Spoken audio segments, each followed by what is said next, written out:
We'll break down the format and the teams in just a little bit. Hi, everybody. Eric Tipan alongside Nodirjon. I'm so excited to be here. From the busy indoor, now we have the outdoor, the beach volleyball. And we have so many Asian countries, including countries from almost outside the region. Australia, Uzbekistan, and Iran participating here today. 44 teams from 11 countries. So a lot of international competition. Okay, we'll take a look at the tournament format. It's a very short one. It's only until Saturday. Yeah. Oh, we have to mention for both the men and the women's teams, no? There are 8 pools. So in the pools, you have to top your pool. We say that because some pools in the women's, 4 pools actually have just 2 teams. So technically, that's a knockout. For those pools with 3, you want to top that. And the teams that top those pools move on to the final 16. All right, so that's the quick explanation of the format for you. It's very easy to understand. Right now, since we're kicking it off with women's action, we'll give you the 8 women's pool lineup. Yeah, I mean, we mentioned, no, because that is the format. It is important to mention that there are 4 pools with only 2 teams, right? So technically, like I said earlier, that's going to be a knockout match. And the next 4 pools have 3 teams, and you want to top that to make it in the round of 16. So for the first 4 pools, it's very important to win your matches, right? In the next 4, you can actually still lose, but hope to top it. So that's the important thing. All right, first serve starts at 8 a.m. We're going to be here until about 4:30 in the afternoon. You're looking at Saki Maruyama, Miki Ishii of Japan taking on Cat Epa and Kailem, or make that Honey Grace Cordero of the Philippines. First match at Center Court right here at Nuvali Sands, Pilipinas Live in One Sports Club.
The Philippines.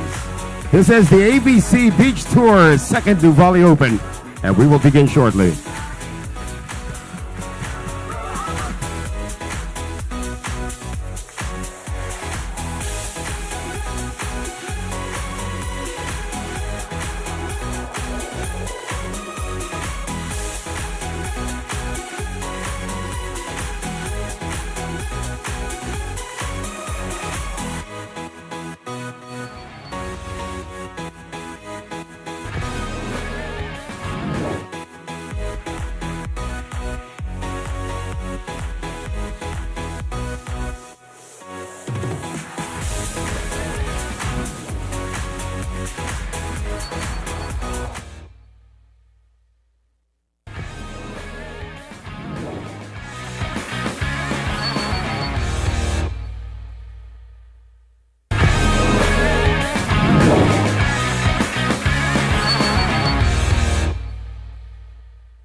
The second referee from the Philippines, Joshua Obispo.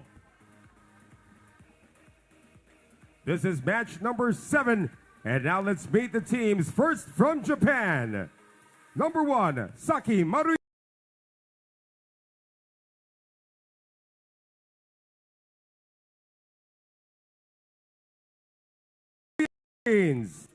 Cat Epa. And number 2, Honey Grace Cordero.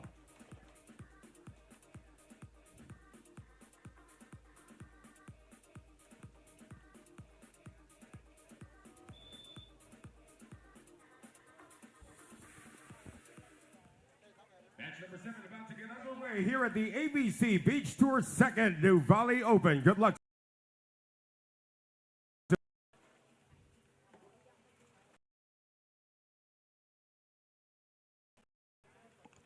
Welcome to the main court here at the Nuvali Sand Courts in Santa Rosa, Laguna for the very first match of the Nuvali Open. And you're looking at the team out of Japan. Team Japan. That is Miki Ishii serving to team out of the Philippines, Cat Epa and Honey Grace Cordero. Here we go. Good start for And Team a nice Philippines. drop shot by the pair out of National University. Once again, Japan in blue, the We're Philippines coming off in a yellow. gold medal in the beach volleyball tournament of season 87 of the UAAP. They took down Sofia Pagara and Kylem Progella of UST. Was that an upset? Good counter coming from Japan. That is a point to Miki Ishii. Sports now tied at 1. Well, you know, we have to also mention for Katrina Epa and Honey Grace Cordero, they're the only teams that will be playing 2 games today. Yeah, the first match, which is this match, and the last match. So they will be tested. Great chase down there coming from Saki Maruyama. Another drop shot. Oh, Good defense yeah. from Japan. And this one comes up short for Honey Grace Cordero. We have to mention the pair out of the Philippines, pretty young. Epa is 23, Cordero is 22. Meanwhile, Ishii is 35 and Maruyama is 32. But we have to mention that for sure, talking about experience, this Japanese squad has tons of it behind them. But things look bright for Team Philippines. Again, you did say gold medal in the recent beach volleyball UAAP season 87. That's right. Meantime, Saki Maruyama getting an easy point there. Maruyama finished 4th in the Nuvali Open last year, but with a different teammate. She played with Asami Shiba. So she's pretty experienced on this court as well. Well, in the women's, especially the top-tier teams, we have to mention a lot of player movements. We will talk about that a bit later. But, yeah, I mean, a lot of changes in teams. Including the defending champion, Stephanie Fejes, now not with Yana Milutinovic. So that's going to be interesting to see. She's going to be going up against a pair of Filipinas later this afternoon. Also, yeah. Ishii going down the line and getting the point. It is a 4-2 lead now for Japan, and now the team captain. Excellent start here so far. The veterans showing experience, better decision making on the court, Noreen. Yep, it's too early in the match, we have to say. You did say a very young team. I feel for Team Philippines, for Epa and Cordero, a bit of jitters will set in. They're going to change ends here. This is the first time these two are playing in an international tournament, at least officially, under AVC purview. Yeah, but we have to say it is a formidable team to put or to enter into any international competition. They are the UAAP champions, current. And set by Epa, Cordero, and again back-to-back misses.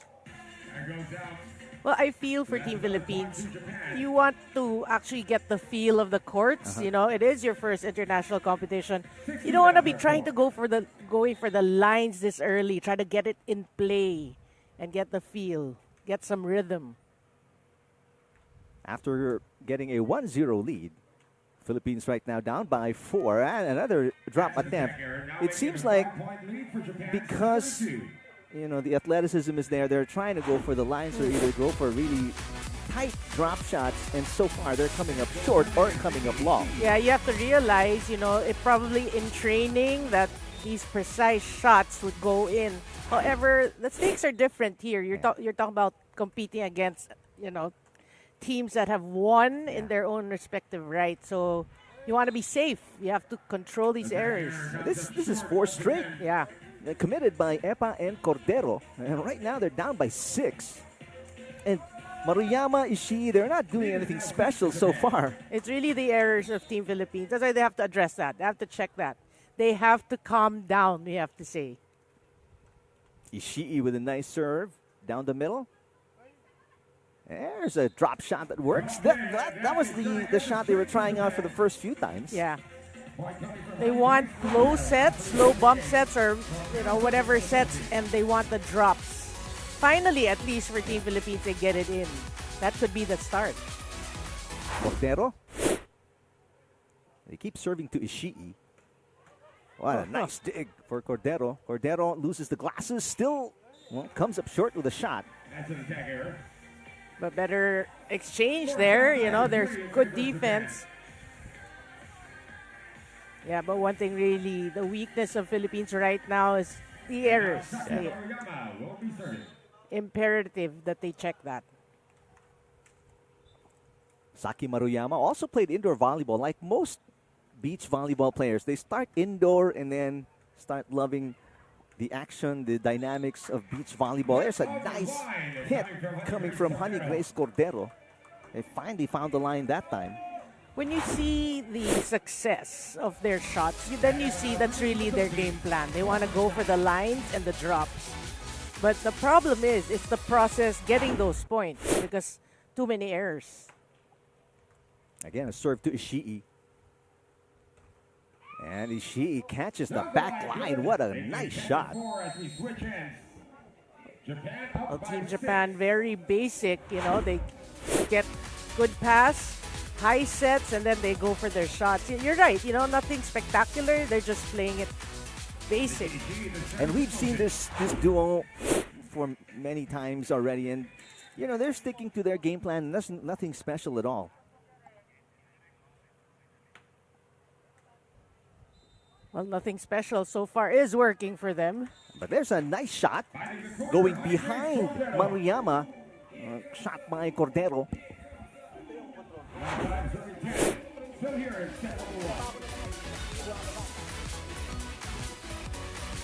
So finally, another good shot for Team Philippines. Maruyama back to Ishii. There's a nice pickup. And another attempt to try and drop just behind the net. So at least maybe 3 of those mistakes. Yeah. One thing they realized, probably if it worked during your UAAP tournament and it's not working here, you have to change things up. You can't keep going because That's right. These the experienced pair from Japan, they're gonna really take advantage. And right now, it looks like they're pouncing on each and every mistake of the Philippines. Ishii Maruyama now up by 6. This is the biggest lead of the first set. There's Ishii with a hit. Nice dig. Yeah. Coming from Cordero. Cordero pushes. This one is long. Boy, they're going for a lot of drop shots. We have to say a lot of tips there. 7-point cushion now for Maruyama and Ishii.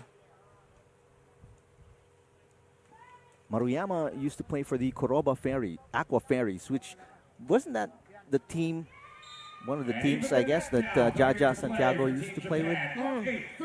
Or 4? Probably. Have to check. But I do know that she changed teams, so yeah. Could be. Well, as you were saying that Team Japan gets an ace serve. That's Trickled, yeah. A couple of aces already. Yeah, I think 2. for Japan. Cordero blocked. Block point this time Wow. for Saki Maruyama. And right now, Japan is just Japan is now blowing with a out 9-point lead in the this young pair out of the Philippines. Yeah, aside from the errors we kept saying about Epa and Cordero, Japan gets a monster block at the net. Solid serve. Oh, Another ace for Japan. Firing one in, Saki Maruyama. you know, the placement of that serve, it's really on point. If you can see the duo of Philippines, they split at the same time, so it was that precise right down the middle. Saki Maruyama serving again. It's now a 10-point lead, the biggest cushion for Japan. Epa. That's a nice shot. Going long and going strong. That is one from Epa. That's the thing. If Philippines, if Epa or Cordero just try to get the ball inside the court, they can actually get the point. Of Epa and Cordero.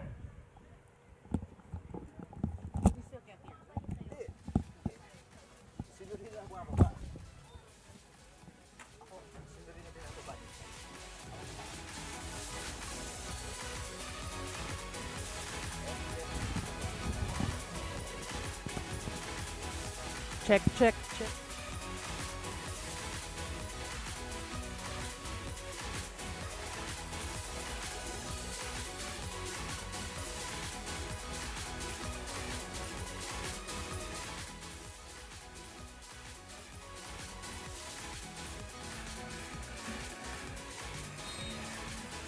Back here at the main court, Nuvali Sands in Santa Rosa, Laguna. It's a nice shot by Cat Epa. That's the last one before we had a timeout. Yeah, that was precise. You know, it was at the corner of Japan's court. So, again, for Philippines, you see that they can do, they actually can do those shots or those hits. So, yeah, just get it in play. Ishii. There's another drop attempt, this time by Epa. And again, they come up short, and it's back to a 10-point lead for Japan. You know, I feel that they did scout their opponents for sure. Probably that is a weakness of Maruyama and Ishii. But again, the execution has to be worked on. Is it jitters, perhaps? Could be. Could be jitters. First time competing in the international stage against international competitors. There's Epa. Yes. It's a better hit. You know, Eric, it's easier said than done when we say, no, just play your game and, play well. But you're playing against seasoned teams from Japan, no less. And the Philippine volleyball scene, they look really highly on Japanese squads. Yes. So I think that adds also. And more so beach volleyball, because this is as advanced, I guess you could say, indoor volleyball is. We're still at the sort of infancy stage when it comes to beach volleyball competition. And ace, yes, for Honey Grace Cordero, our first one for the Philippines. Yeah. If they can get a couple of that, maybe make a match out of this first set. They're down by as many as 10. So a little 3-point run here for the Philippines. Maruyama turned away, but no, it stays on the other side. But you see, you would see the progress, at least you're getting a hand at that. You're challenging them at the net. So that's going to make Team Japan also think twice that, okay, it's not going to be as easy as the start of this set. First match of day number 1 of the Nuvali Open. Cordero. And the save is no good. Nice dink for Honey Grace Cordero. That's what they wanted to do. Finally, they get it in over the blocker.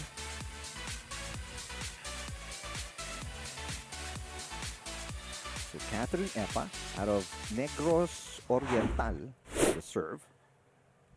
Ishii cross court. That was pretty wide open. Yeah. Pretty basic beach volleyball for Team Japan. Good pass, good set, and you said it, open cross court. Change ends, probably for the last time here in the first set. Japan just 3 points away from winning. And what could you describe it as a comfortable first set? It is a comfortable first set. I mean, for Japan, this is a good warm-up set for their tournament, the entire tournament. Cordero. And the drop shot gets to crawl over the net. That's how tight that thing was. Yeah. Well, it takes practice, we have to say. They've been trying to go for that a lot of attempts, but when it goes in, it actually scores. So almost irrecoverable yeah. if it's that tight. 7-point game once again.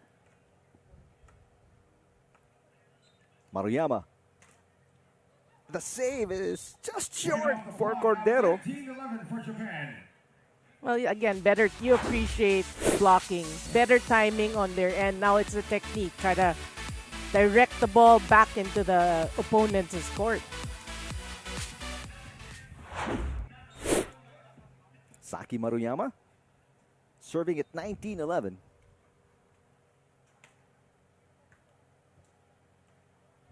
Cat Epa is turned away. Block stays in. You know, you like the way Team Japan, they adjust at the net. They're looking at their opponents, and then you see them glide a bit to the left side, to stay with the ball. You see that in the slow-mo. All right, so it is set point for Japan. Saki Maruyama serving, and she wanted to go for an ace, obviously. She wanted a tight line serve there. Well, you may be down by 8 points here, but we have to say you want Japan to earn the point. Don't give it. And there's the down-the-line hit by Miki Ishii to win by 9, Japan versus the Philippines. Yeah, all systems go for Japan. Their hits, their blocks, their serves. Name it. That's why it's a comfortable first set victory. Everything working for Saki Maruyama, Miki Ishii as team out of Japan. Taking the first set against Catherine Epa and Honey Grace Cordero of the Philippines.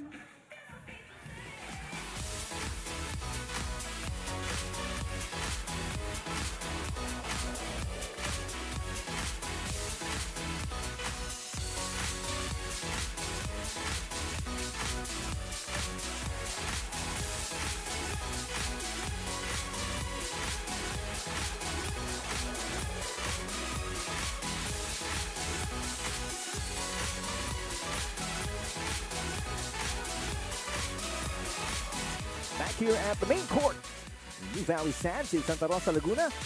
Philippines, Epa and Cordero losing the first set by 9 points against Maruyama and Ishii as we take a look at the highlights. Yeah, when we talk about jitters, we talk about that in a lot of games, a lot of tournaments. It is this first set, between Team Philippines and Team Japan. It's a perfectly good example of jitters. We know what this pair from the Philippines can do.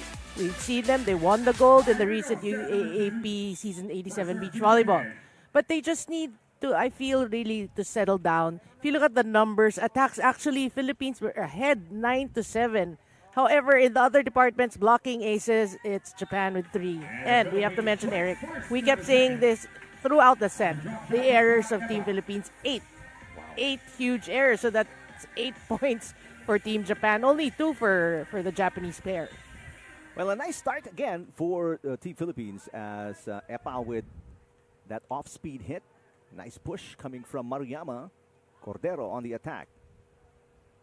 Japan looking for the first point. And a joust at the net. First joust. And Maruyama wins it off a kill. When we talk about the Japanese pair being very seasoned, you saw that at the first joust at the net, but they're just focused. They're in the game. They knew exactly what to do. They put the ball down given that opportunity. Well, order of the set for the Philippines is cut down on the errors, and maybe you will see a ball game here. Nice serve. And an overpass results in a chance for Japan to go back-to-back, and they do. Yeah, very precise. As it is now a 2-1 lead for Japan over the Philippines. I mean, you immediately you see how they manage a free ball. Yeah. Yeah, I would say also this Japanese pair, they're very patient. They're not in a hurry. They're just looking or weighing their options. They're using or playing under their own tempo, and you know you can't right now. There's no way the Philippines can rush them. Net touch against the Philippines. There's the first error. Take a look at this first. Yeah. Off the landing. It isn't so bad yet. Only down by a couple of points. Epa and Cordero of the Philippines. Saki Maruyama serving. This one is short. Whoa! Wow. And the way she's varying it. I mean, a couple of serves ago, I think it was, when she served cross-court hard and then short on this one. You have to say also, the confidence of Team Japan is just there. So they can actually vary their serves and still with precision. Good pass coming from Epa. Cut shot. Oh. What a dig. And there's a push coming from Ishii. Another opportunity to attack here. Good read. On two for Maruyama. Good dig coming from Cordero. Cordero pushing and scoring. Nice dink. Well, that should actually be the start for Team Philippines. Long rally going their way. Yeah. They get the point. And smart shot making Yeah. from Cordero. It seems like they've finally gotten the dimensions sort of Correctly. after 8 errors. Probably 6 of those were those attempted drop shots. Foot fault. They're going to call against Cat Epa. Well, this is really, I have to say, these errors, the net error, the foot fault, these should be eliminated. I mean, not to add to the previous errors. Just when we said they've figured out the dimensions, and then you step on the line as you serve. But if you're the Philippines, nothing to be tense about yet. You're only down by 3. I feel they have to approach this match as we have nothing to lose, right? They're putting too much pressure on themselves. Cordero. Excellent push, but there is a net touch again. A second one in this set.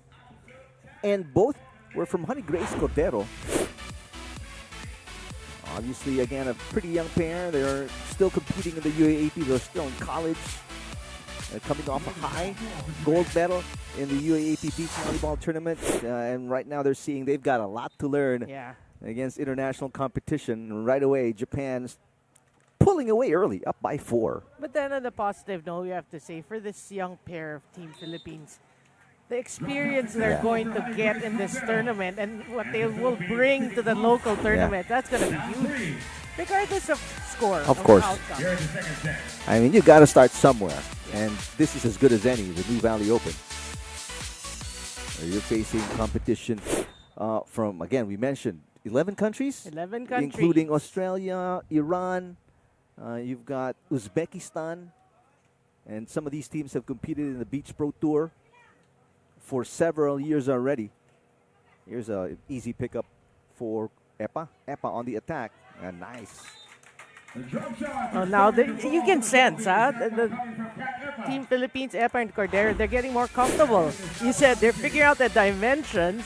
They're getting more comfortable, so you can see the shots are better executed. They're getting a better feel of the court, better, more confident shots. You see that little off-speed top spin looking much better for Catherine Epa. Maruyama catches the line.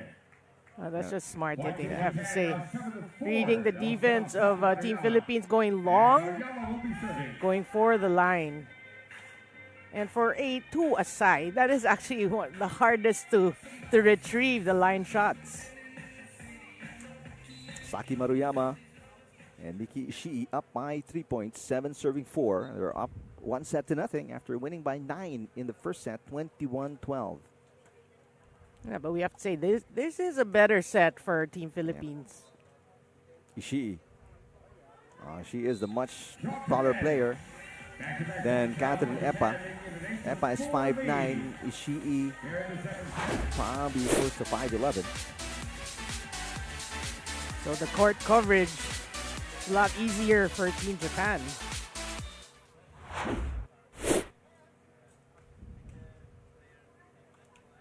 Four-point deficit against the Philippines. You can see that on the scoreboard. And we get an easy one as Saki Maruyama serves it into the net. You don't see that every day. They only had 2 errors the entire first set.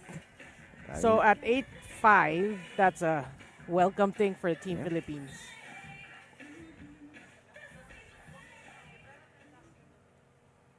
Catherine Epa serving down the line to Ishii.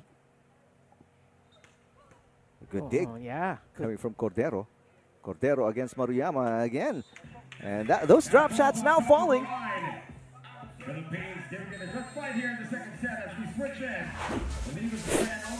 Well, again, Team Philippines, that is obviously what they practice because bit shaky in the first set, but here in the second set, they're getting it in. They're getting it on the line. Again, much more confident shots. Better movement as well on the court for Epa and Cordero here in set number 2 after getting blown out in the first set. And they barely made a comeback in the first set. And now after being down by 4, they've cut the deficit in half. But a nice attack by Ishii as Epa was peeling away from the net. Yeah. But even the serves of Epa and Cordero, you're seeing more power. It's not just getting it over. It's more forceful.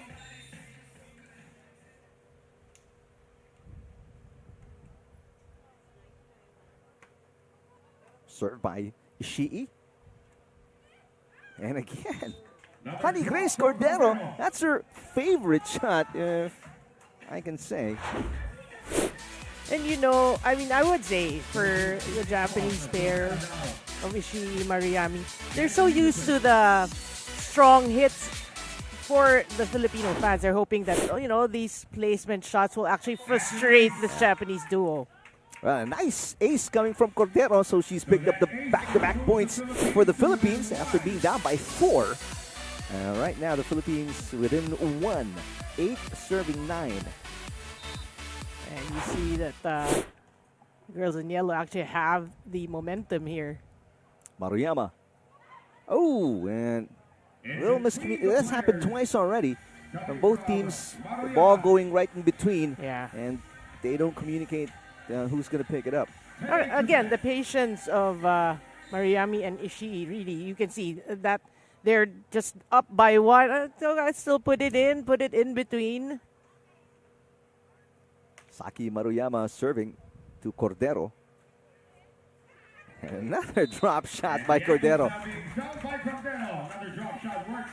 And the shot that didn't work very well in the first set, they at least had for that shot maybe 4 errors. Yeah. Now dropping where they wanted to. Perfect example of try until you succeed. It's a 1-point game. The dig no good. But placement, she was right there, Cordero, for the dig, but could not keep it in play.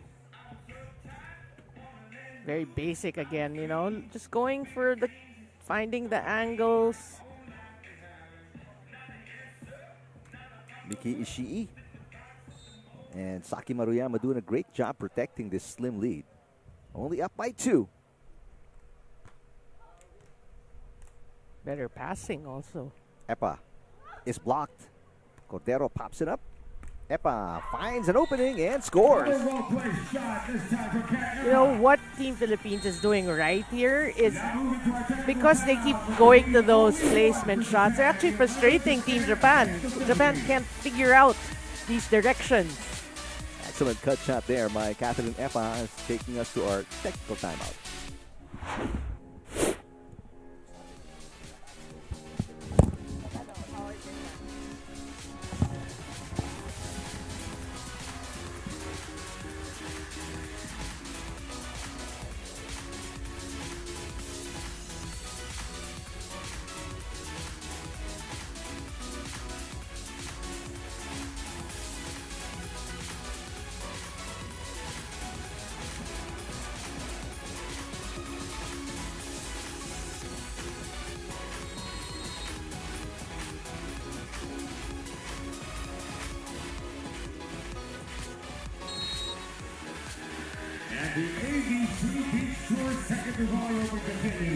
And take a look at the conditions here at Nuvali Sand. 29 degrees, humidity at 71%.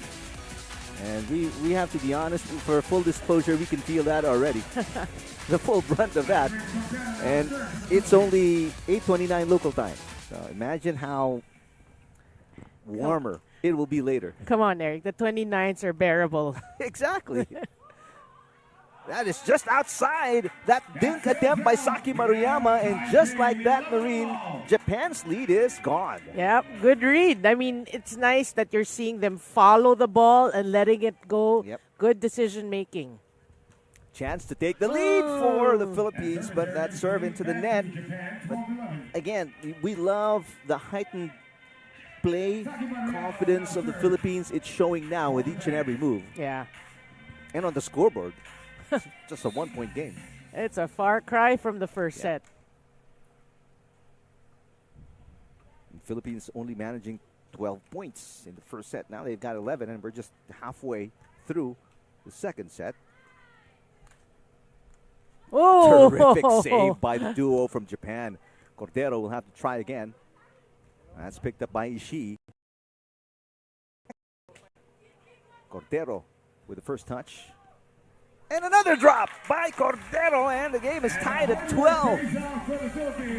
And the pair of from Japan actually staring at the Philippines like, again? Because again, you know, in international competition, you're so used to the strong hits, the blocks. Another service fault from Epa, so this is back-to-back service faults for the Philippines. But Epa, she's feeling confident, and rightfully so. And they have clawed their way back in the second set. But can you imagine if they got those serves in? Ishii serving. That's popped up nicely. Cordero. This time goes behind Maruyama. Ishii on the attack again, and a nice little off-speed hit. You know, Team Japan, they're doing a good job. You know, every time they get the opportunity, the open look, they want to put it down, because I feel that they're also getting frustrated with these drops. The slow play, you know, Philippines slowing down the tempo of this match. But the way that the Philippines making Japan move, it seems like Ishii, especially Ishii and Maruyama, getting a little bit tired. Yeah. Let's see if that affects their gameplay as we move deeper into the second set. Epa. Smart. They're not going to recover that. Nice shot down the line. Yeah, but for this Japanese pair, I feel they only have one game today. Let me check the schedule. A terrific shot as you look at it while Noreen searches for that info by Catherine Epa to make it a 1-point game. Yep, just one game today. It's Epa. And Cordero has 2 games today. Well, they're in their 20s. They can afford to play twice, thrice today. And as you mentioned, Maruyama and Ishii are in their 30s already. Seniority, I guess. No, it's not like that. It's the draw, of course, and how you're ranked in the women's pool. Their timeout here for the Philippines, down by 2.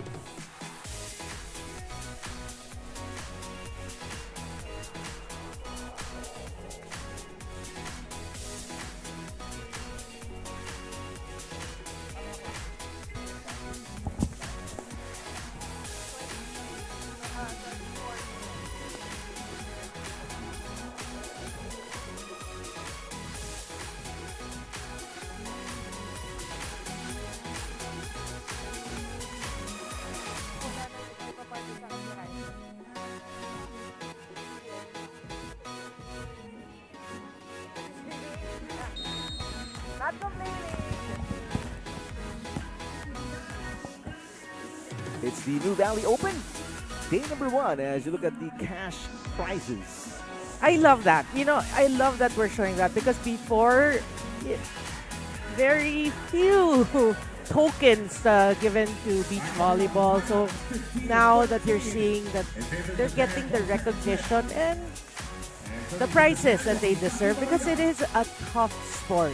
You know, sometimes people say it's just so easy. No, it's not at all. Yeah, I only laugh because they have no idea. I mean, just being here in this environment, it's not easy playing on sand. There, nice hit after the timeout by Hadi Grace Cordero to make it a 1-point game. We got to mention, Philippines, the duo of Epa and Cordero are ranked number 20 in this tournament. They are last out of the 20 teams in the women's division. Meanwhile, they're going up against a team ranked number 7 in Japan. Well, it is their first tournament, so yeah, I mean, again, baptism of fire, so to speak, for Epa and Cordero. And so far, they're making a good account of themselves. All of that is short coming from Epa, but again, it's just a 2-point game. I mean, I thought it was actually going over. That's how precise these NU girls are. Yeah. You know, I'm going to try to check it out on social media if there is that gold medal match. I'd like to see that. I haven't seen it. Yeah, that's against USD too.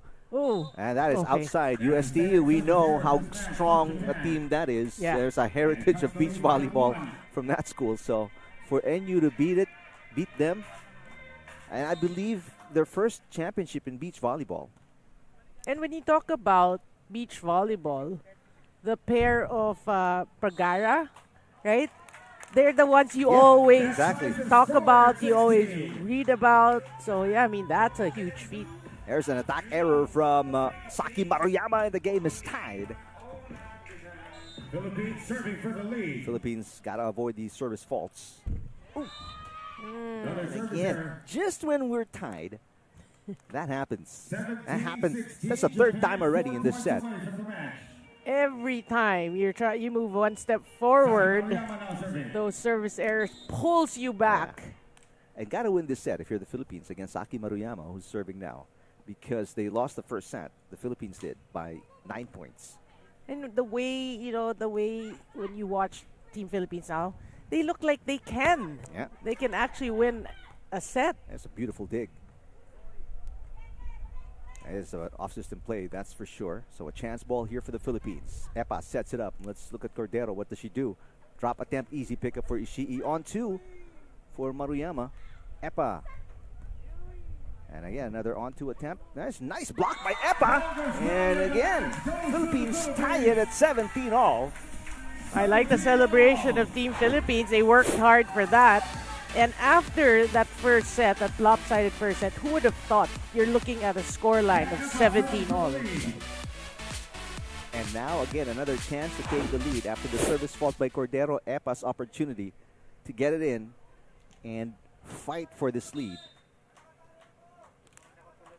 Well, they need to get their serves in. Ooh! What a way to get it in. 18 to 17. Via an ace to take the lead for the second time in set number 2. They will take it. But you did mention the fatigue factor question mark. When you're looking at the way they're waiting for the ball and they're leaning against the top of your knees, it looks it. Epa still serving. Because from what we've seen so far, Epa Cordero making Japan move a lot more than they should. There's another bad pass. Maruyama, drop attempt, easy pickup for Cordero. Oh! Epa tried to go for the 1-2 and got a little too eager that time. Game is tied off the error. Well, you cannot fault her for being aggressive at the net. It's in time, the execution will come to play. But yeah, I mean, you like the way they're being aggressive. They're right there. This set is theirs for the taking, talking about the Philippines. Because obviously Japan, number 7 seeded team, will just not give it up. Yeah. Bad pass. Cordero.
back, and they're back in it. Terrific shot making, precise. And Philippines come away with a 2-point win in set number 2, and we're tied at 1 set apiece.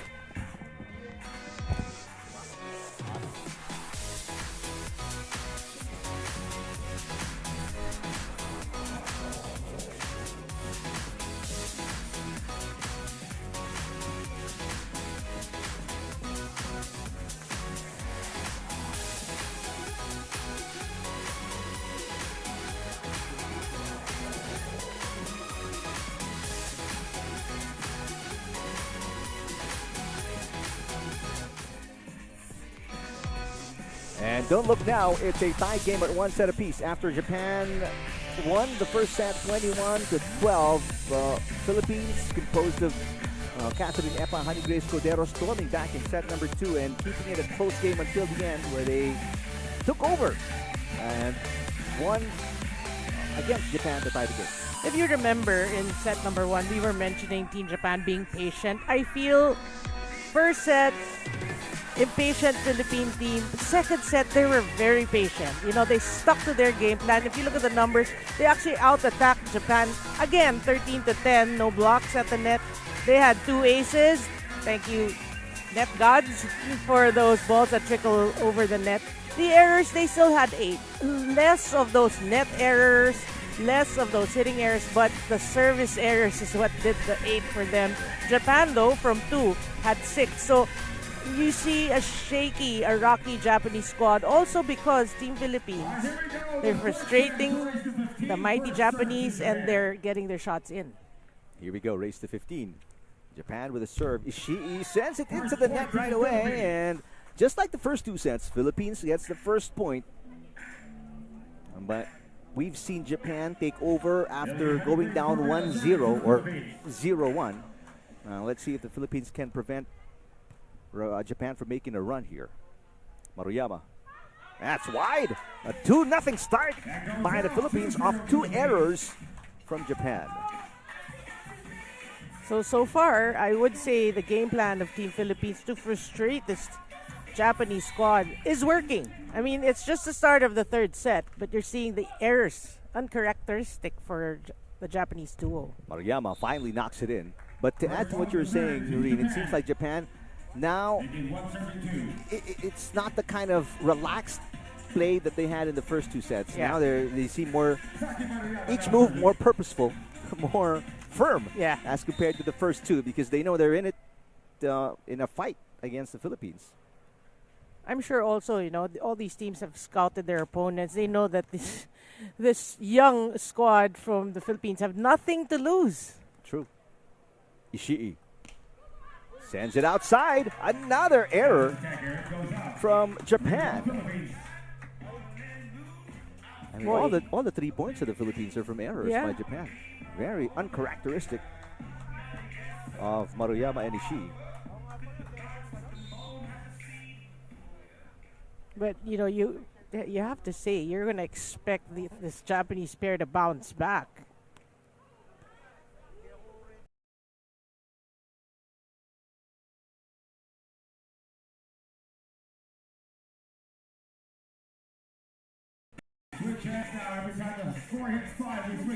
Boy, this is the time for your Team Philippines. You did say 3 errors already for the Japanese pair. You want to take advantage. Do not give back the points through your errors. Just get it in, because they seem tired. They're frustrated. So just get the balls in play. Miki Ishii serving to tie the game. Epa. Block. Nice coverage. Drop attempt by Cordero. Ishii hits it and scores again. Game is tied at 3. Yeah, that's their brand of play. You know, the Japanese is being patient. Again, Team Philippines, you have to expect that. This Japanese pair will not go down without a fight.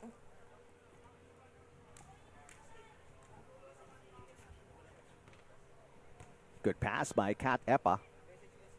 Philippines on the attack. Nice find by Epa on the cross-court hit. But you know the difference if you find that confidence. We saw that, right? We kept saying the first set, it wasn't there. Second set, they slowly found that. Then they actually went on to win. Now it's a different Epa and Cordero. Maruyama. Drop shot is good. I think Maruyama, you can see now, she is approaching much faster to give her more time, make decisions when she's up in the air. And giving Cordero and Epa dose of their own medicine, you know, these off speed, these short balls. 4-all. Set 3. Epa. Drop attempt. And that goes over for Maruyama, and Japan leading for the first time in set number 3. You know what you appreciate from Team Japan is you see Maruyama doing a lot of work. I think she's trying to let Ishii get some rest, you know, catch her breath. So she's the one being very aggressive at this point. Epa. Ishii picking it up. Miki Ishii on the attack and buries that one. Well, she's still got some hops. Biggest lead, 2 points for Japan. And Philippines calling for a timeout. Timeout called by the Philippines.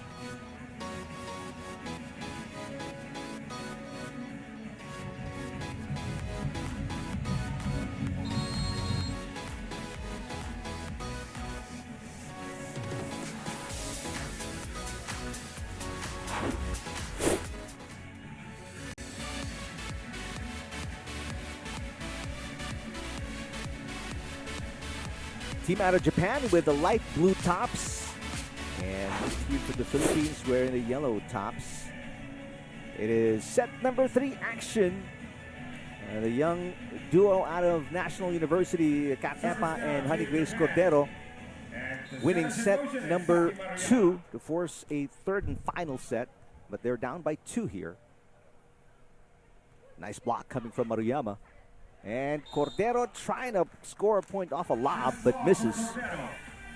Well, you can see the flags around the court actually moving, so there is that wind factor. That would normally probably drop in, but the wind actually brought it over the end line.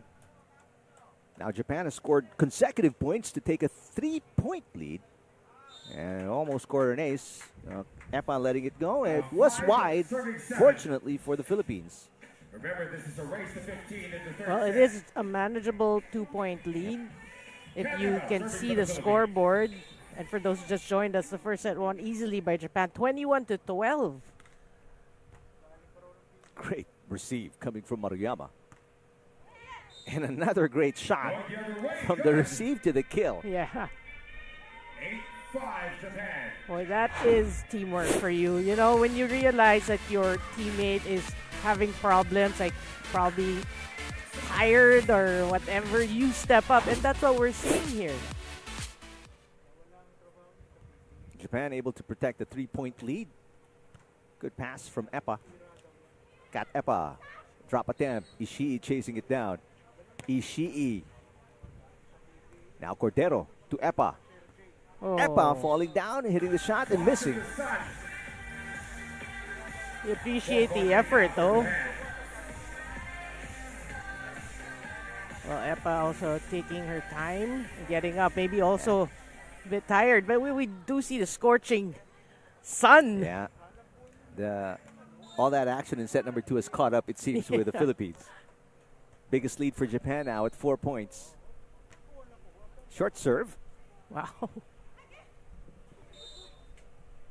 And that falls in, but not out over the net. So that's another point for Japan.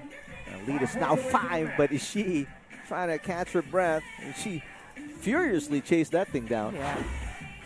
She's probably looking at the line twice, thrice, 4 times.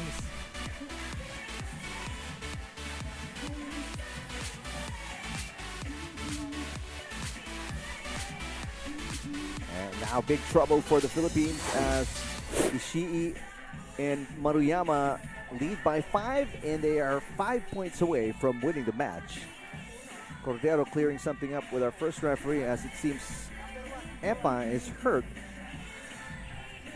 Well, we have to say they have another match in the afternoon, the first and the last game, out of 8 matches today. So she will get looked at, it seems, because second referee is calling the trainer. Trainer is coming out. And Epa will be looked at and checked. Well, that could be an advantage also for Ishii, who is actually sitting down and catching her breath here. Meanwhile, how impressed are we with the stamina of Saki Maruyama? Is 32 already. It seems like she's still got about 3 more sets left in her. I think it's a case of cramps here. Well, we mentioned 71% humidity. That will suck out all the fluids out of you if you're not careful. Better hydrate, everybody, as you're watching us. Summer is here, as Pagara said. So while you're enjoying the action, whether you're indoors or outdoors, always hydrate. But yeah, I mean, you feel for these girls, because we have to say, you did mention earlier that for this pair, the duo from Team Philippines, they just won the gold. Recent, so they're if we talk about fitness, they're at the top of their game because they've trained so hard the entire season, but they're succumbing to cramp, so it's that hot right now.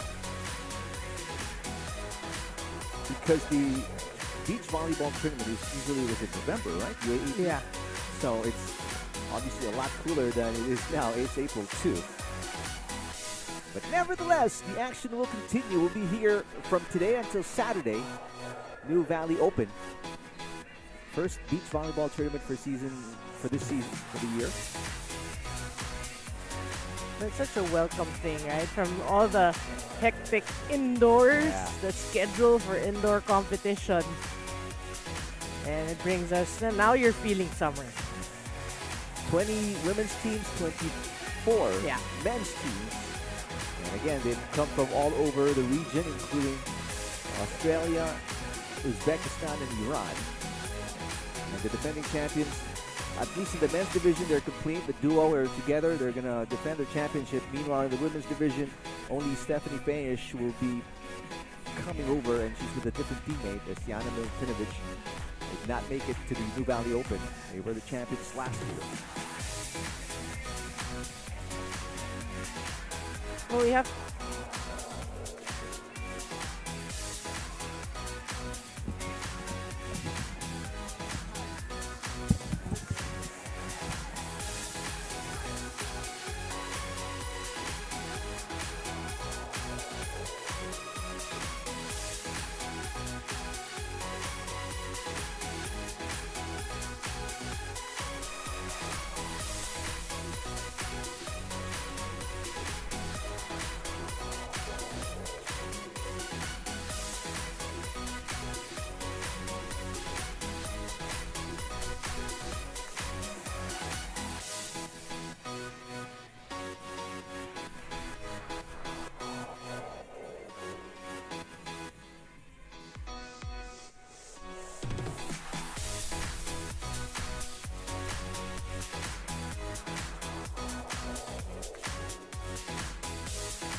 This is main court at Nuvali Sands in Santa Rosa, Laguna. It seems like Catherine Epa, you're right, Noreen, got treated for a bit of cramps, and she's okay to finish what could be the final 5 points of set number 3 if the Philippines can't score anymore. Well, I have got more weird news. So their next game is actually earlier at 3:30, not the last. The 7th game, talk about Epa and Cordero. So it's going to be just as hot, if not hotter, as Ishii scores an ace. And I wouldn't be surprised if they keep targeting Catherine Epa. Obviously, because you get the first touch, you're going to have to do the third touch. Yep. But let's see what Cordero will do. You know, will she do all the second ball over?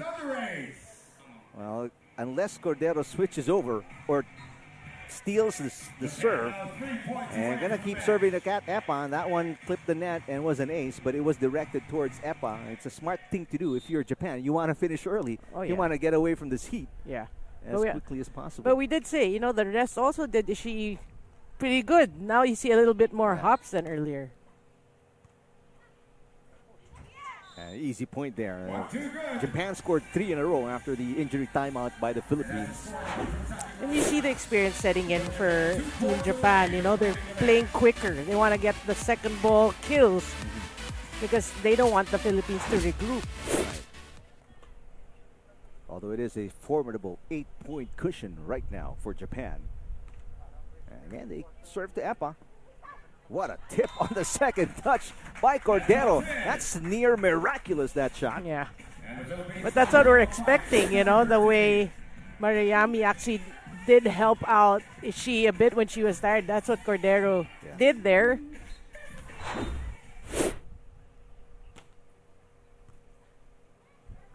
Not a good pass there from Maruyama. A rare bad one, and back-to-back points for Honey Grace Cordero. They will change ends. 2 in a row for the Philippines. Yeah, Cordero stepping up here, as should be.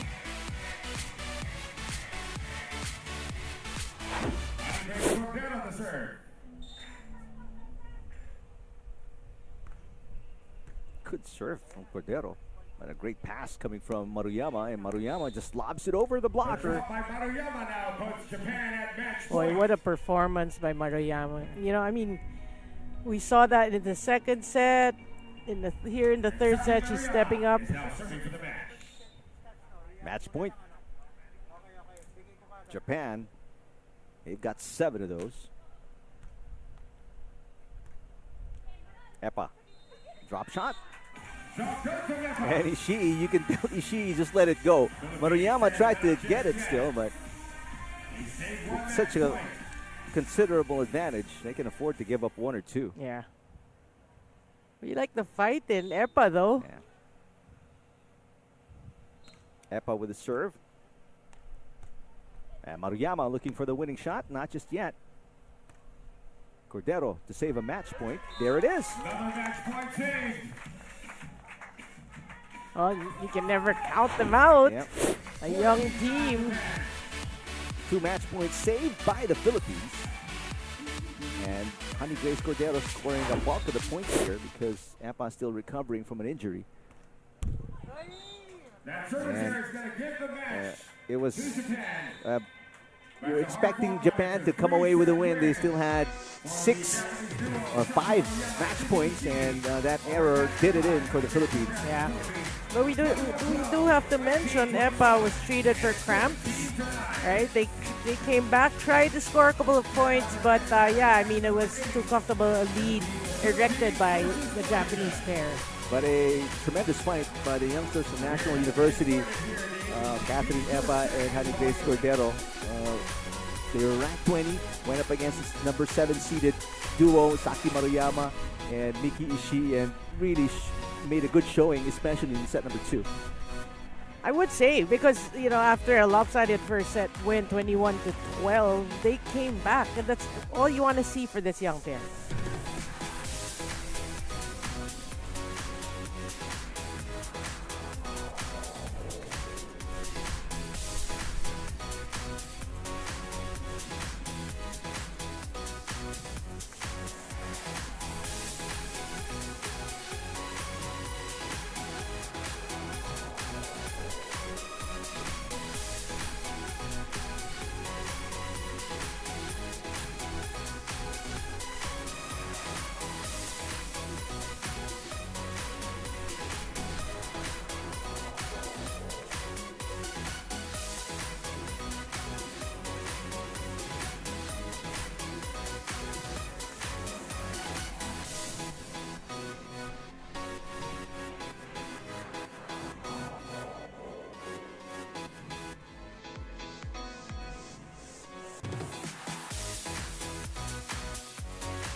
And there's a confirmation of the 3-set win by Miki Ishii and Saki Maruyama against Cat Epa and Honey Grace Cordero. Take a look at highlights of the third set.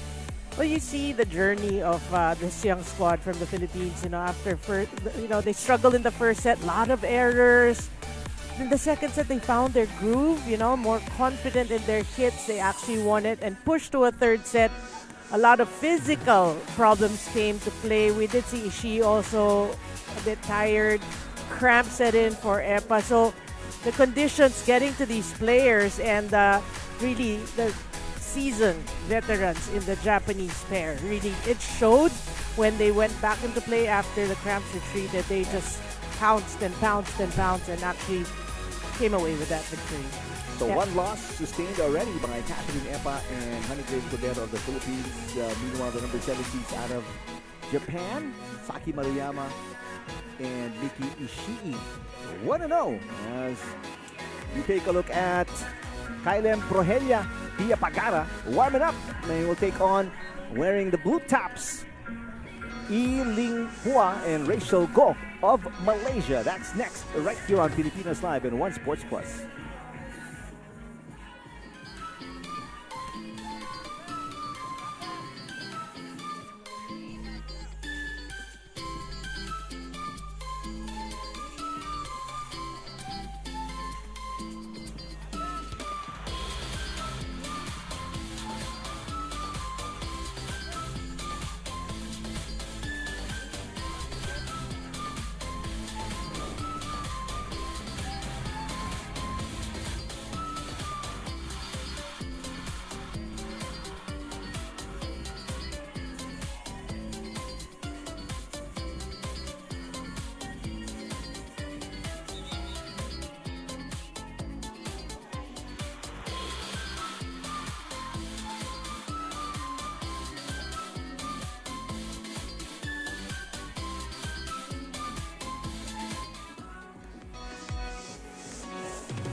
gentlemen, we are now about to begin our next matches. First, let's meet our officials.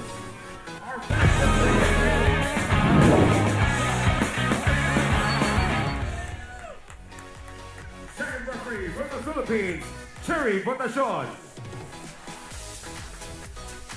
And this is match number 8. Let's meet the players first for the Philippines.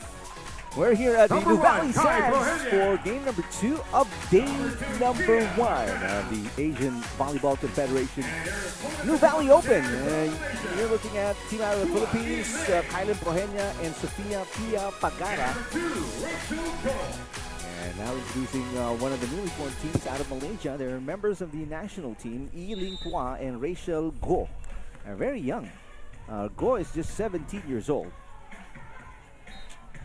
So this is going to be interesting for Team Philippines.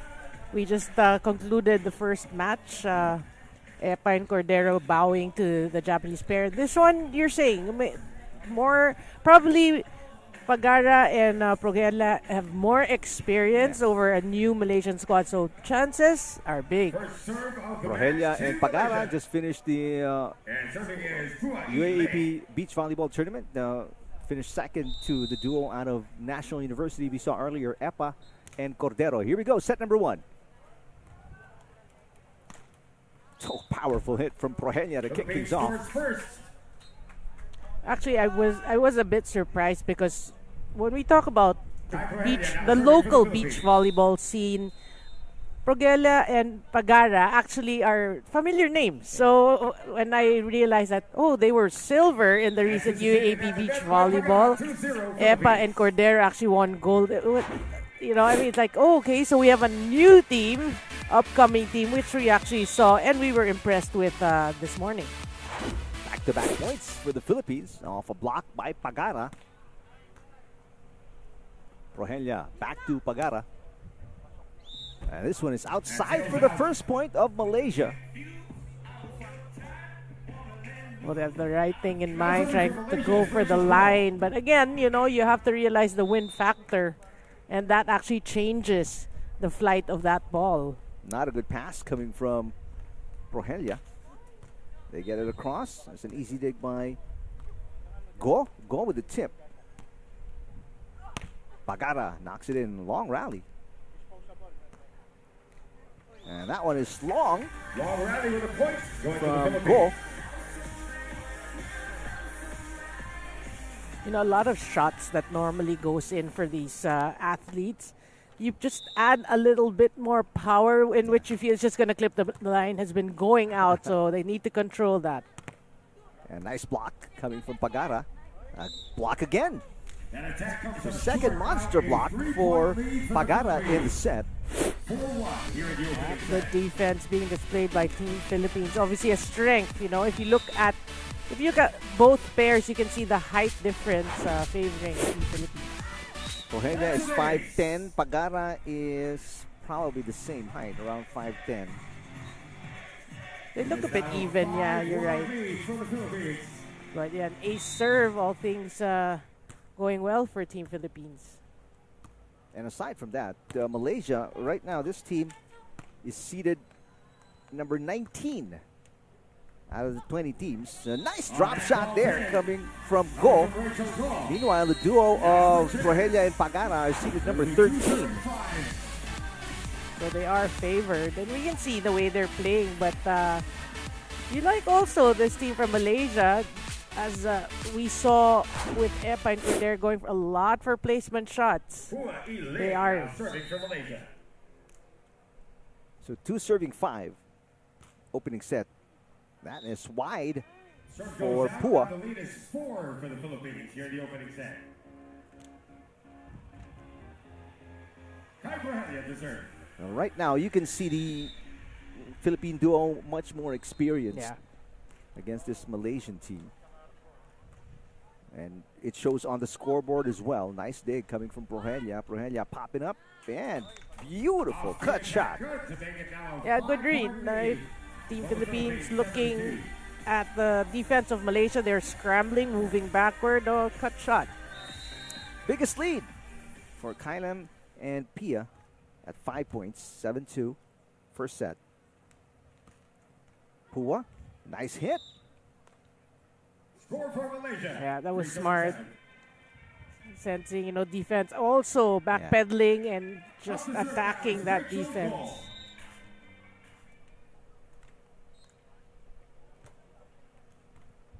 Good pass.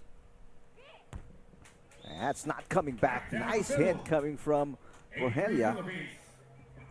And right now, Malaysia, they need to work on a lot of things, including their defense. Yeah. Well, you know, obviously they need to pass better so they can attack because they are receiving serve.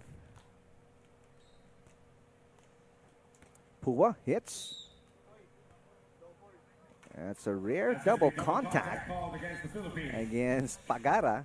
Usually you don't see those calls, including lifts, much in beach. So if you committed it, it must be glaring. It's not bad. And an ace coming from PUA, and they score back-to-back points. Well, Malaysia trying to find a run here. Down to 3 for the Philippines. Nice serve again coming from PUA. Pagara with the drop attempt.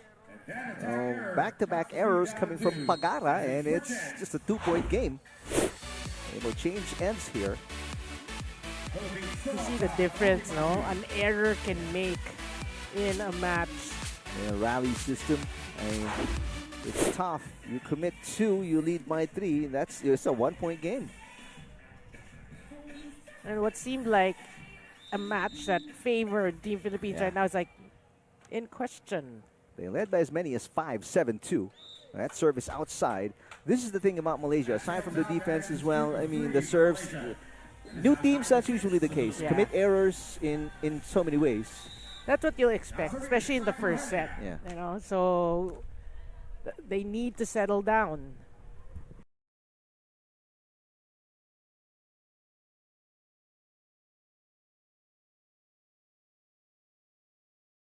Length, you know, especially when it's very close to the net, he has to get these stops. A 2-point answer for the Philippines. PUA. Dink. A nice save coming from Progella and Pagara. One-handed dig there coming from Go. Go sends it over. Looked out. Pagara, set was too close to the net. The dink is good. How much improvement Malaysia's defense.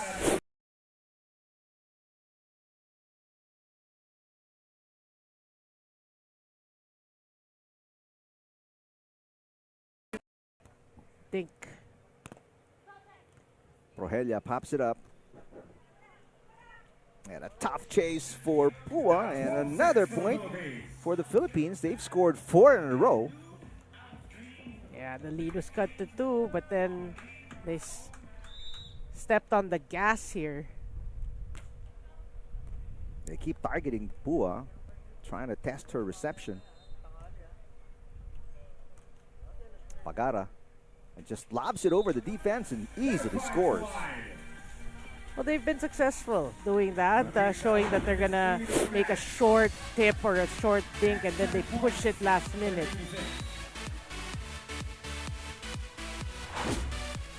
And again, the service straight to PUA, and PUA's reception found wanting. This is now 6 straight points scored by the Philippines.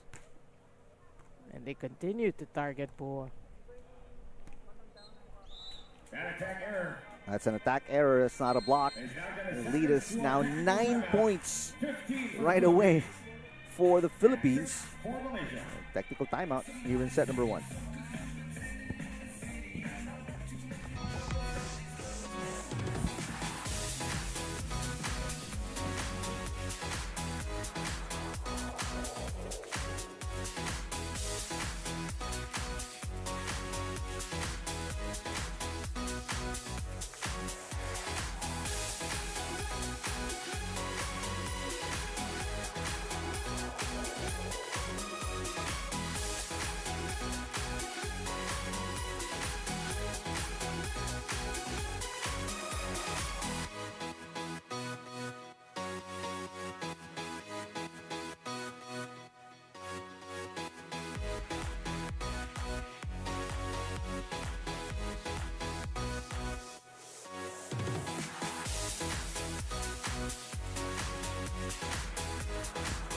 Well, the duo of Kyle and Progella, PHI Pagara, right now comfortably ahead by 9 points. They are on a 7-0 run after Malaysia scored a series of points, partly with errors from the Philippines. But right now, a lot of things to sort out if you're Malaysia. Yeah, first and foremost, it's your passing. Oh, but they get a free point.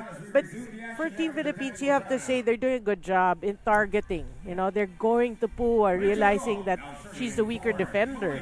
So they got a lot of good points doing so.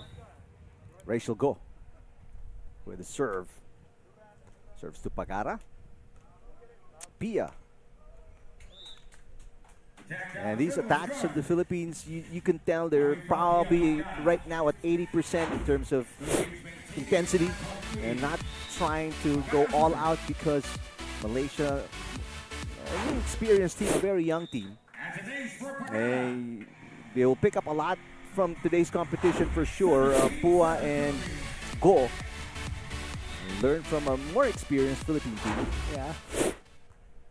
But you feel for this pair from Malaysia because they are trying. Yeah. It's just that the serves of Philippines are actually very tough, very precise. So creating all sorts of problems. And now an 11-point lead for the Philippines. They're on a run again. Again, the receive of PUA found wanting. It's an easy over. Pagara. And just drills it in. You know, one thing we're seeing as well, no, is because this pair from Malaysia, they're the shorter team. Yeah. They don't really go block, so they're really relying on their defense on the ground. A freebie given up there by PHI Pagara on the service fall. But we've seen many teams in this situation, in Malaysia's situation, and there's nowhere to go but up for you. I mean, you learn from this, you learn from tougher competition, get the tips, get the tricks, the styles, and the pacing and all that, and then soon you learn, you become better. That's where Progella and Pagara were several years ago when they competed in the Subic Futures. That's true. And also, I think it's also good for this young pair from Malaysia is to see or to gauge where you are in the scene, you know, in the AVC. So then you plot out your program. We mentioned Rachael Go, who went for the second touch there. He's just 17 years old. PUA should be around that age as well. And there's Progella. Progella with a hit. Progella's not much older, but she's 19, so 2 years of experience in her belt. Let's say she started at 17, so that's a lot, especially in a sport like this. Yeah, in international competition, that's a lot. Well, set number 1 over. Philippines with a convincing 21-8 win.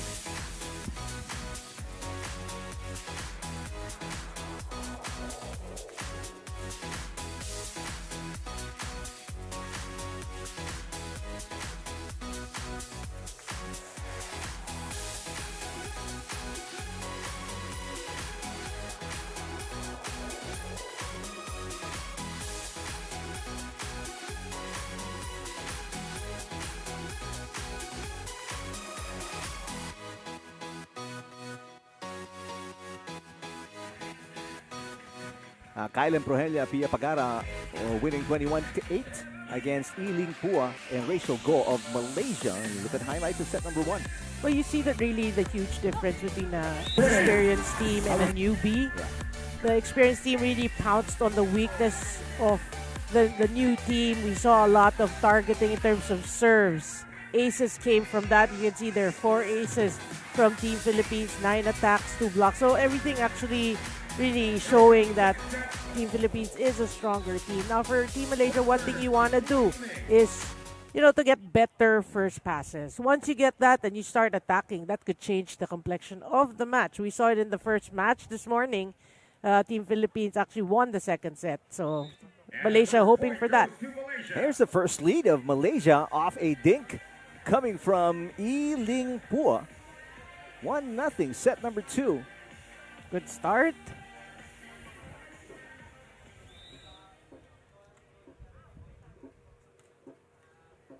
Pagara with the pass. And right away, you can see how fast that transition was from the receive to the kill. Yeah. Again, because you know that there are no blockers. So when you get the opportunity to attack, you want to score. You have an open court, actually. PUA. And Progella this time. That is popped up by Go. Go hitting. Pagara looking for the kill. Drop shot is good. Drop shot good for Pagara. Yeah, playing it smart as well. You know, it doesn't have to be all strong hits. And the Philippines exploiting the inexperience of Malaysia. Again, it's a very young team. Nothing against them. Service fault there from Progella. But that's the way it is in any sport. I mean, you go up against an inexperienced team, obviously, you will, not to disrespect the sport, you play as hard as you can all the time. Birth pains. Yep. Progella. Back-to-back errors coming from Progella. Well, you know, Team Philippines, although you won the first set easily, you don't want to relax. I mean, this new pair from Malaysia, PUA and Go, have nothing to lose. That's right. And it's their second lead. A short-lived one as Pagara knocks it in. Well, I love the way, I love how aggressive they are. Progella and Pagara. I love the way when they get the opportunity, they try to get the point. PUA. And blocked by Pagara. That's her fourth of the match. Although it looks like she hurt her thumb in the process. Maybe a jam.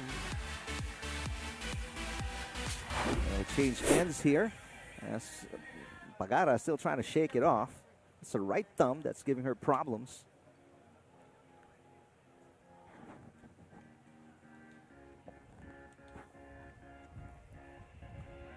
Well, it is a close, relatively close second set. I mean, first set was 21-8. Not a good pass again coming from PUA. PUA trying to adjust. No, it was an overset coming from Go. One-handed dig is no good. And that's another thing the Malaysian duo will have to learn. You got to move better. You can't have one-handed digs in beach volleyball because there's so much space to cover. If you send it the wrong way, your team is already out of position. Nice shot there coming from Go. But, again, lack of communication.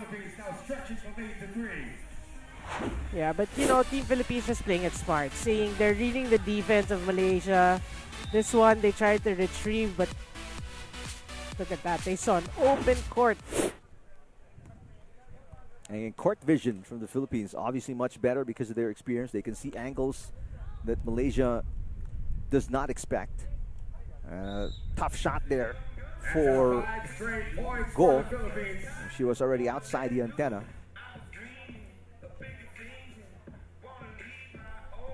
Timeout asked for by Malaysia, down by 4 here in set number 2.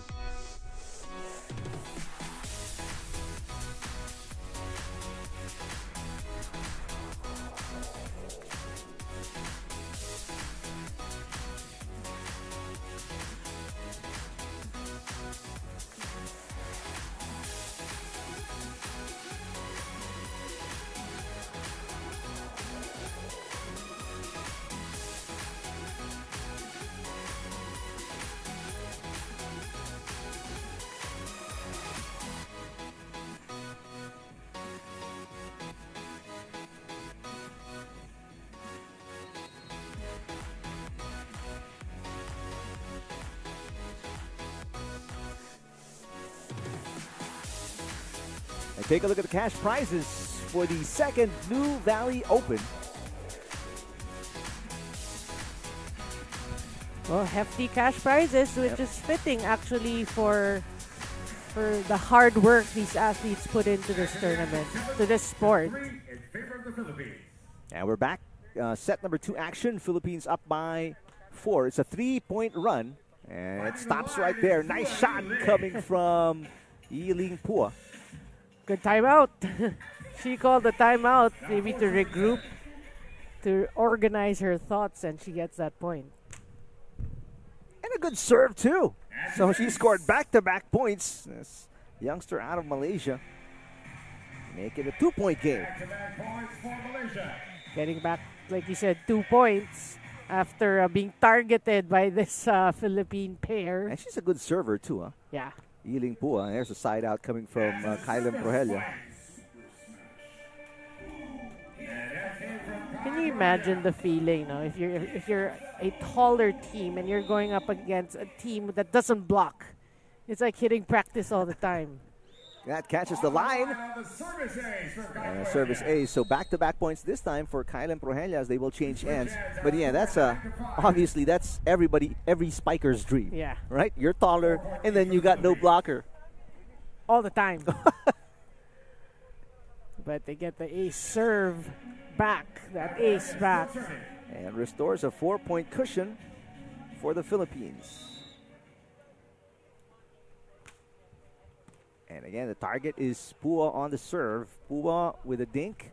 Picked up by Kylem. Kylem Progella catches the line. No, it is outside. Yeah, barely.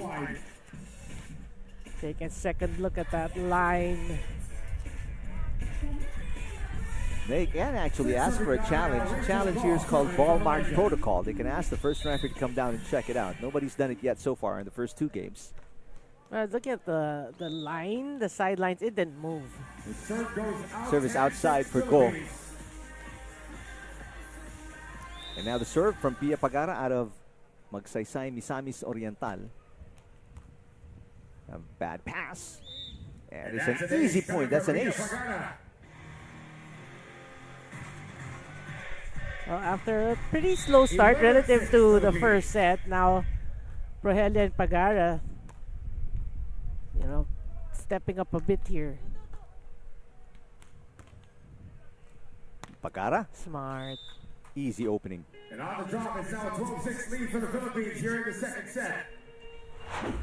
It's been working well for Progella and Pagara here in the second set after pretty close start. Pua comes up short. Biggest lead now of the set.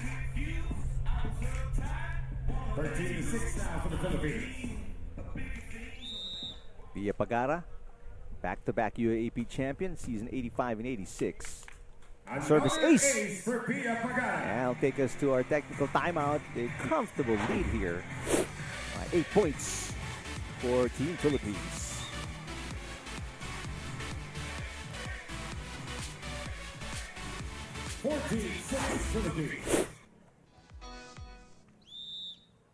All right, we stand corrected. We hang on in the air and return to action here. Main court of Nuvali Sands. And that one outside. And now we go to the technical timeout. 15-6, a 9-point cushion for the Philippines after the error by Iling Pua of Malaysia.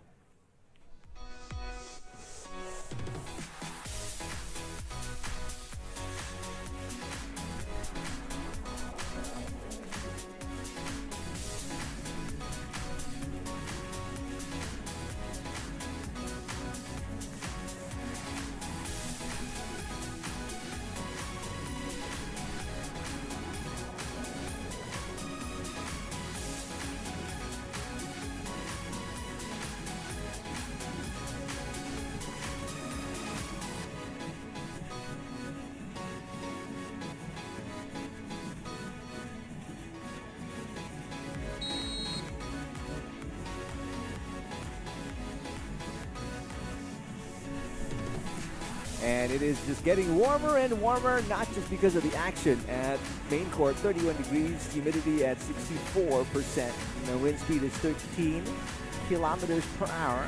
We wish it would be higher later, but we don't expect it to be. It is summer. It is beach volleyball. What do you expect? Goa sets it up, set to action. And it's been all Philippines here. A combo of Kylem Progella and Pia Pagara, totally dominating the Malaysian duo of Iling Pua and Rachael Go. As you were saying that, they get a kill off a check. Nice serve again. Yeah. That's one of the specialties of Iling Pua.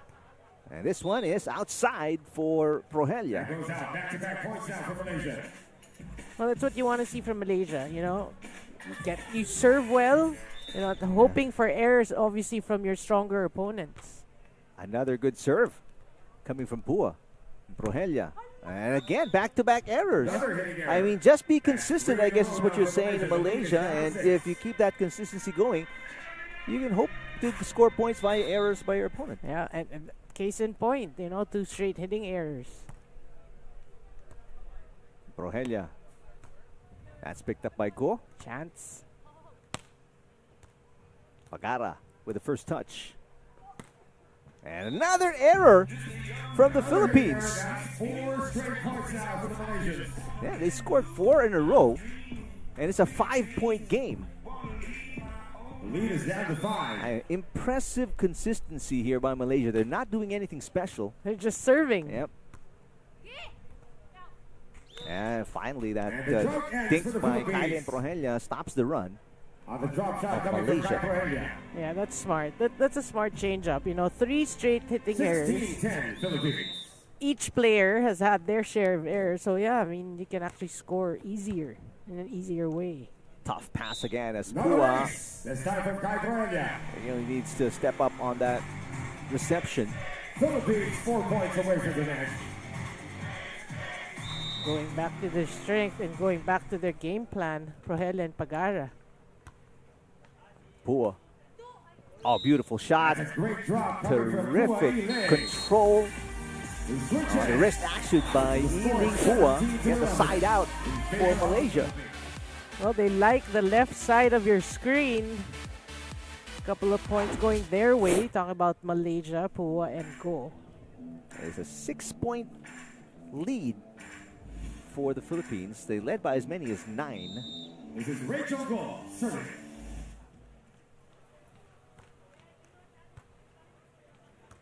Progella. Got it. That's a power That's a strike better hit. coming from Kai Progella. Kyle Progella, a highly decorated beach volleyball player. 11 Philippines. Champion in high school twice, champion in college twice, and was an MVP season 86. Pagara, almost, but not quite on the save. You know, the thing is, if you look at the score, although, yes, aided by a couple of errors on the side of Philippines, you like to see that fight in this young Malaysian team, right? PUA and Go just trying to play their game.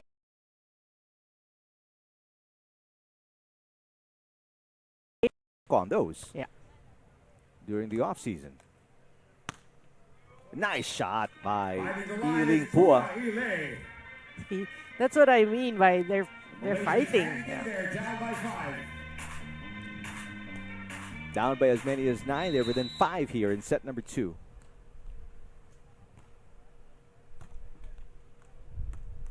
Kai Progella. Tough get for PUA. Go with a nice drop shot. Rachael Go drops it in. The lead is down to 4.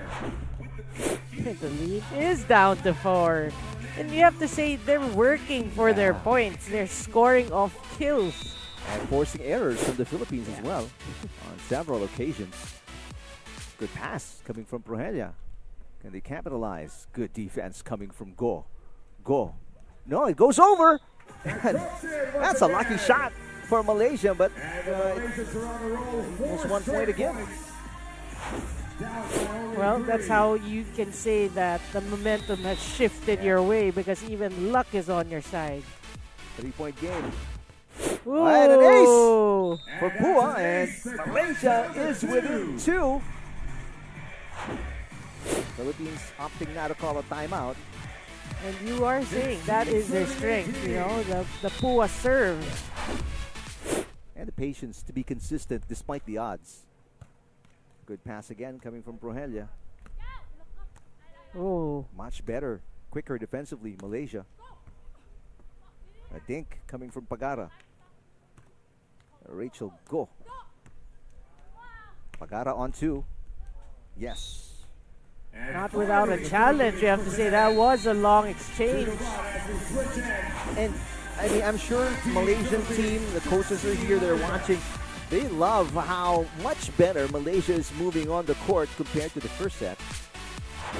They're quicker to receptions to digs, I keeping think that's rallies alive. Yeah, I think that's a trend for new teams. I mean, they start really shaky because of jitters, and then when they calm down a Yeah. bit, you can see that they're playing better.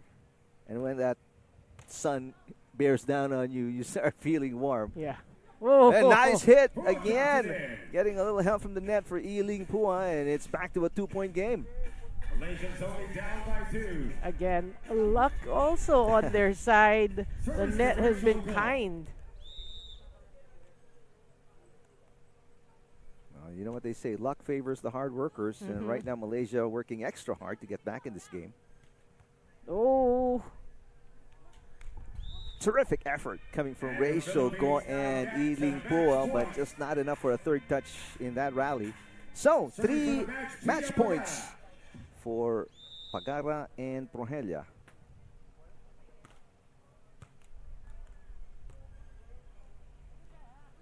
Oh, nice shot again. I mean, now you see a lot of variations in the shots of PUA. 1 match point. 2 to Yeah, go. far better showing Yeah. towards the end of the second set. Could have been a totally different game if they, had this kind of confidence in the first set. And that's the winning shot from Kai Progella, catching the back line for a 2-set win by the Philippines.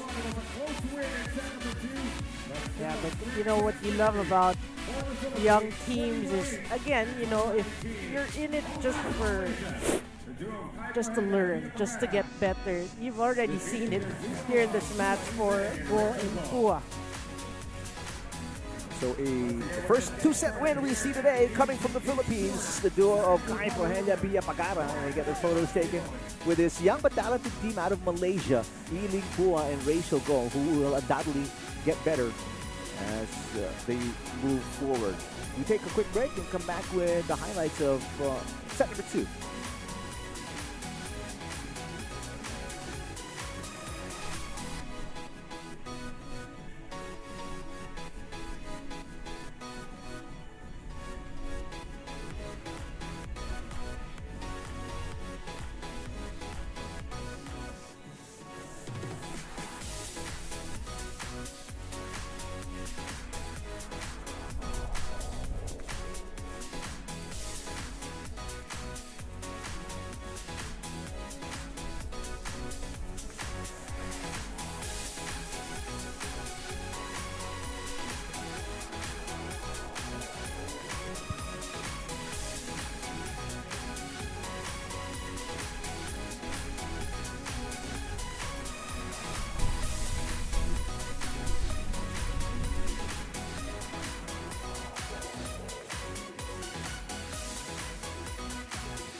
(21-8, 21-18). The duo of Kyle Progella via Pagara of the Philippines winning comfortably in straight sets against the Malaysian duo of Ishii PUA and Rachael Go. Yeah, we have to say, the start of the match, you can see the Philippines ranked 13, as you said, 13 they're most favored. They won the first set easily, but the second set, fighting the young Malaysian squad, they really gave Philippines a tougher time. They made them work harder, and that's all you want to see from a new team who's actually ranked 19 out of 20 teams. Look at the numbers. Philippines attacks, blocks, aces. They stuck to their game plan from start till end. Were challenged, but they kept at it, kept the pace, served well, targeted, and they prevailed. So that's the first of 2 women's matches on day number 1. We raise the net for men's action as the Argentinian Pats, Jack Pearse, take on Edwin Tolentino and Larry John Francisco of the Philippines. Keep it right here on Filipinas Live and One Sports Plus.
division.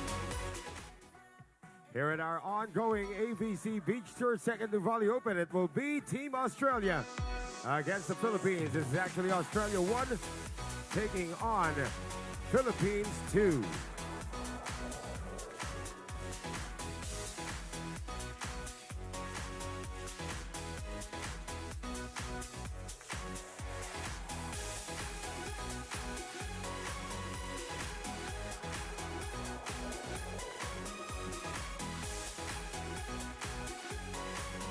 Nice.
It is day number 1 of the second Nuvali Open, and this is the lineup of the games so far this morning until the next 2 games. So we have the results of the first 2 games already. You can see it on your screens.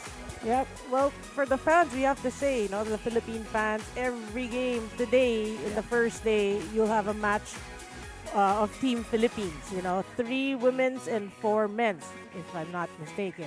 And yeah, we saw Team Philippines bowing to Japan in the first match, and Progella and Pagara winning in the second match. And then let's take a look at our pools. No, for the men's, there are a total of 24 teams divided into 8 pools. So there are 3 teams per pool. And if we talk about how things will go, the team that tops the pool will make it to the round of 16. So each pool will play 2 matches because there are 3 teams, and the top goes to the next round. There you go. We take a look at, we bring you to the main court once again, where Cat Epa and Honey Grace Cordero earlier lost in the first game against Japan, Noreen was saying, and then Progella Pagara winning against Malaysia in the second game at the main court. Right now, you're looking at the duo of the Artanian Pots, Jack Pearse, and the duo from the Philippines, Larry John Francisco and Edwin Tolentino. First men's match today. Yeah. Well, I was looking at it. So there are 3 teams for representing the Philippines in the men's and 4 for the women. So yeah, a total of 7 teams that will see action today. The officials for today's, or at least this match, they switch around every match.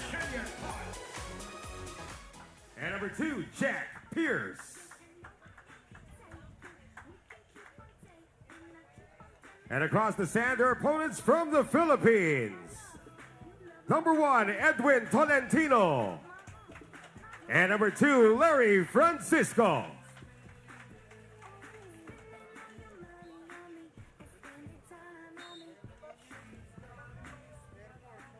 Once again, the men's division now open. This is match number 1. Good luck to both teams. And as they shake hands at the net, you see the height disparity, obviously in favor of the Australians, who are seeded number 1 in this tournament.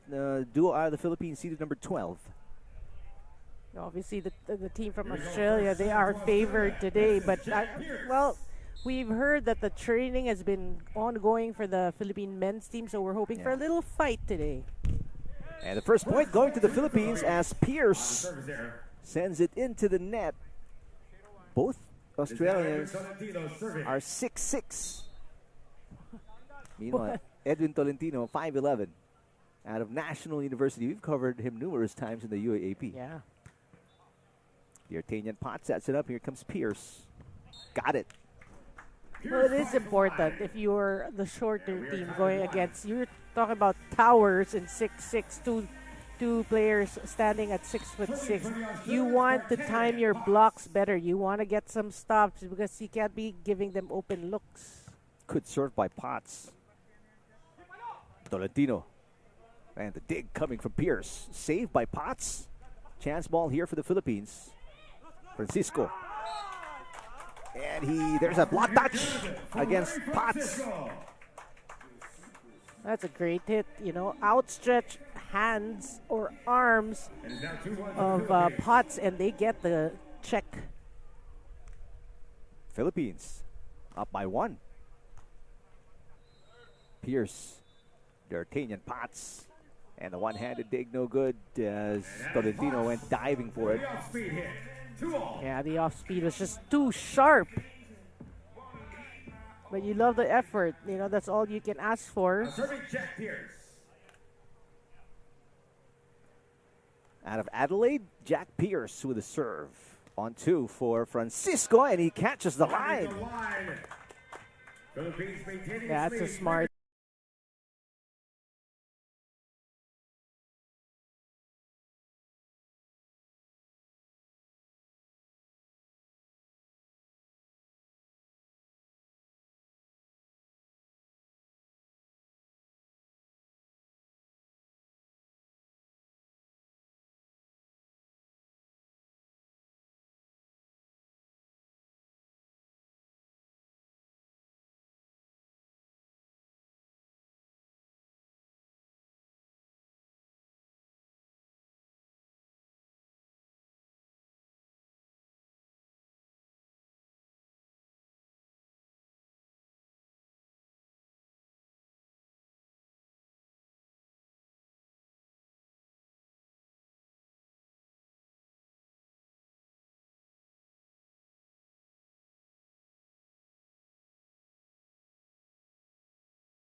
On 2, that is outside again for Pearse. So back-to-back errors for Australia, and this is the biggest lead for the Philippines at 2. Boy, Australia is actually being very impatient here at the 5s and 7s of the first set. Which bodes well for the Philippines. Yes. Let's see if they can keep Australia playing in this way. Potts out again. as good as this situation is for the Philippines, you can hear the fans in the background. You don't expect Australia to keep committing errors for the rest of the way. I mean, these are welcome errors, but don't rely on them. You want to take advantage and play your game.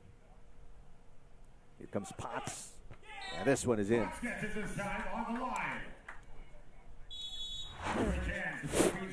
You have to say that's a good response after a series of errors from Potts and Pearse. That came in quick, hard, and fast. The Philippines still trying to get the timing right on the blocking against especially Potts. They've been targeting Potts on the first serve. Another error here for the Australians, who are seeded #1 in this tournament. Well, we have to say it's a pretty shaky start for the top-seeded team. This is the biggest lead for the Philippines at 3 points. Here comes Potts again. Potts on the line. That's going to be a challenge for either Francisco or Tolentino. I mean, how do you block that? I mean, so much athleticism and then the height, the 6'6" height. And they're smart players, so much variety in their shots. Safe serve coming from Pearse. Comes Tolentino. Wow, what an angle. Whoa. Cross-court hit is good as the Philippines now up by 3. Yeah, that's smart hitting. Went long ball cross court and found a corner pocket. Tolentino makes it a 3-point lead once again for the Philippines. Great serve. Good but a great save, that's right. And this one is outside. And there's a net touch as well. Wasted opportunity. Lead is down to 2. Edwin Tolentino's like, what happened? That's our point. There was a net violation there. You can see it's clear. Yeah. As unfortunate. Potts gets an ace too. So this is all of a sudden the 2-point run, Noreen. Yeah, again, we always say these errors, the impact it creates. You know, after that, a service ace, so that's back-to-back points for Australia. Oh, service is out. Too much adrenaline, I guess. I don't know what it is. But yeah, this duo, they've got to sort this out. The serves and the attacks are quite long. They need to check their emotions. You know, a lot of emotions riding. It's not even close to the line, so they've got to sort that out. Otherwise, it's going to be a long first set for them. Tolentino, good up coming from Pearse. And there it is. Nice hit coming from Pearse. Boy, that's just smart hitting. Eluding the blocker. For the Philippines, 11-10 over Australia.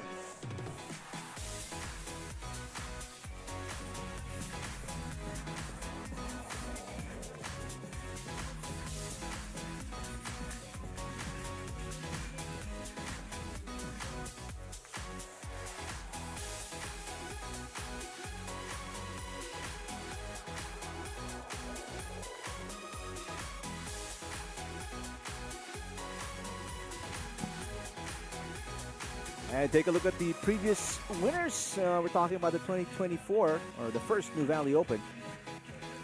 Ali Reza and Abbas from Iran. And Isak Tipjan Tauvato Poradit from Thailand. And then we mentioned the Argentinian Potts, bronze, but again, he was different partner, Ben Hood. And now he's partnered with Jack Pearse. There is the Argentinian Potts, a bronze medalist from the first Nuvali Open. And set to serve is his new partner. Tolentino in the #1 jersey and Larry John Francisco in the #2 jersey. That is on the line, says the lines judge. And then Tolentino, wrong decision in letting that pass because he was there. Yeah. He let it go and it hit the line. All of a sudden, the lead of the Philippines, which stood at 3, is now gone. Good pass. Oh, what a save. The sheer length. Yeah. Tolentino. Again, great chase coming from Pearse. Pearse, easy point. As in the scramble, Philippines got out of position. Well, you got to appreciate the hustle from Potts and Pearse. Running, diving, you know, they worked hard for that point. This duo, they've got some wheels. They do. 1 point lead for Australia. They're on a 4-point run. And that drop doesn't go. Nice block by the Artenian Potts. Was that a block? I was wondering why Vergara just let it. That's true. Probably not. Probably didn't not, cross the net as well. 2-point cushion for Australia. Tolentino pops it up. Easy pickup for Potts. Here comes Australia. Yes. That's 5. You can see Australia taking advantage of these open looks. And a timeout requested. Timeout By the Philippines. by the Philippines after this nice point coming from the Artenian Potts.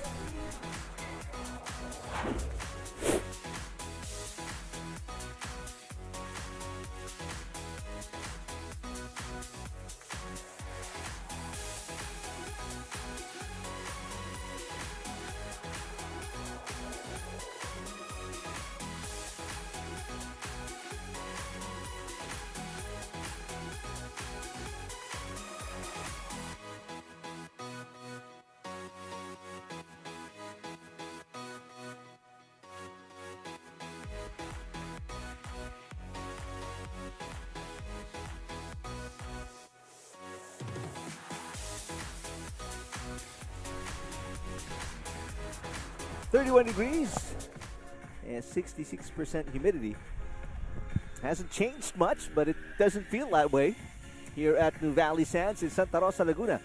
First mass match of day number 1, showcasing Philippines, Nodirjon Francisco and Edwin Tolentino against Australia's the Artenian Potts and Jack Pearse.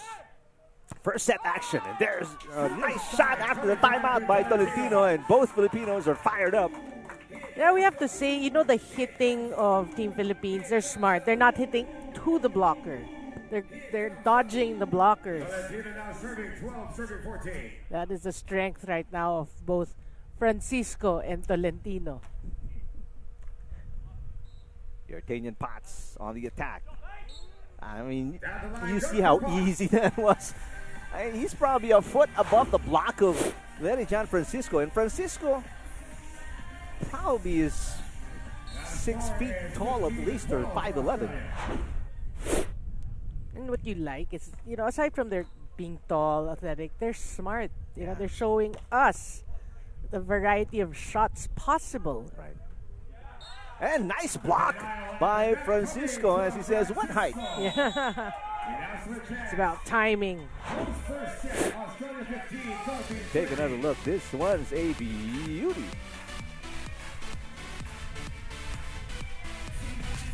I'm looking at, is it Pearse actually talking to the first referee, clarifying stuff? By the way, this duo are pretty young. The Artenian Potts is 21, Jack Pearse is 23.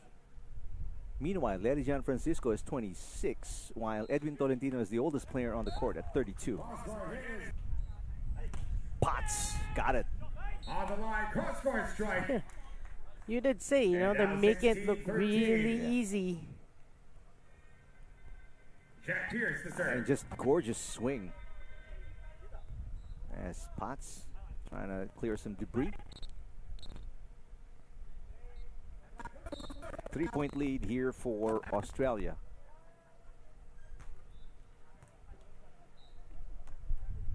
Francisco.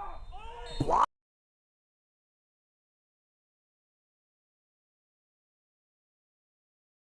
It is because the block used that sheer power of Francisco.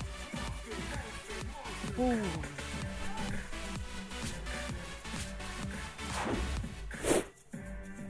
Tolentino wiping off some sand from his glasses. That's gotta hurt. That really hits his head, his face.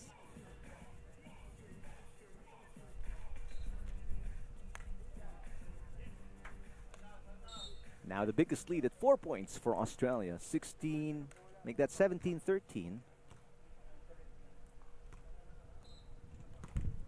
And that one into the net for Tolentino.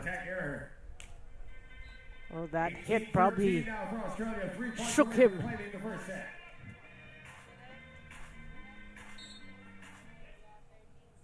Score is 18-13. Short serve, way too short. Well, they're seeing a pretty comfortable lead. I can play around with my serves.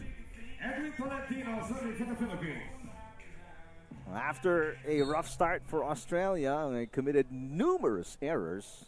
They've finally gotten their bearings. And looking like they're in control here, up by 4. Ooh!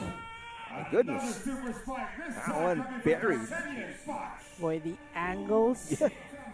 Aside from the fact there's so much variety in their shots, the angles when they go for power hits, I mean, it's crazy. King and pass makes it a 5-point cushion. Great pass coming from Francisco. Ah. And that's the smart shot against the outstretched arms of the Artanian Paz. Yeah.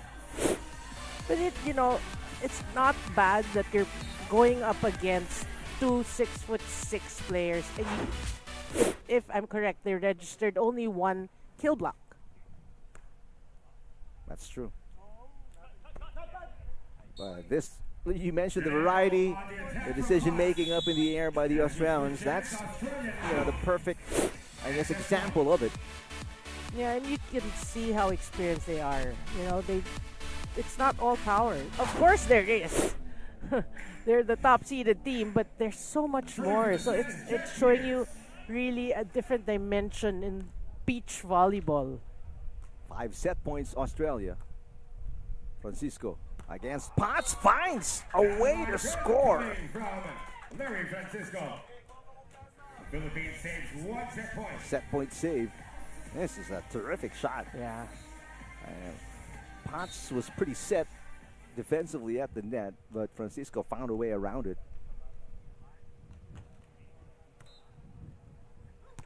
And a freebie, Francisco with back-to-back points. That's the way to go, If you're given these opportunities to score, talking about Team Philippines, you take it. Timeout, Australia.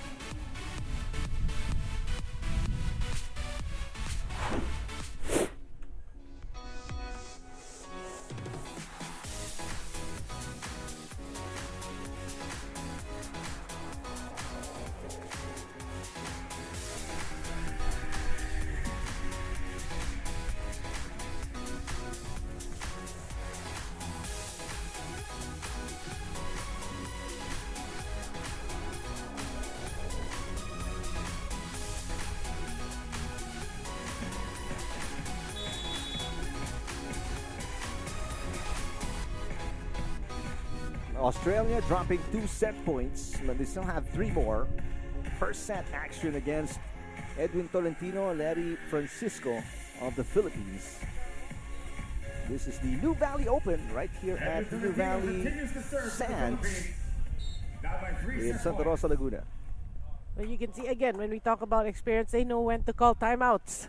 They're not gonna wait any longer, and that is the result. Yep.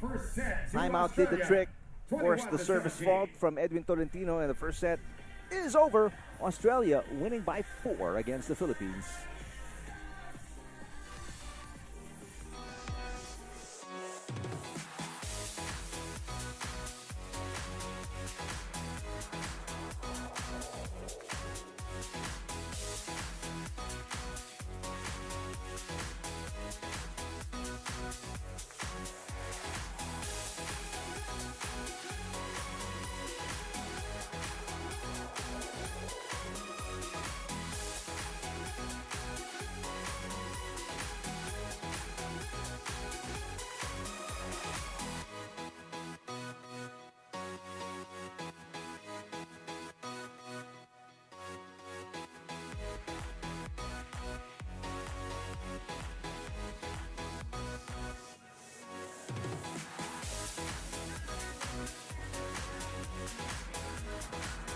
Back here at Nuvali Sands in Santa Rosa, Laguna, set 1 highlights in this Australian win against the Philippines. Well, it was a seesaw event, a seesaw battle in the first set that saw actually Team Philippines leading by as much as 3, but Australia, again, being the top seed or the higher seeded team coming to this match, has showed how much composure and experience they have. Look at the numbers: 13 attacks, 1 block, 3 aces. But we talked about their errors, them being too excited at the start of the match. They have 9 errors, but again, testament to being the top seeded team is they made up for that. They found their bearings, like you said, found their groove, they used their experience and prevailed. But after committing a service fault at the end of set number 1, Edwin Tolentino scores an ace to put the Philippines on the board first here in the second set. Potts is the target of the first serves of the Philippines. What a block, but it goes outside. Point, Australia. Good effort though by Francisco. But we have to say, like we said towards the end of that first set,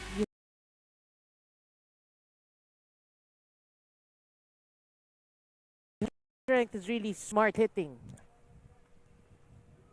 Tolentino got an open net. Easy pickup for Pearse. On 2 for Potts. And the diving dig, no good for Larry John Francisco. Good effort though. Very quickly, a 2-point run for Australia to take the lead here in the second set.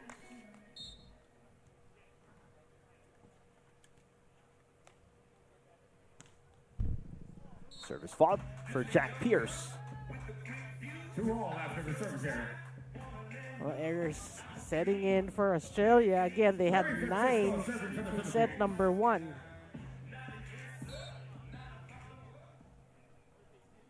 So Larry John Francisco to serve a 2-all.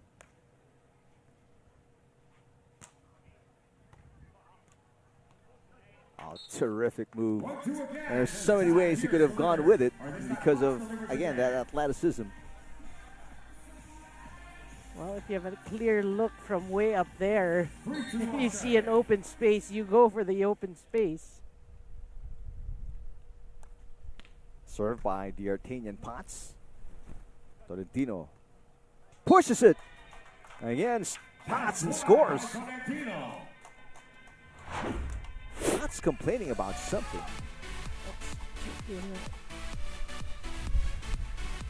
I think they're complaining that they feel the ball stayed in the hands for too long, but it was a joust. Serve into the net for Tolentino.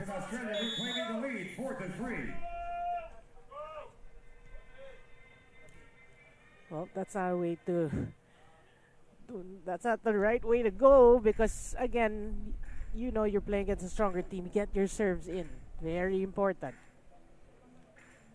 Only a 1-point cushion for Jack Pearse and the Artanian Potts. Pearse was also here in the first Nuvali Open, but partnered with Paul Burnett.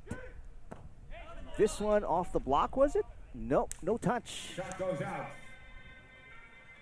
Miss hit there. We heard the plop. Now a 5-3 lead for Australia.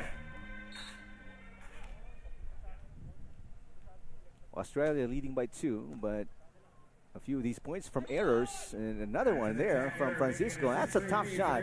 Ball was high up in the air. He had to look up. Well, obviously the sun is up there. And timeout called by the Philippines. That's not easy. That's why the hitting error. Timeout here for the Philippines early in set number 2.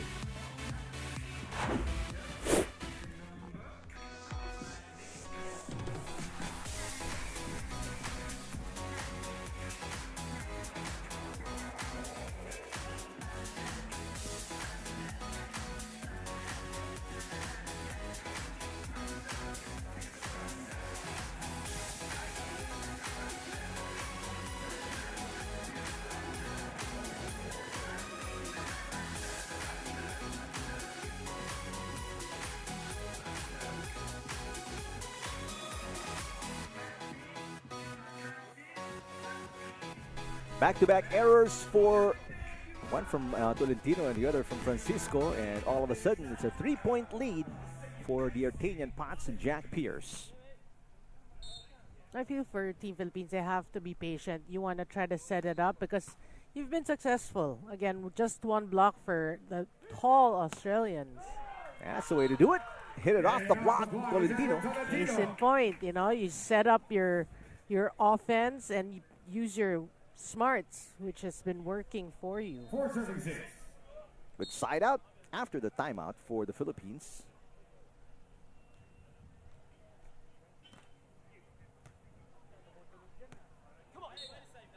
That was one bad pass turning into an easy play for Australia. They have that luxury because, again, because they're very tall. You have a bad pass, you go near the net, you can put it down.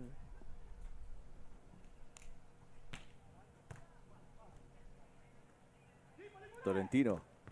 And gets it again against the taller blocker. And by doing so, we have to say he is also frustrating the blockers because they're saying, we're used to having a lot of blocks.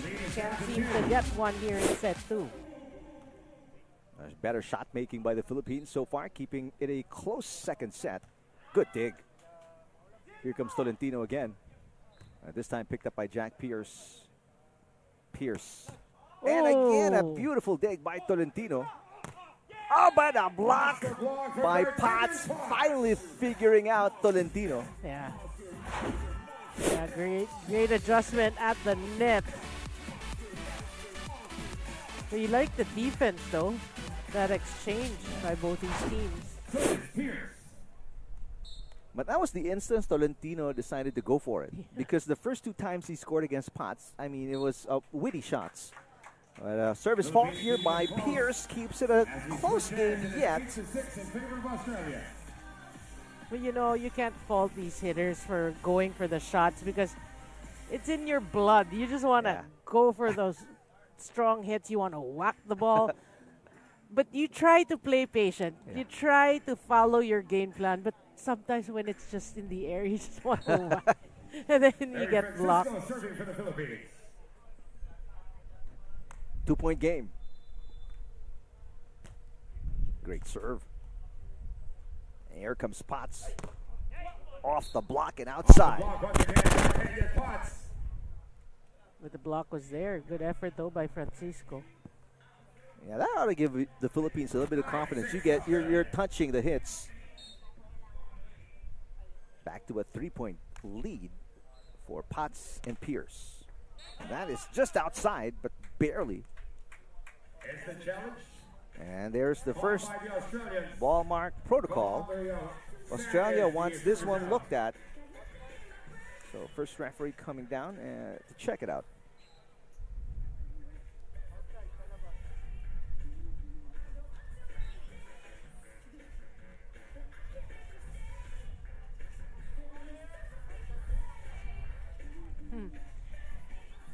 They conferred.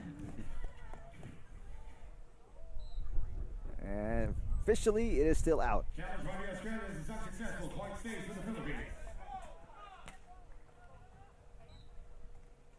2-point game. 7 serving 9. Wait a minute. We'll do it all over again. Everyone just froze.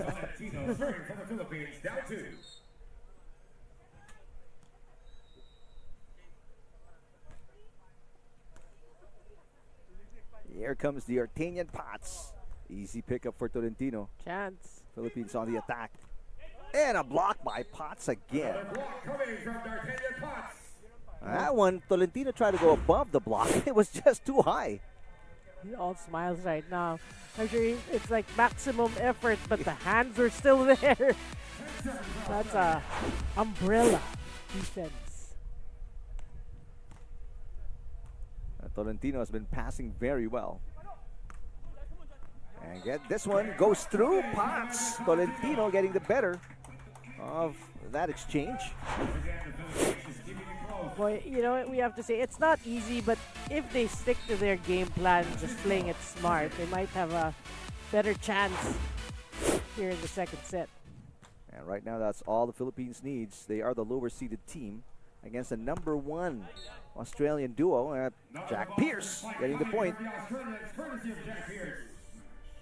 We have to say, Pearse and Potts, they're built to play beach volleyball. Both of them. Long and lean and very athletic, and you need all of those, especially when you're playing on sand. Service fault coming from Potts. If you look at the score, it is just a 2-point game.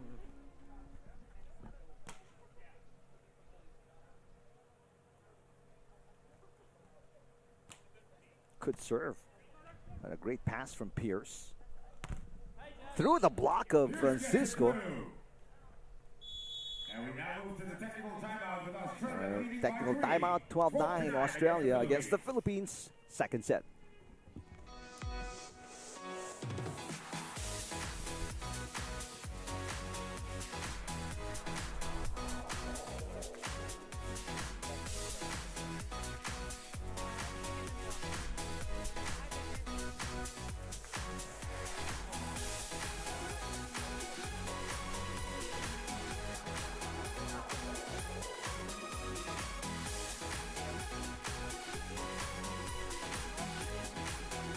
And take a look at the cash prizes. A $2,500 pot money for the champions. And obviously it goes down. But we know, you know, in international competition, it's really the competition. These are just plus. Yeah. You Plus. play for the points. Yeah. Because the points allow you to play in the bigger tournaments.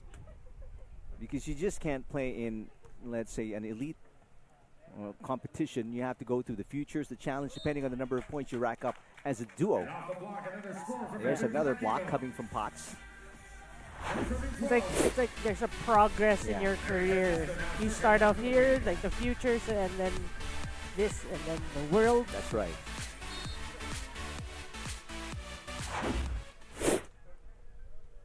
Two-point game. I mean, duo of Francisco and Tolentino, they're hanging around here.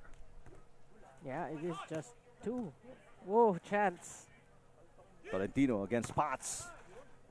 And that pass. Ooh, what a save. Almost, but not quite. Didn't cross the net. It's just a 1-point lead now for Australia. And again, Australia.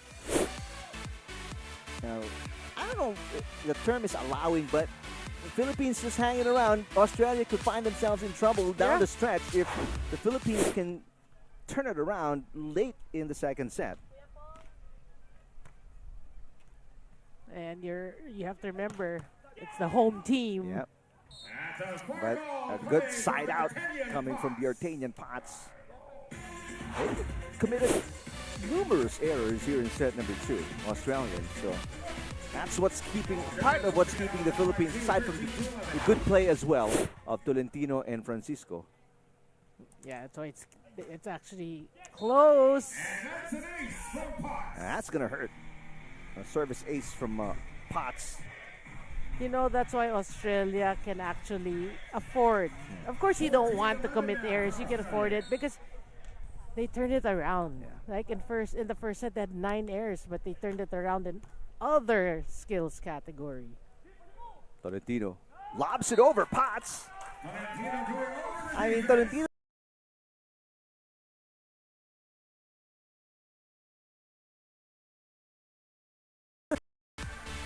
He has more success because of his beach volleyball IQ.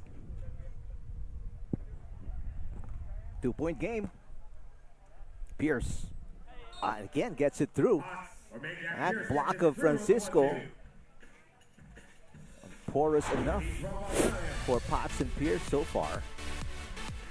What's it been, 1 block for the Philippines so far in the match? Yeah, in the first set. It was 1-all.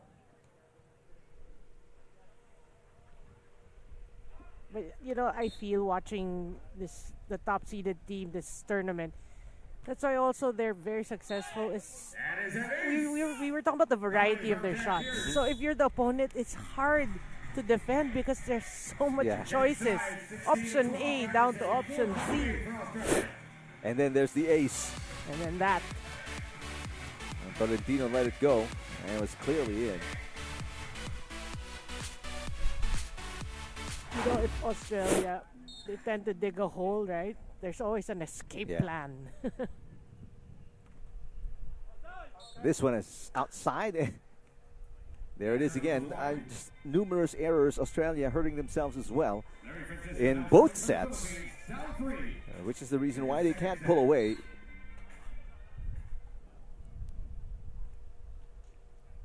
Well, one final push for Team Philippines. They're still in it. Potts. And again, through the block of Francisco. Australia's keeping the Philippines at bay. Tolentino giving some tips or two, some blocking tips.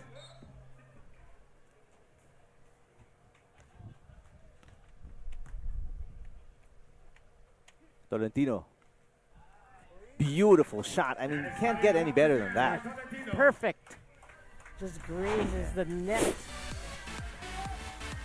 That is a textbook cut shot from Edwin Tolentino.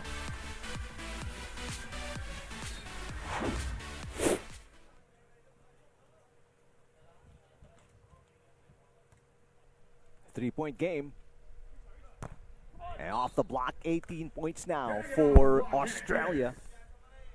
Australia's 3 points away from the match. But the challenge is there. They can't seem to find or to buy a block here. And another service fault from the Australians. Are playing very well, but at the same time, they have not managed to cut down on the errors. Well, it's their game. What they see here in this match. Errors, they make up for it. Errors, they make up for it. So, all right, now it's their match to lose, obviously. Well, a service ace from Francisco.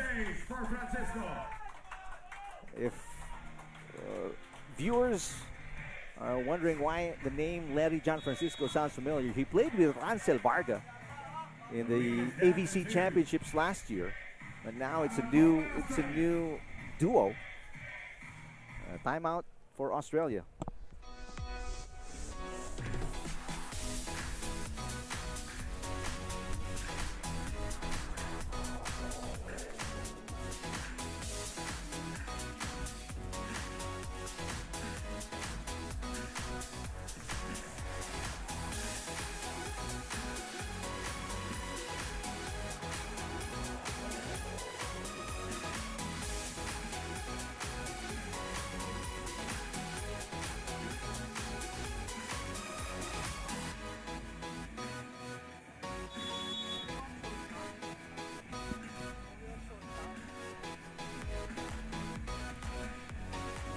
It's a two-point game.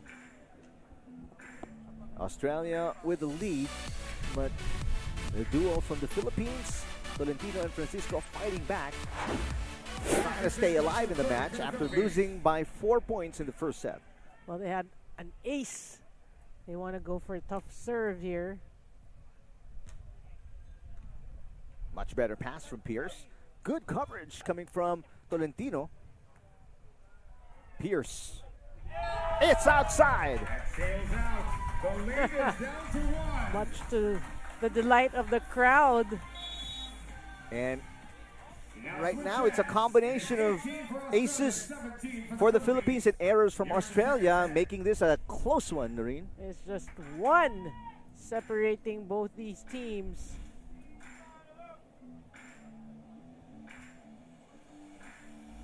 Now, if you're the Philippines, I'm sure the fans are thinking just one burst of points. And they're 4 points away from winning set number 2. Just one error. One more error from their opponent. No! Noreen was saying the other way around. The opposite. So, easy point there for Australia. They are 2 points away from winning in straight sets. They have played extremely well offensively. If not for the errors, speaking of, they would have probably finished this match already. Yeah.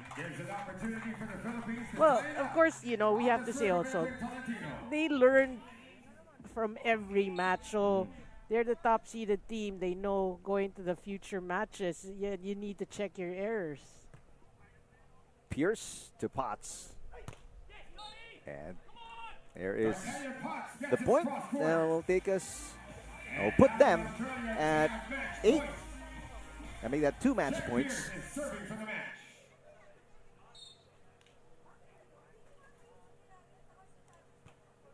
Good serve. Yeah. Tolentino. And this one is outside.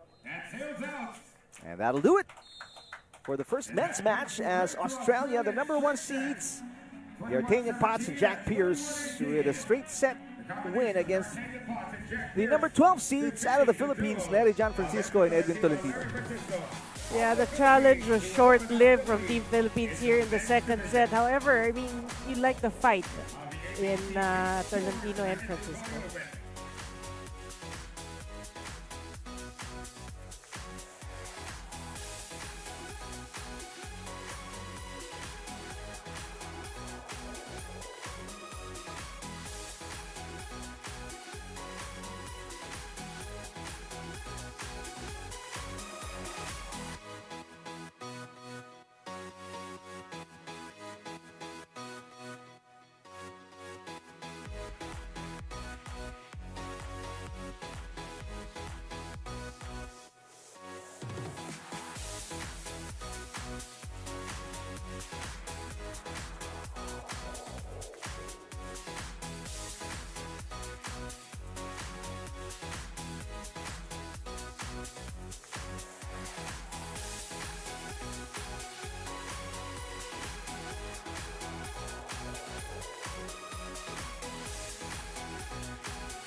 Straight sets win for the Artanian Potts and Jack Pearse of Australia against the duo from the Philippines, Francisco and Tolentino.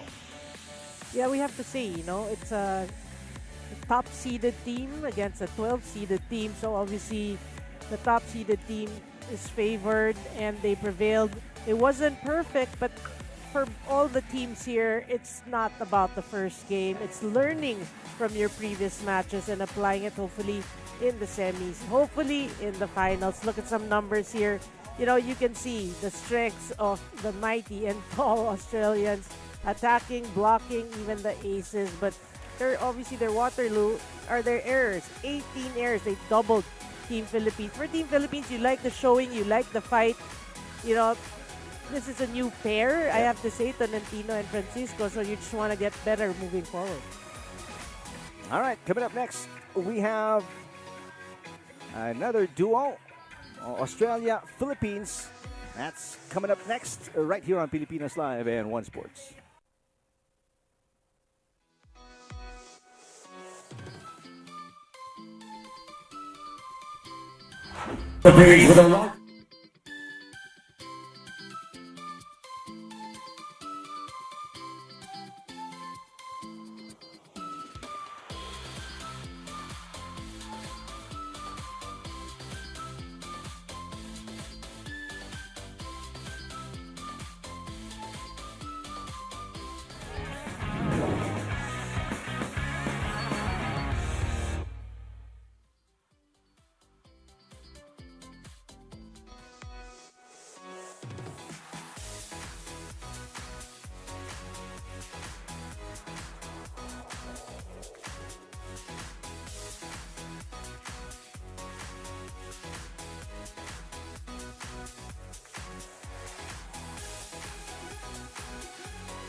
It is the second Nuvali Open at Nuvali Sands in Santa Rosa, Laguna. And the number 4 seeds out of Australia, Paul Burnett and Luke Ryan, taking on the number 20 seeds out of the Philippines, Roniel Rosales and Alexander John Iraya. Hi, everybody. Thank you for watching us on Filipinos Live in One Sports. Eric Tipan alongside Noreen Go for day number 1 of the tournament. So far, 3 Philippine teams have already seen action at Senate Court, and only one have won from the Philippines, Progella and Pagara, as you look at this fresh pairing of Rosales and Iraya on the court. So this is actually Australia versus Philippines part 2. but earlier, Edwin Tolentino and Francisco played the top-seeded team of the tournament, and they fell. But, of course, for the fans, they're hoping that this new pair will not suffer the same fate.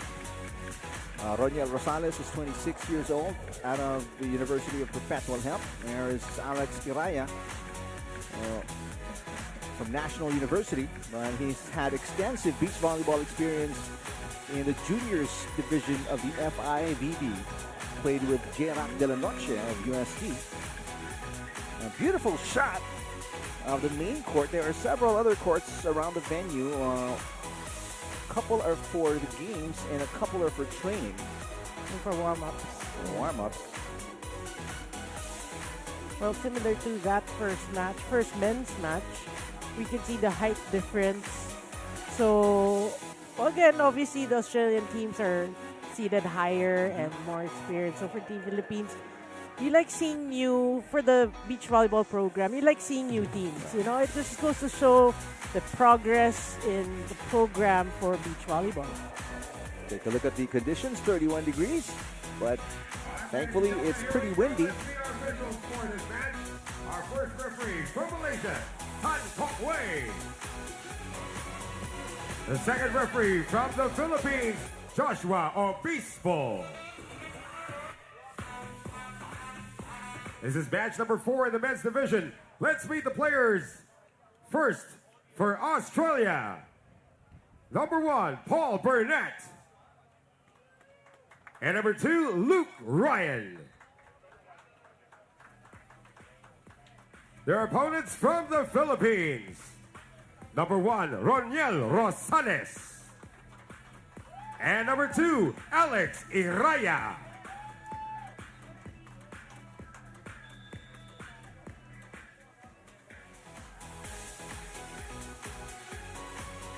And again, as they meet at center court, you notice the height disparity. Paul Burnett is 6'6", and Luke Ryan is about 6'4". The Australians have the first serve. Right, here we go. Paul Burnett. This is Paul Burnett. Out of Australia. He is believe it or not, a qualified dentist, but he chose a career playing professional beach volleyball, and a service fault there for Mr. Burnett. Alex Iraya, serving first. The passion for sports clearly outweighs the need for a profession. Oh, Burnett right off. I don't know if it's a shoulder or the face of Iraya, knocking off his glasses. It is all part of the game, we have to see. And showing good sportsmanship, apologizing right away. And now Iraya wants to wipe off some sand from the glasses.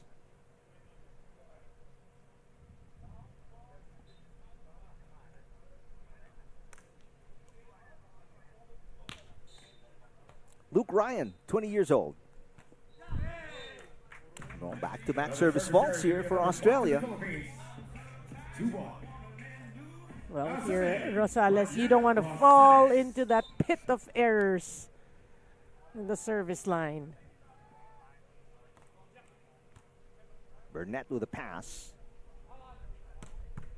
Well, better dig. But this one out of control. Iraya was right there. Yeah. Good read. It's just, yeah, you're right. It's a control.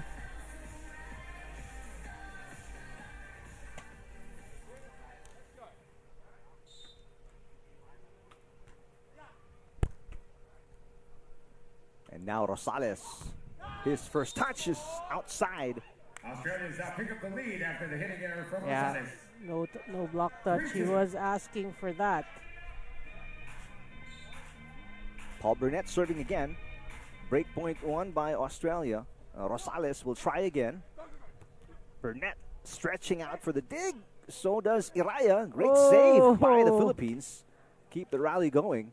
Ryan to Burnett. Yes. Yeah, you can appreciate the court sense of Paul Burnett and Luke Ryan. They saw that open space in the right side of the court. 4-2 now for Australia. There it is. Rosales passes. Iraya back to Rosales. Whoa. Another opportunity. And this one way outside for Rosales. That goes out. Boy, you really need to give it to Team Australia. They worked hard for that. Great digging. 5-2 cushion for the number 4 seeds from Australia. Been playing together since November of 2023, although they've been on and off with different teammates. Like Burnett played with Jack Pearse, who won earlier with the Artanian Pots in the Nuvali Open. So he gets an ace here.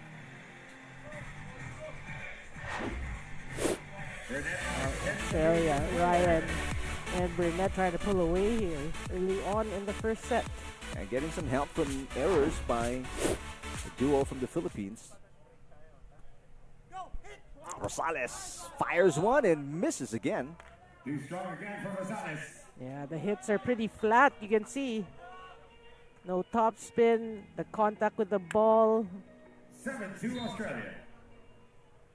Biggest lead for the Australians. Keep serving to Rosales because Rosales has been committing errors on the attack. This one, he makes up for it. Yeah, you know, that's a better hit. It's not as strong, but it served its purpose. He gets the point, you know. That's sometimes if you can't get your timing properly, just get the feel, get the form. But yet another error. One step forward, one step back for the Philippines here. Iraya sends it into the net. I mean, if your opponents, let's say being higher seeded teams, score points, that's fine. But you don't want them to be scoring points because you're committing the errors. Service fault for Luke Ryan. So it's a close one. It's a 4-point game.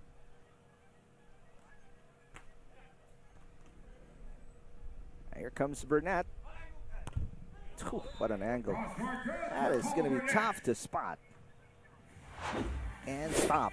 And stop, yeah. I mean, if you're the blocker, even if you're there, the height, because of the how tall they are, it's hard to defend, really. Back-to-back errors, Doreen, here for Australia. And this goes back to Potts and Pearse as well. A previous Australian team on the court. Yeah, so it's still a 4-point game. Alexander John Iraya serving 5-9. That's a good pass. And despite the ball getting slowed down by the block, it was still too fast for Iraya.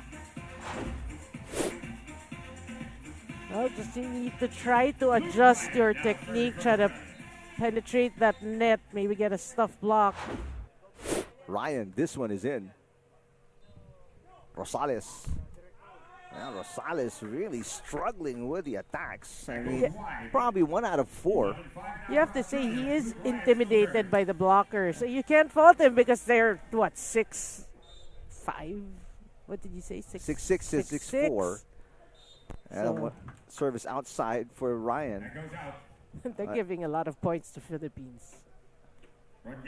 If not for the service faults, this would probably be 15-3 or something like that. Yeah. But then, Team Philippines wearing, did you say pink? That's pink tops? Yeah. With another service fault.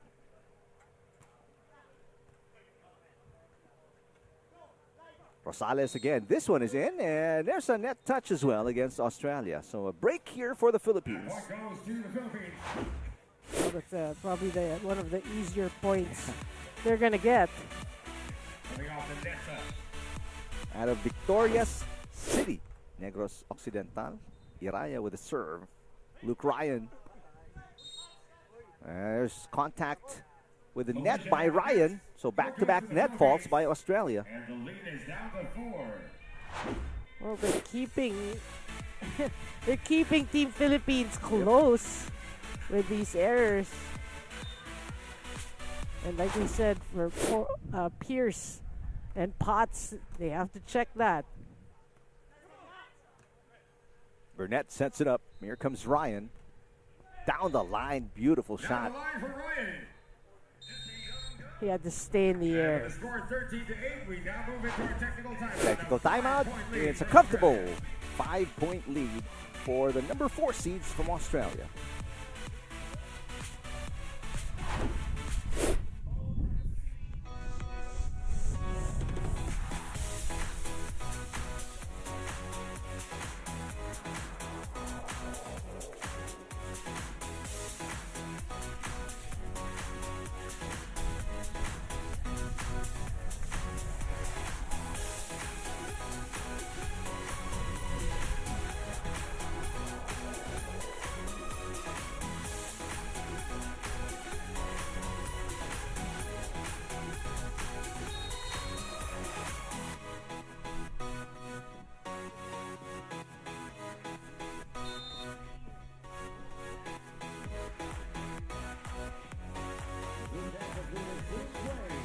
Service still to Australia. 13-8, Australia leading here in set number 1.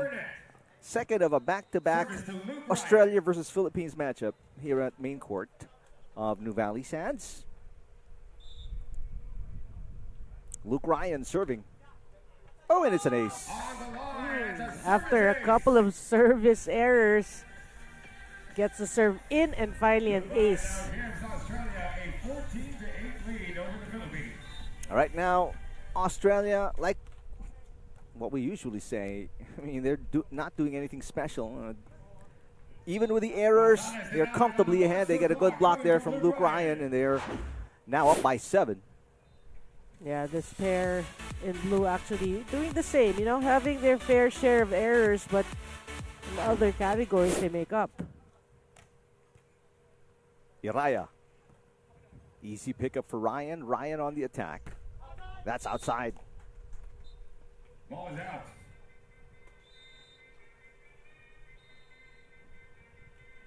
Rachael MAS now serving for the Philippines. Well, for the Team Philippines, you gotta serve in. Yeah. I'm not gonna say tough anymore. Rosales with a serve to Ryan. Oh, Ryan. I mean, that's going to be difficult to stop. And you're wondering, because the Philippines, they were protecting the down the line, so the cross court was wide open. So you've got to sort out your defensive strategy yet again. Burnett with an ace. Timeout here for the Philippines, already down by 8 points. Requested by the Philippines, Australia 17, Philippines 9.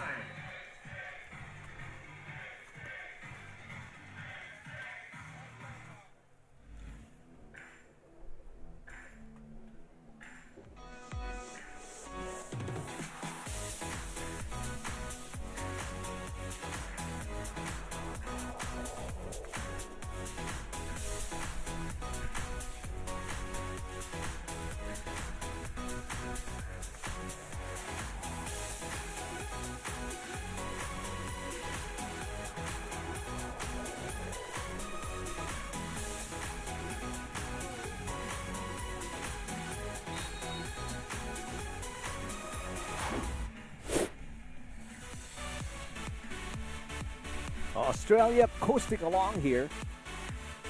Paul Burnett, Luke Ryan, full control of set number 1 against Daniel Rosales and Alexander John Iraya. 8-point lead.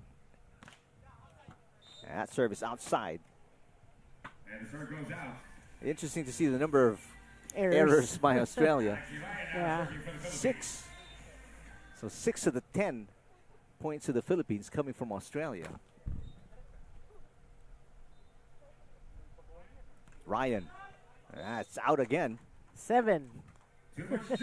And counting. The thing is, you can see with Team Australia, even with Potts and Pearse and Ryan and Burnett, that is part of their game. At least their first matches, the errors. But what you see, that's why you want to learn from these top-seeded teams as they make up. Like, they'll get errors, they'll get aces, they'll get blocks, they'll get kills. And meantime, it helps as well that the Philippines with a service fault there from Alex Iraya.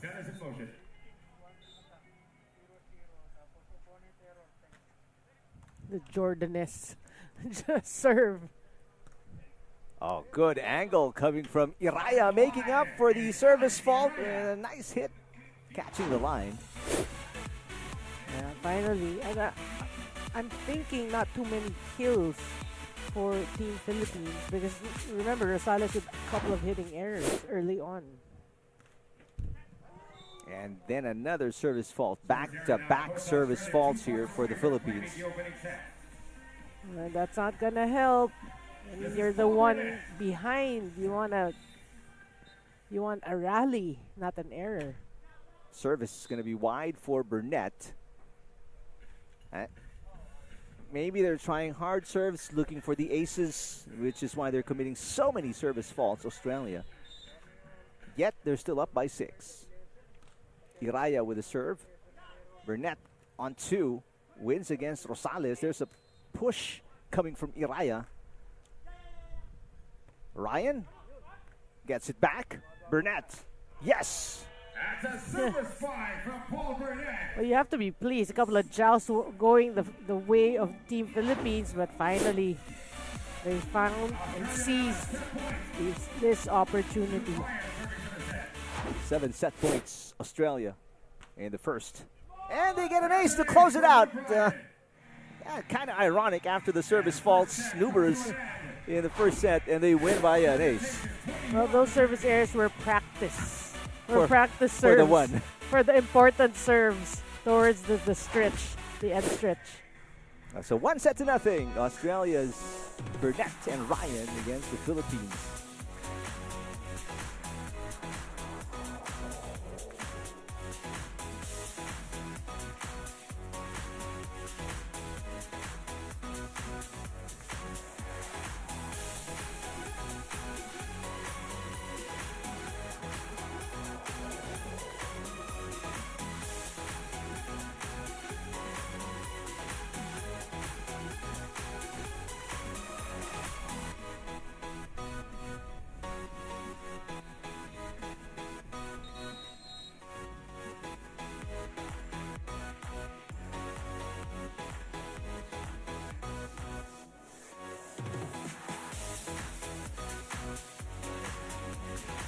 Take a look at statistics of set number 1 at a very decisive win by Australia against the Philippines. Yeah, showing that really they're a higher seeded team. They're showing their strength. Look at that. Attacks. We did mention just 2 attacks for Philippines. We didn't really count a lot of attacks because of the presence of the taller Australians by the net. They had 8 attacks, 1 block, 4 aces. And actually, they still had more errors. So we did feel the errors at 11 compared to 8. But yeah, I mean, Australia made up for those errors. But for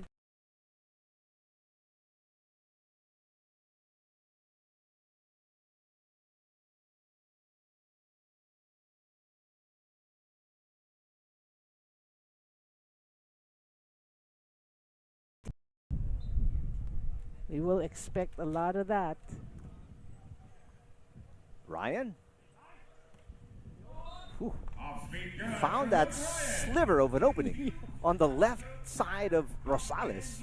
You know, that's how athletic these Australians are. It wasn't the perfect set. It was high, but the length and the hang time kept him in the air. And how he saw that Iraya was guarding the cross, so he decided to choose the little slim, narrow path. In the meantime, they get an ace as well. The slim, narrow path and probably the only path.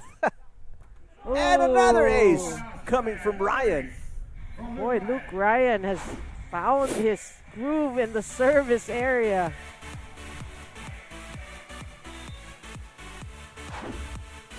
Two-point run. That ends with a service fault. He'll take it. one ace, one error. Serving for the Philippines.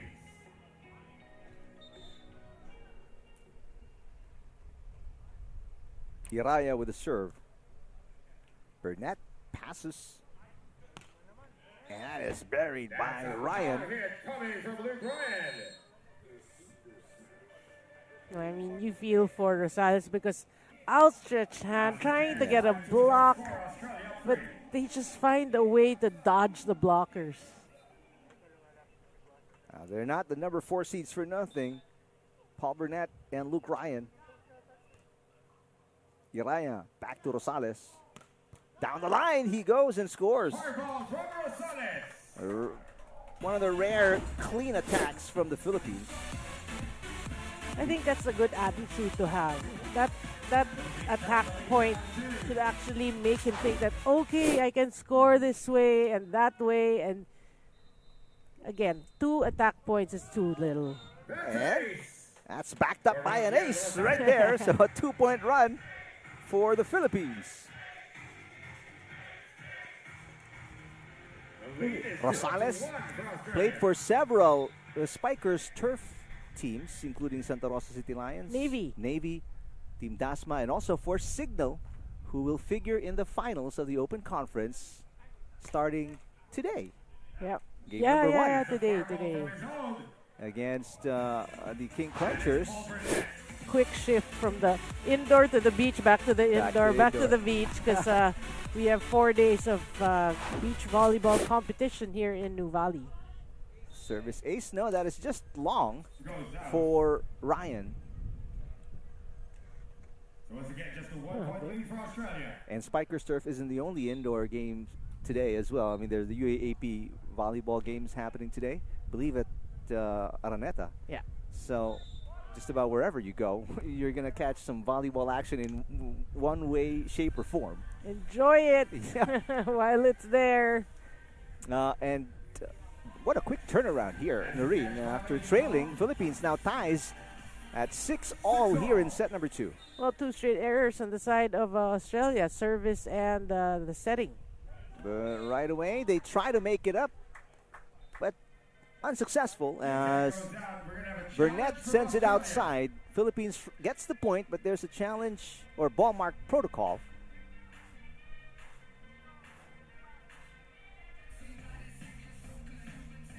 Very quick review by our chair umpire.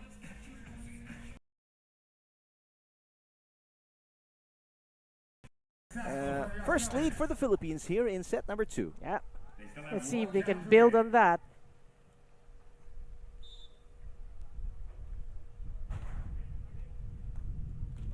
On 2 for Burnett, making up for the mistake. On the 1-2 play. Luke Ryan delivers for Australia. Tied it up. Can it get any sharper than that? And he was even sideways, it looked like, when he hit it. And just such athleticism for Paul Burnett. 7-all. Yeah. Set 2. For Team Philippines, it's a good start. I mean, regardless if it's because of errors, it's a good start. You're at 7 apiece. You got to build. Good pass coming from Rosales. A nice block by Ryan. Iraya tips it and scores. Well, the smallest man on the court gets the point. Standing tall. And for the viewers, just for perspective, Iraya is 5'10", but because of how tall all the others are, including Rosales, he looks small on the court. He's 5'10". Yeah, he's 5'10". You're right. You forget that it's 6'6" and 6'4" on the opposite side. I stand on that court, I'm going to look like a midget. A nice hit coming from Burnett to tie the game at 8. We'll make you stand beside the guy in purple. the second referee. Yep, it'll probably be the same height.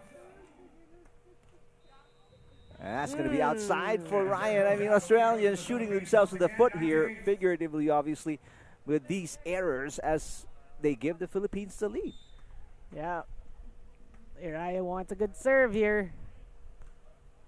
Good pass from Burnett. Oh, good dig.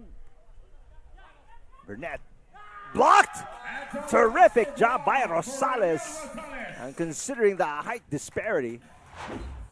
Boy, the hard work is paying off for this duo.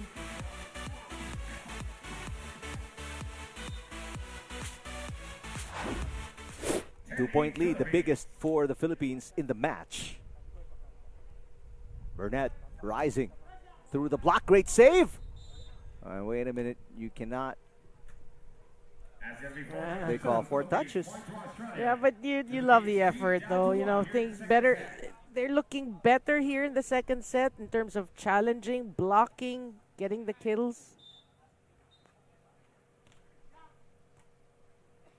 Iraya back to Rosales. Terrific shot. Dropping it in, Rosales.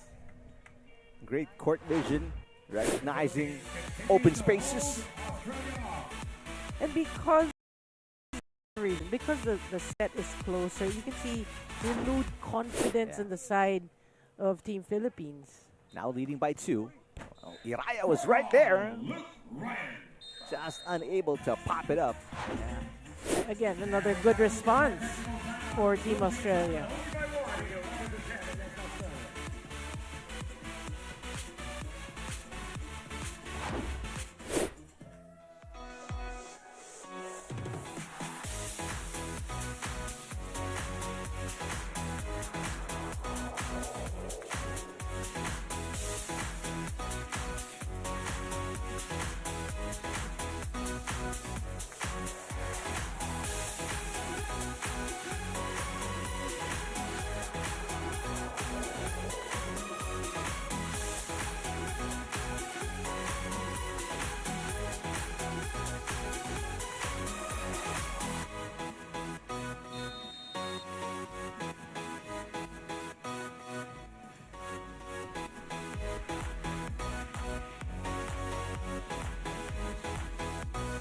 Philippines leading by 1 point. We were up by as many as 2. Rosales pops it up. Iraya passes. That comes up short for Rosales. Yeah, but that's smart from Australia. I mean, it was near the net. What do? You show your strength, you're taller, that umbrella-like defense again. Tied at 11. Second men's match of the Nuvali Open. Here at Nuvali Sands in Santa Rosa. Burnett rising. Off the block and outside. A score for Cole Burnett. Yeah, but that was a great set from Luke Ryan. Now Australia retakes the lead. Up by 1, and they get an ace from Luke Ryan. Make it a 2-point cushion. Timeout, Philippines. And a timeout called by the Philippines. 4 straight points for Australia.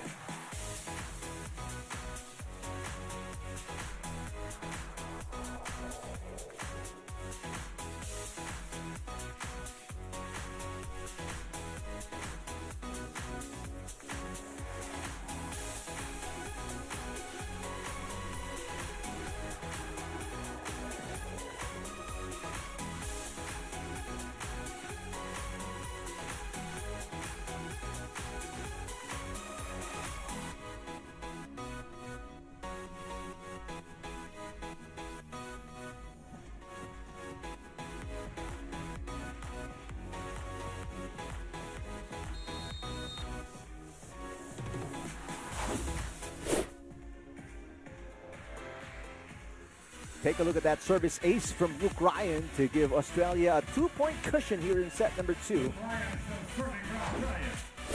Well, it was just perfectly placed, we have to say. This one just outside for Ryan, so it's still a close game as Australia unable to pull away with the number of errors they've committed so far in both sets. Yeah. Hasn't been addressed here for Australia. Good serve. Coming from Iraya. Ryan. Yes. I mean, just towering over the block. And really, because they have so much time in the air, they get to see where they want to put it. They're reading the opponent's court. Tough get for Rosales. Now a chance for Australia. Get a break point. Boom, there it is. Or even this pair has a lot of variety in their shots. Yeah.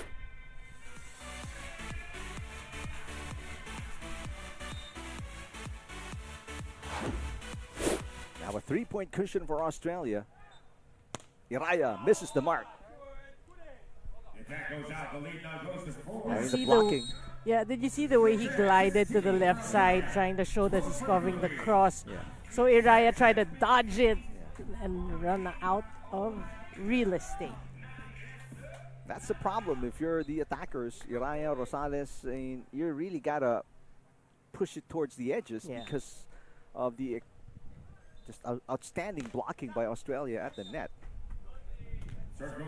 But again, Australia keeping Philippines close with the errors they're committing, especially from the service area.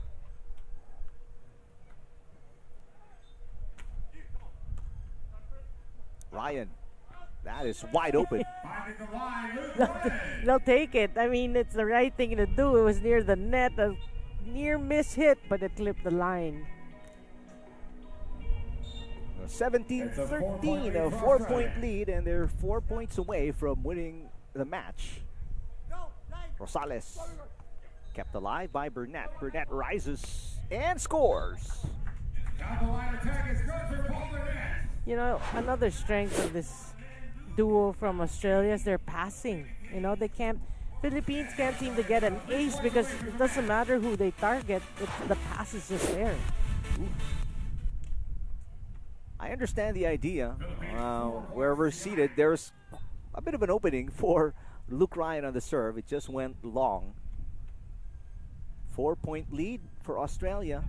A lot of catching up to do for the Philippines. Down a set and down by 4. Make that down by 5. How quick. And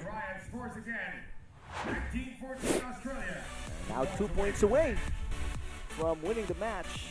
Australia.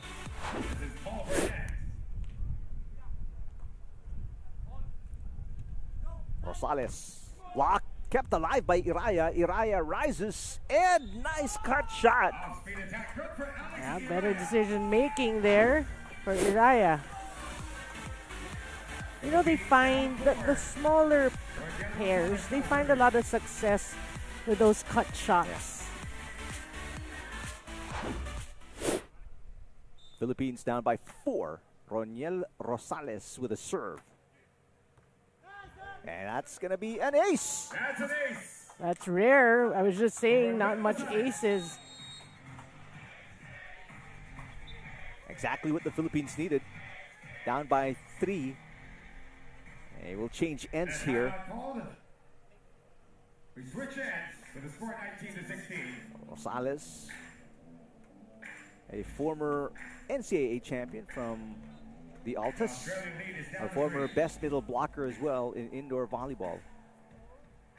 16 serving 19. Here comes Burnett. Oh, what a dig from Iraya. Iraya again. And now Ryan easily lobs it over, but he misses the mark. It's down to 2.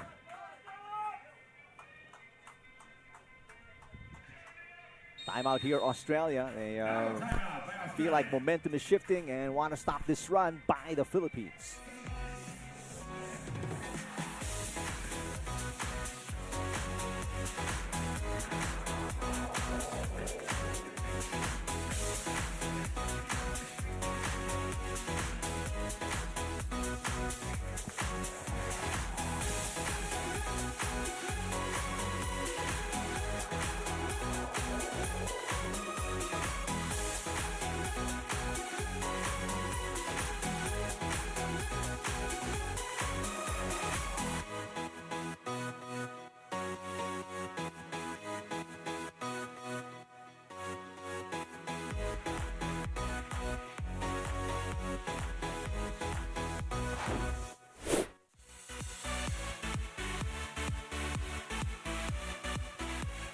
duo of Rosales and Iraya on a run here after being down by as many as 5 late in the second set. They're within 2 points in a must-win situation after losing the first set, and they definitely could not afford that. That is such a painful error. I mean, you did say a little bit of run, a little bit of momentum, but stymied. And now it's 3 match points. Ryan and Burnett. A much harder route here for the Philippines if they want to come back. That's a good first step for Iraya, knocking it off the block. Yeah. That is a great challenge. And that'll look good if you actually have a photographer that caught that at the height of that hit. Burnett with a nice pass.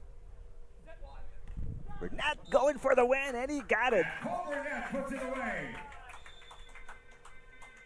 All right, better challenge though here in set 2, but same results.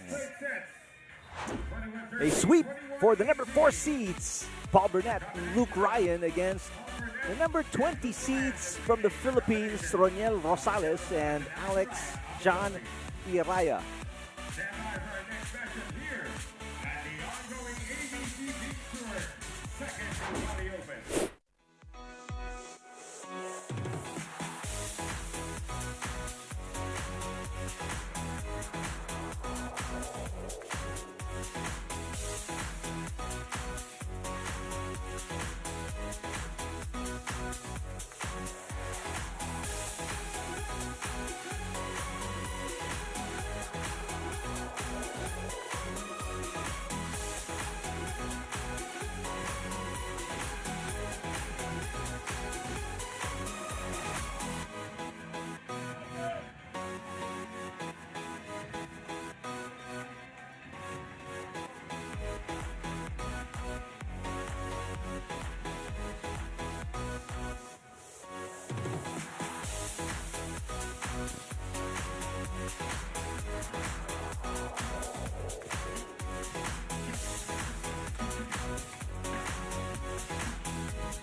Paul Burnett, Luke Ryan winning his straight sets against the Philippines, Roniel Rosales and Alex Iraya.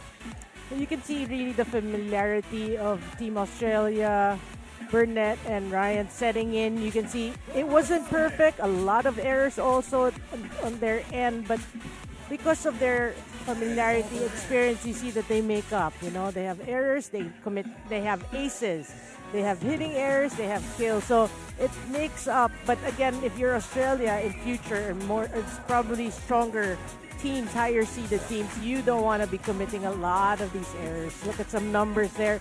We did say errors. 21 compared to 12. That's why the matches were closer. You want to learn from this. For Philippines, a lot of progress needs to be made. You're a bit of a fixer-upper in this tournament. But yeah, I mean, you still have a game. Each team in the men's pool there are 3. So each pool have 3 teams. So the top seeded team, you still have one more game. You just want, if you will bow out, to bow out in style. And speaking of the third men's team from the Philippines, they're going to be on the court next. James Buytrago, Rancel Varga taking on the 24th seeded duo out of Uzbekistan.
It is day number 1 of the second Nuvali Open. We've got the number 8 seeds out of the Philippines, James Buytrago, Rachael Varga, taking on the number 24 seeds out of Uzbekistan, MUSTAFOEV, Golibjon, and Nodirjon Alexiv.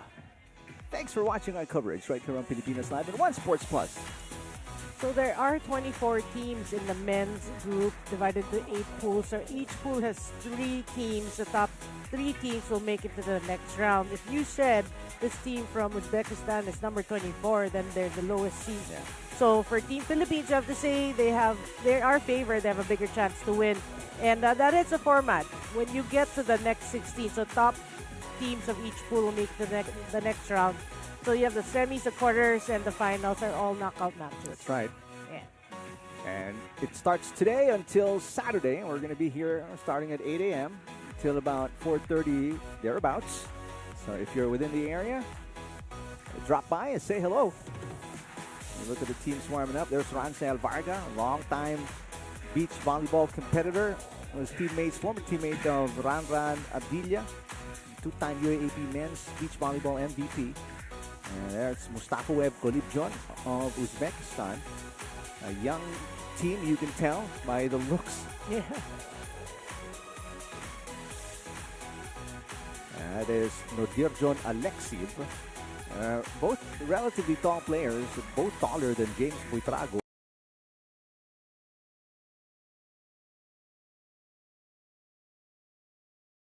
I mean, such a talented beach volleyball competitor. I've seen him in numerous battles. Yeah, actually, the name when you talk about beach volleyball in the men's division, the Buytrago, the Varga, they're the known names that you hear. So you're pretty excited to see how they, as a pair, how they have progressed in the sport of beach volleyball. Time getting hotter by the hour. 32 degrees already. Wind speed staying consistent at 13 kilometers per hour. And nevertheless, gorgeous conditions for beach volleyball. Yeah. The very first tournament here at Nuvali Sands for 2025. It's the Nuvali Open. We're going to have the Beach Pro Tour Futures happening as well. I believe sometime in May. I think the first week of May. So we're going to be back here for that. But in the meantime, enjoy this. A quick recap. In the women's division, there was a win by Progella and Pagara in the morning session, at least early morning session. Meanwhile, both Philippine teams in the men's division have lost against two top-seeded Australian teams. So obviously fans are hoping that this duo of Varga and Buytrago can get a win against these youngsters. This is the first match so far in the men's division where the Philippine team is seated higher than their opponents. That's why for the fans, both watching, tuning in, and inside the venue, you're pretty excited with the chances of Team Philippines. Officials for our next match. Our first referee, Liu Guo Chen from Malaysia. The second referee, Mark Louis Hulao from the Philippines. And now let's meet the players first from Team Philippines. Number 1, James Buytrago. Number 2, Rachael Varga. And their opponents across the stands from Uzbekistan. Number 1, MUSTAFOEV Golibjon. And number 2, Nodirjon Alexiv.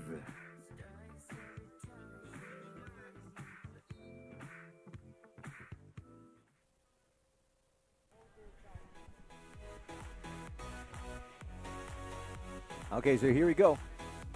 Again, the opponents much taller than the Philippine team. Golibjon and Alexiv slightly have height advantage. But experience-wise, I mean, Buytrago and Varga, like what you mentioned, Doreen, they are almost household names when you talk about beach volleyball. And in the futures, who won bronze? Remember? First point to the Philippines. Let me check. Not bronze, silver. Silver. Yes, 2024 Nuvali Futures, this duo. This duo, right? Yep.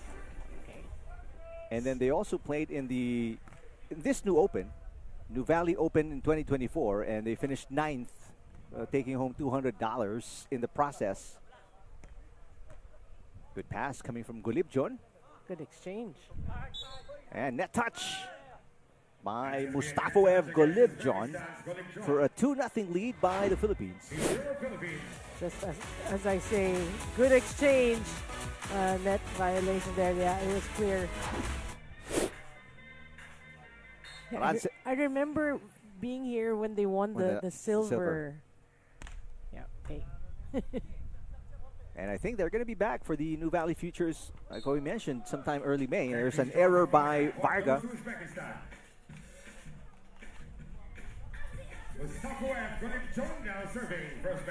So normally, if it's your first tournament or if you're a new team, you're always seeded last. Right? And so based on the points as well. I mean, if you have, the least amount of points, you will be seated towards the bottom.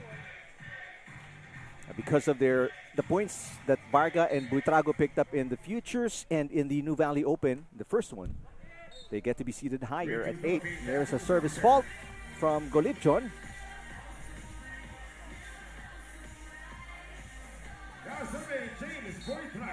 So Epa and Cordero. Or they're the last seed, right? They're the 20th also because they're a new team. They're the new team. Yeah. That's right. Now that was Rosales and Iraya. No, the women's. As a women's, that's right. They're a new team. Yeah. In fact, they're still in college. There's 4 touches going to be called against Uzbekistan. The crowd getting into it. It's like, call it. 4-2 for Buytrago and Varga. They've played 6 tournaments together. So a lot of experience and chemistry between these two. And nice dink coming from Buytrago, make it a 5-2 Philippine lead. That was quick coming off the serve and running to the net, able to punch that through. James Buytrago played with several other beach volleyball players like Krong Arbasto, Paul Salvador. Meanwhile, Rancel Varga played before with Ranran Abdilia, who played with Doc AJ Pareja. Ranran not part of the Philippine national volleyball team for 2025. And that one on the line for Golibjon. Barely actually got the strong contact, but that tipped the line. Nodirjon Alexiev serving at 3-5 opening set. That one is wide. And serve goes out, 6-3 Philippines. Again, we always say, if you're a lower seeded team, you gotta get your serves in, no matter how easy. Yeah. You know, at least you have a chance for a rally, for a stop. Varga, great serve. Alexiev, ooh, can't even get it over with an underhand shot. Yeah, that's a problem if you have a lot of things on your mind. Do I bump it strong, soft, corner? Yeah. Another good serve. They are targeting Alexiev. And that one slowed down by the net, confused the Philippine defense. Yeah, that's the thing. If nobody goes up to block, you know, it kind of confuses your defensive pattern. Even in beach. Golibjon with the serve. Buytrago sets it up. Varga. Just a smart move by the veteran.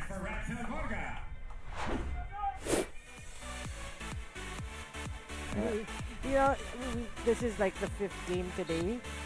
Very rare do you see the smaller player have more confidence than the taller player.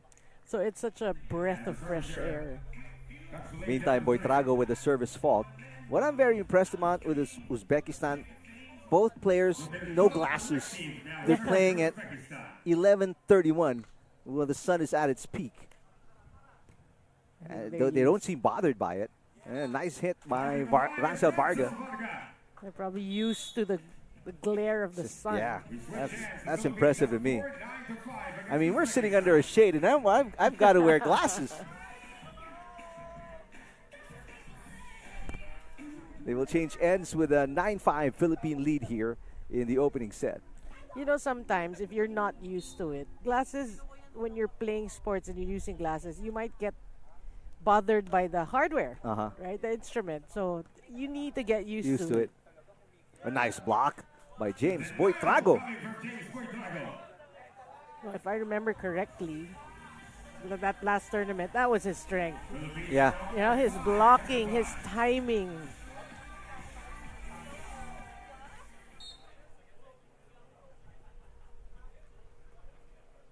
Philippines doubled up on the output of Uzbekistan, but there's a service fault by Varga.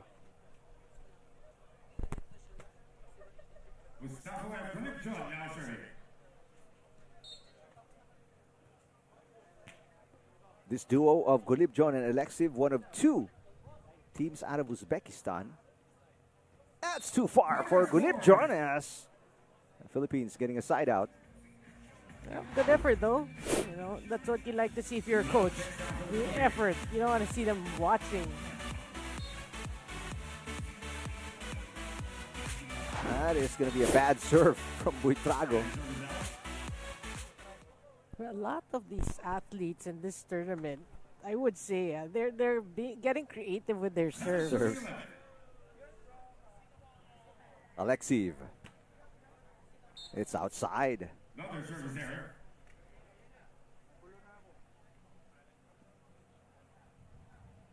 Now 12 Right? You take one, you give one. 5-point game. Back to the biggest lead for the Philippines. Varga with a good serve. Golibjon. Easy pickup for Varga. Here comes Rancel. Cut shot does not go across the net. Yeah, you can see the outstretched arms of the blocker kind of change that attack.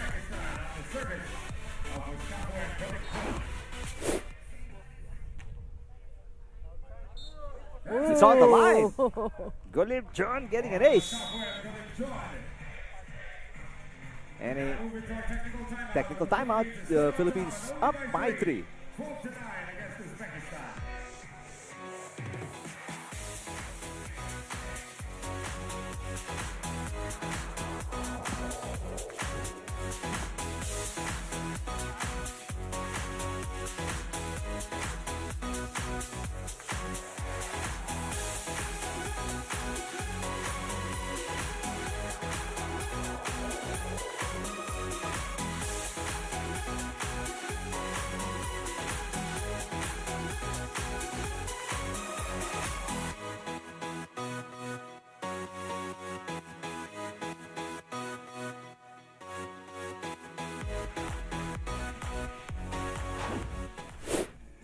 Back here at the main court.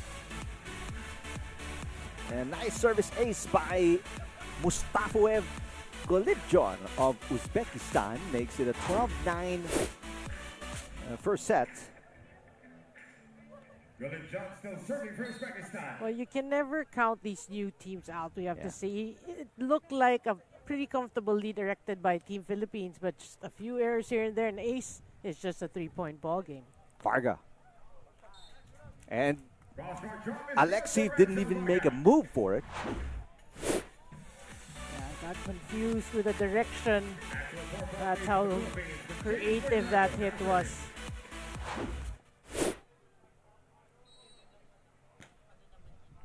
Service out for Buytrago. Boy, Philippines have to. They have to be careful of these errors. You don't want to give because you feel that they are favored, the higher seeded team, Team Philippines. You don't want to be giving Uzbekistan some new life here. Buytrago knocks it in.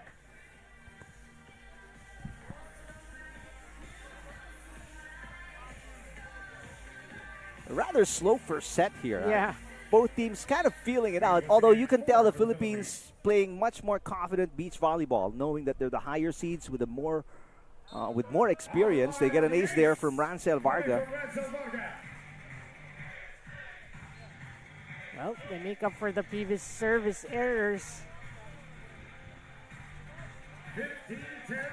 And if you're Philippines, I would say you're a higher seeded team. It is what? Almost noon time. You want to finish this as quickly as possible, right? Because you still have games in the succeeding days. That's right. And it's not just that. I mean, obviously, the more time you're on the court, the more chances there are of getting injured. Yeah. You want to get out of here as much as possible, conserve your energy or strength for the next few games, because obviously we know, especially this pair of Buytrago and Varga, they have a chance of going deep into this tournament. Yeah. I know that. I know you train, during these odd hours, but competition really is different.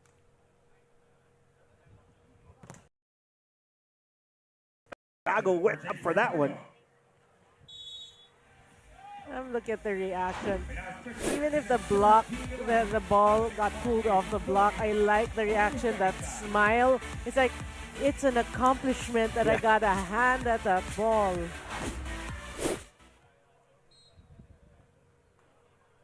James Buytrago still serving for the Philippines.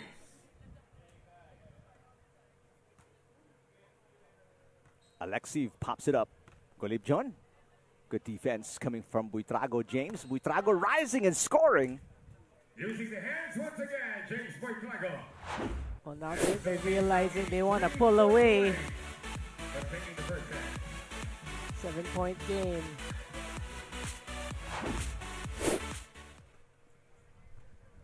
Tough receive there. On 2 for Alexiev. Buytrago trying to answer, but good defense by Alexiev. Varga popping it up. And Rancel with an open net. Easy pickup for Golibjon, but not a good pass. And that is outside. Well, that was the longest exchange we had for both these teams. Sad that it ended in a hitting error.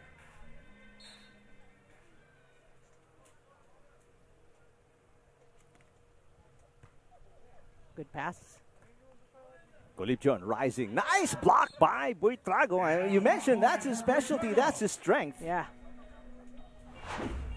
The way he stays in the air and anticipates this. Timeout here for Uzbekistan.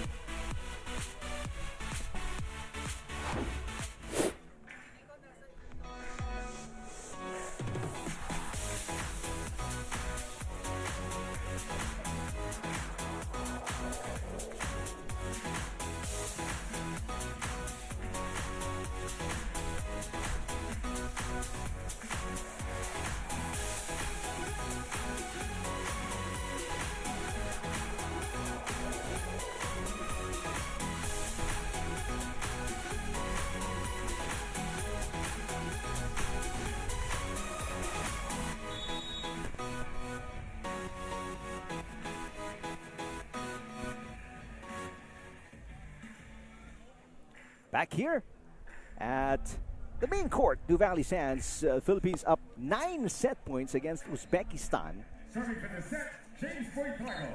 Well, Buytrago and Varga actually getting active both in defense. Whoa! Nice shot there. Golibjon.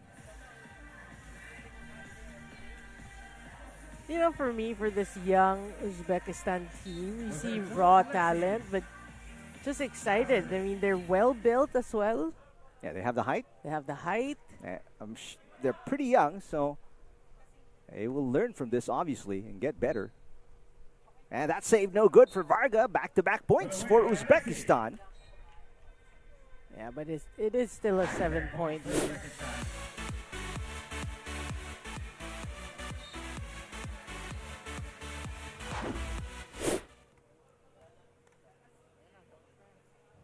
Buytrago knocks it in with force. And that'll do it for set number 1. Yeah, it was close, we have to say. It could, and then Philippines just stepped on the gas, raised the level of play, and finally won in 7 points.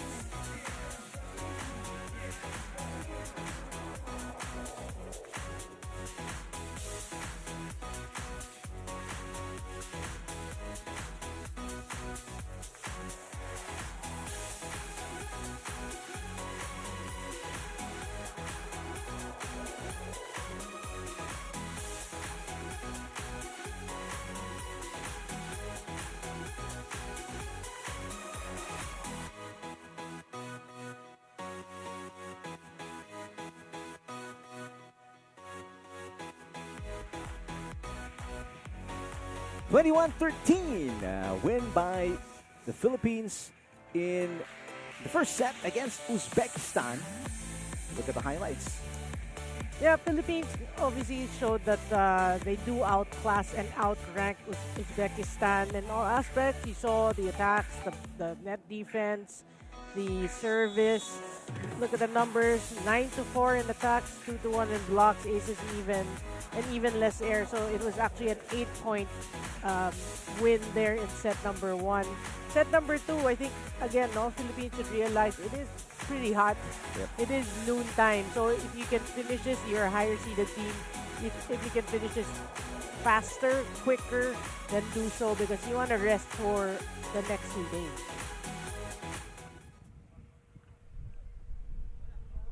Second set now begins. Second set just about to get underway.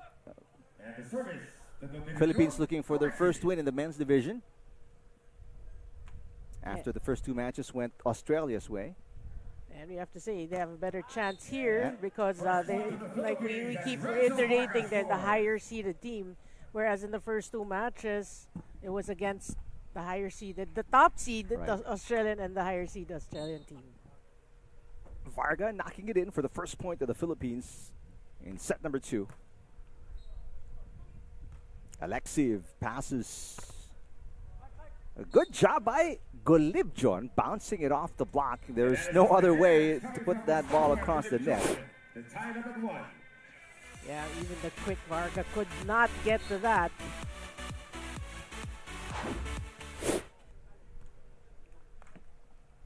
Varga Down the line, good for finds Rachael that MAS. opening. Uzbekistan looking out for the cross court. That's just smart, no? Just realizing that defense that down the line is pretty open. Service outside for Buytrago.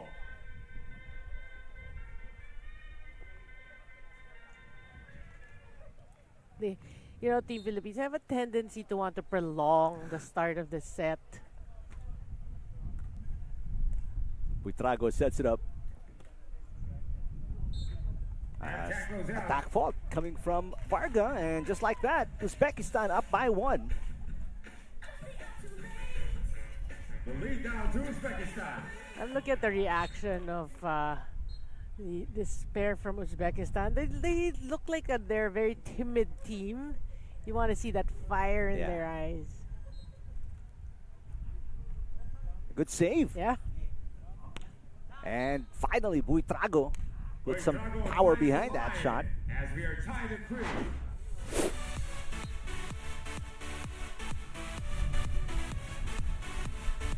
On paper and on the court, Philippines obviously the higher or highly favored team here. For the Philippines. But, they have not been able to start off well, like what Noreen was saying. It's been close so far after that 8-point win in the opening set.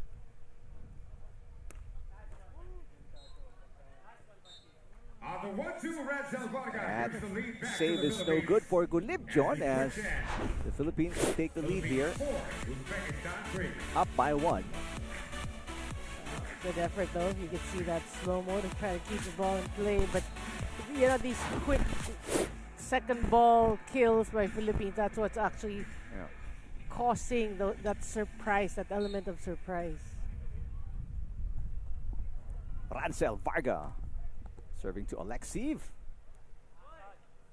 Chance ball for the Philippines. Varga back to Buytrago this time. Finding the middle wide open. Buytrago.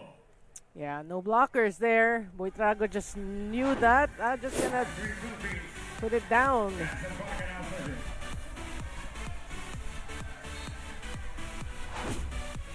Now a 2-point cushion for the duo of Buytrago and Varga. And this one catches the line. Yeah, if you're from Uzbekistan, you don't want to be expecting.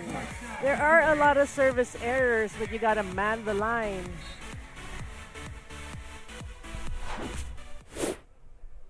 Three-point run by Buytrago and Varga. Wait a minute, there's a foot fault.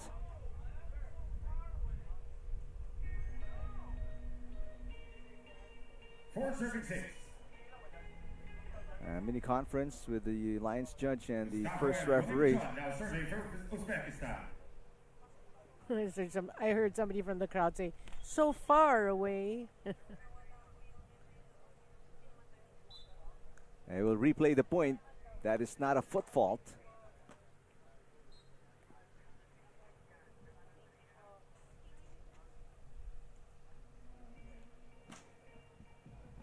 Good jump ball or dead ball. Good serve. Oh, what a get there for Nuvali. That is a valid shot. Buytrago, as Uzbekistan is scrambling, the Philippines taking advantage. Boy, but yeah, you appreciate that football way of keeping the ball in play. That is legal. So adding a bit of entertainment here. Run continues though for the Philippines, now up by 4. Alexiev got his foot stuck in the sand for some reason. Varga, a little off-speed hit. Nuvali. Buytrago picking it up. Here comes James. Got it. Back-to-back points for James Buytrago, and it's a 5-point run for the Philippines. He's got hops.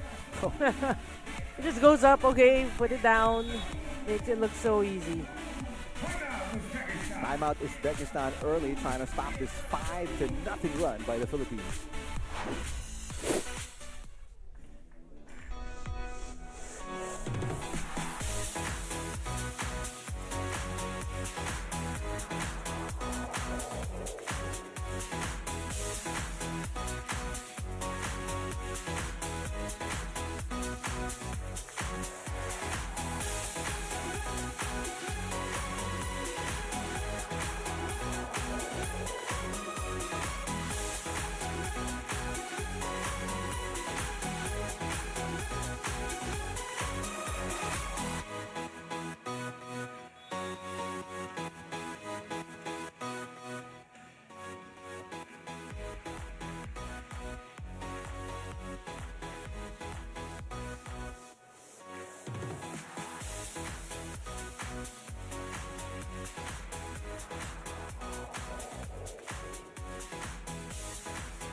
Back here at Nuvali Sands, you just saw a shot of the women's team of Uzbekistan. I believe they only have one team in the women's division from Uzbekistan. There are 2 in the men's division. Service fault for Varga stops the run of the Philippines, so perfect timeout, I guess, for Uzbekistan. Yeah, but that was a good streak, though. Nuvali serving 4-8. Buytrago to Varga. Off the block and outside. Off the block for Rachael Varga. Well, you like that challenge at the net. They haven't been very successful. But again, it's a process, you know. You learn, okay, I got to hand it this. How did I do it? Adjust, and so on. And not a good first ball for Alexiev. Nuvali, good job trying to tell his teammate, relax. I mean, it happens.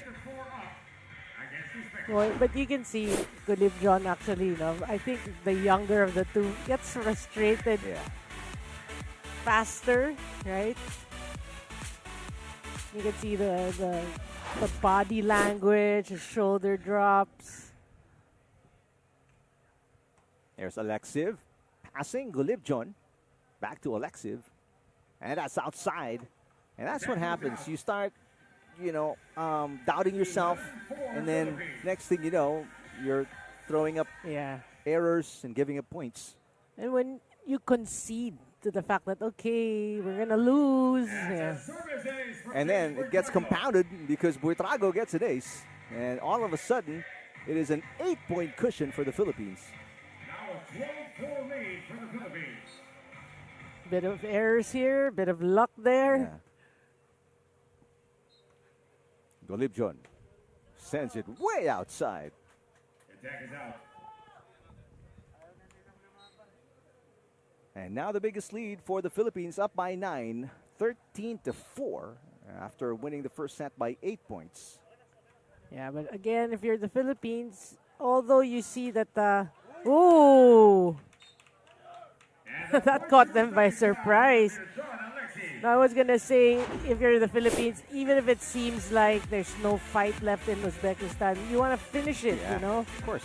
But with that kill, there is still fight. You can build off that if you're Uzbekistan. Buytrago bouncing it off the block of Golibjon.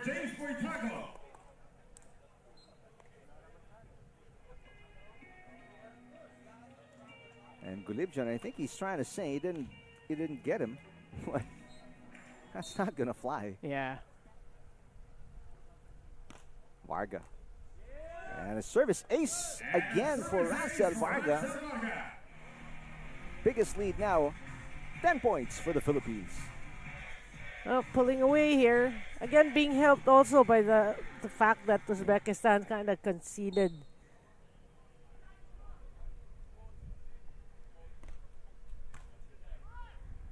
Better pass. Golibjon. Here's Varga. Yes. Varga finds the corner. Now move into our technical timeout. With the Technical Philippines timeout, 16-5 Philippines against Uzbekistan.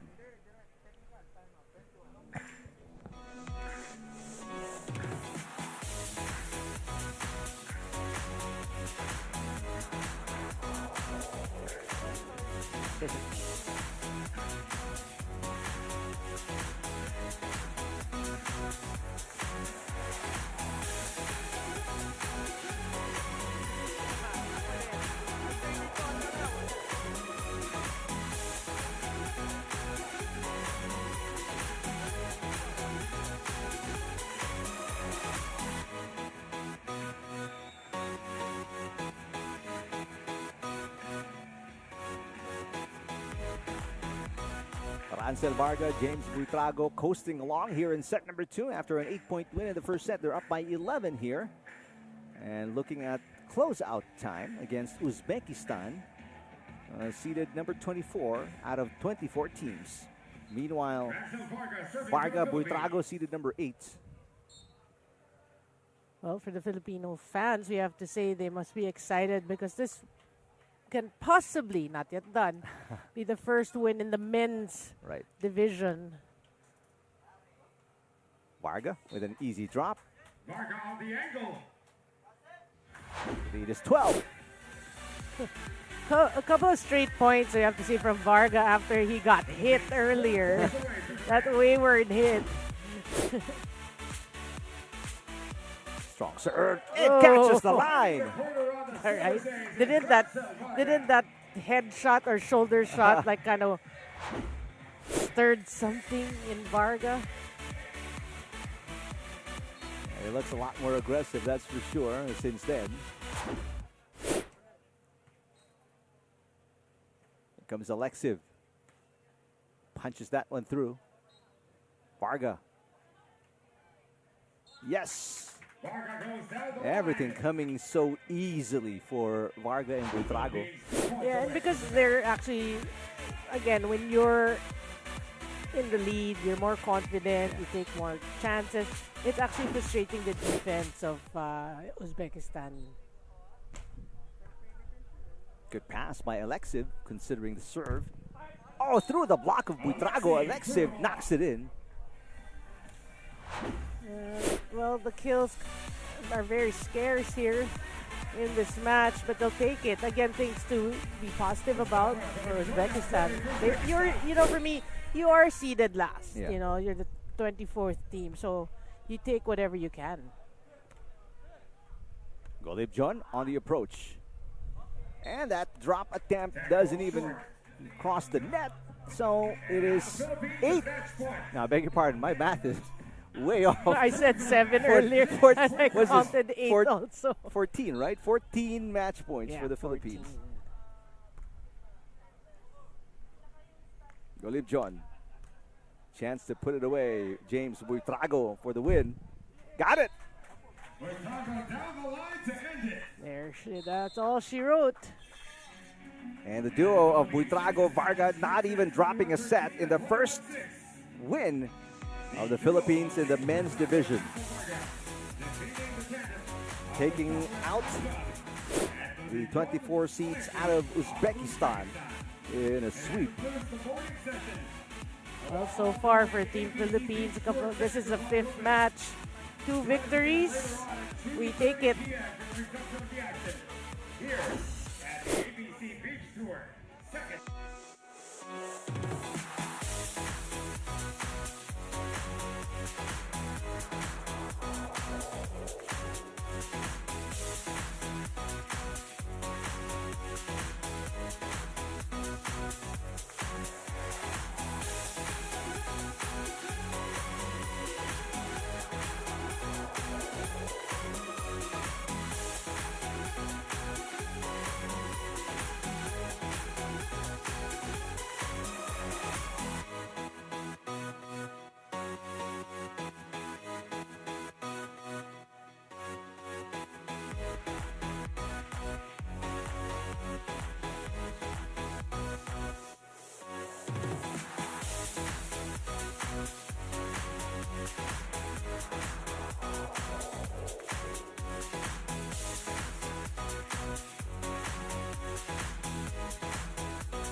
Back here at the main court of Nuvali Sands, and the first sweep in the men's division, first win as well. James Buytrago, Rachael Varga taking down MUSTAFOEV Golibjon and Nodirjon Alexiev of Uzbekistan.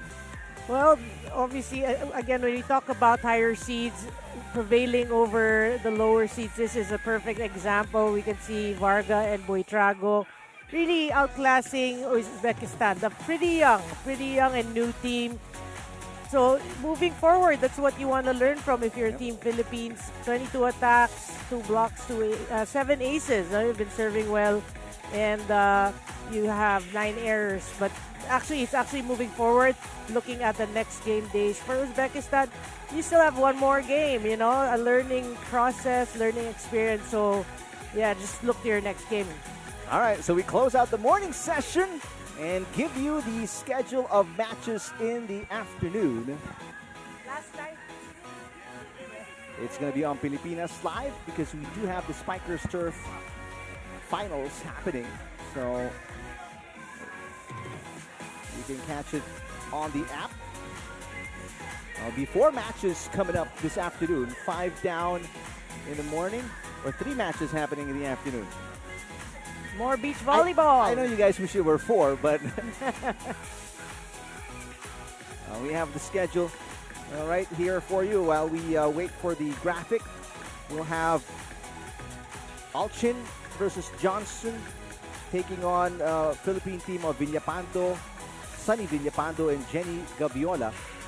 And then we'll get to more and tell you more about it when we return. In the meantime, we'll take a break. More Nuvali Open right here on Pilipinas Live starting in the afternoon.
Mic check. 1, 2, 3, 4, 5, 6, 7. Mic 2 to eh. 1, 2, 3. Wait lang, suotin ko lang yung RF. Ay, yung ano, air na air. 1, 2, 3. 1, 2, 3. 1. Wala akong marinig sa ano. 1, 2, 3, 4, 5. 1, 2. Yan, may narinig ako sa ano 2. Sa 3. Ay sa 1. Panel mic 1. 1, 2. Wala tong. Meron dito eh.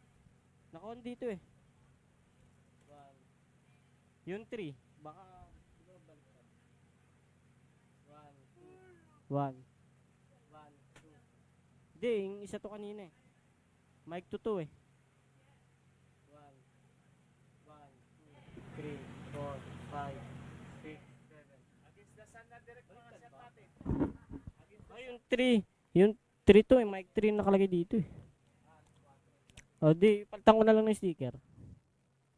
1, 2, 3, 4, 5, 6, 7, 8, 9, 10, 11, 12, 13, 14, 15. Sagit lang ah.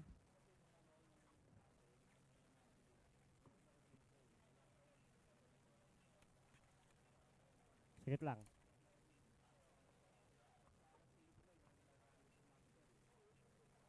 One, two, three. 1, 2, 3, 4, 5. Hindi ko marinig. 1, 2. Ayan, okay na. Okay na, okay na. Okay na rin, on air.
Check 1, 2.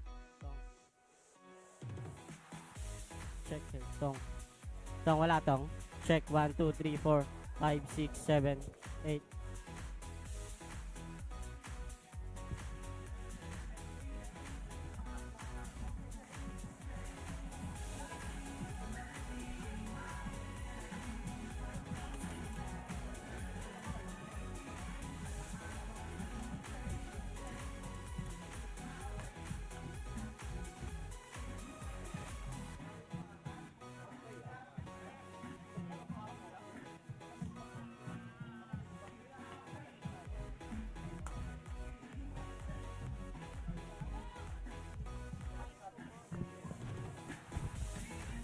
Mic check. 1, 2, 3. Mic 2 po.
Mic check.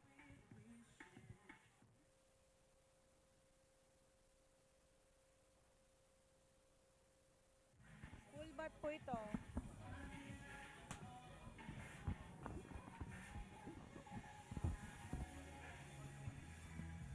Mic check.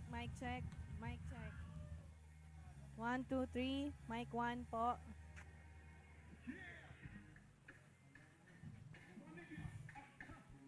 Check 1 2 3 check 1 2 3 check 1 2 3 check. Okay, ayos.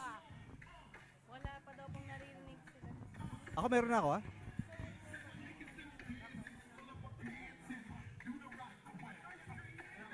Check. 1, 2, 3. Check 1, 2, 3.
It is 32 degrees and rising as the temperature continues to climb. So this level of action right here at the Nuvali Sands in Santa Rosa, Laguna. Hi, everybody. Welcome to the afternoon session of day number 1 of the Nuvali Open. Brought to you by the Asian Volleyball Confederation. The results of this morning's matches. Yep, in the first match, we have Maruyama and Ishii of Japan beating Epa and Cordero of the Philippines. Then in match 2, we have Progella and Pagara winning over PUA and Go of Malaysia. Then we have the men's, Potts and Pearse over Tolentino and Francisco. Burnett and Ryan over Rosales and Iraya. But Buytrago and Varga actually prevailed over Nodirjon and MUSTAFOEV. That's right. Hi, everybody. Thank you for watching our coverage right here on Pilipinas Live. Eric Tipan alongside Noreen Go, and it's another 3 set of matches right here at the main court of Nuvali Sands coming up. Yeah, all women's afternoon, and we have the 2 new pools, Pool A and Pool B, seeing action, and another match from Epa and Cordero, and later on. All right, we will take a look at the games today. We will highlight Sunny Villapando and Jenny Gaviola against Elizabeth Alchin and Georgia Johnson in the first game. And then another set of matches featuring Cat Epa, Honey Grace Cordero versus S.Samitta and M.Salinda of Thailand. And then Lorian Gamboa, Alexa Polidario taking on Jasmine Fleming and Stephanie Fejes in the final match of the first day. I would say tough matches today for Team Philippines. A lot of top-seeded Australian teams in the fold. In case you're just tuning in to us, let's give you the competition format of the Nuvali Open. Well, for the women's and the men's, actually, there are 8 pools, and each team that tops the pool will move on to the next round. After that, it's all knockout after that. So you want to top your pool. For the women's side, we have to say 4 pools. So there are 8 pools. 4 pools only have 2 teams. So pretty much, like we said in the morning, are knockout matches. But the rest of the 4 pools with 3 teams have 2 matches each. All right, just so you recognize the pools, there are 8, and that's how it is put together. Yep. In the afternoon, you can see Pool A and Pool B will see action. Australia, Philippines, Australia, Philippines. And then also a Pool G, wherein Epa and Cordero will have a second match. And like I said, 4 pools, which is A, B, C, D, only have 2 teams, and the rest with 3 teams. All right, 3 matches coming up. We're going to highlight Sunny Villapando, Jenny Gaviola of the Philippines next, right here at the Nuvali Open.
Back here inside the main court of Nuvali Sands, you're looking at Elizabeth Alchin of Australia. They are seated number 2, teammates with Georgia Johnson. And you see her on your screens. Now, they were partnered with different players last year, so they were here in the first Nuvali Open. You look at some members of Team Australia, several teams for the men's and the women's division here, Noreen. Yep, a lot of player movements, both in the men's and the women's. Obviously, that's their program. They're seeing the better fit for each pair and whatever works. So you see that they change partners. And for Team Philippines, they will have their hands full because no matter how they change partners, you know they're seeded and normally seeded higher in this match. They are seeded higher. Which means they have a lot more points, number one, and they have a lot more experience together, playing together in various tournaments around the world. And when you look at this new pairing between Sunny Villapando on the far left of your screens, and then closer to your screens is Jenny Gaviola. They're together for the first time. Both are 25 years old. But a lot of resume for Villapando because we heard that she did play for Stanford University in NCAA Division 1. So she has experience, and hopefully her partnership with Gaviola will bear fruit here in this tournament. Gaviola played for the University of Perpetual Help, played the Altus. Meanwhile, Villapando, like what Noreen mentioned, Stanford, set a single-season record of 23-7 win-loss. She is the all-time leader in wins in Stanford, 67 over 38. So when it comes to experience, there is definitely no shortage on the side of Villapando. But whether there's chemistry between Villapando and Gaviola, that remains to be seen in this first match of the afternoon session. But it's quite exciting to be seeing, again, new teams, new names representing the Philippines because it goes to show really the commitment of PNVF for beach volleyball. I remember Gaviola used to be paired with Polidario last year, so they moved it around. More teams, more partnerships. And let's meet our officials. Hassan Bazdarhaba. Our second referee from Malaysia, Tan Kok Wei.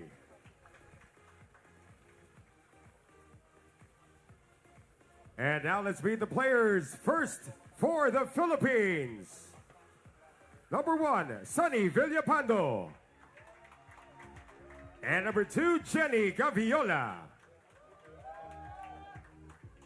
And their opponents across the sand from Australia. Number 1, Lizzie Alchin. And number 2, Georgia Johnson.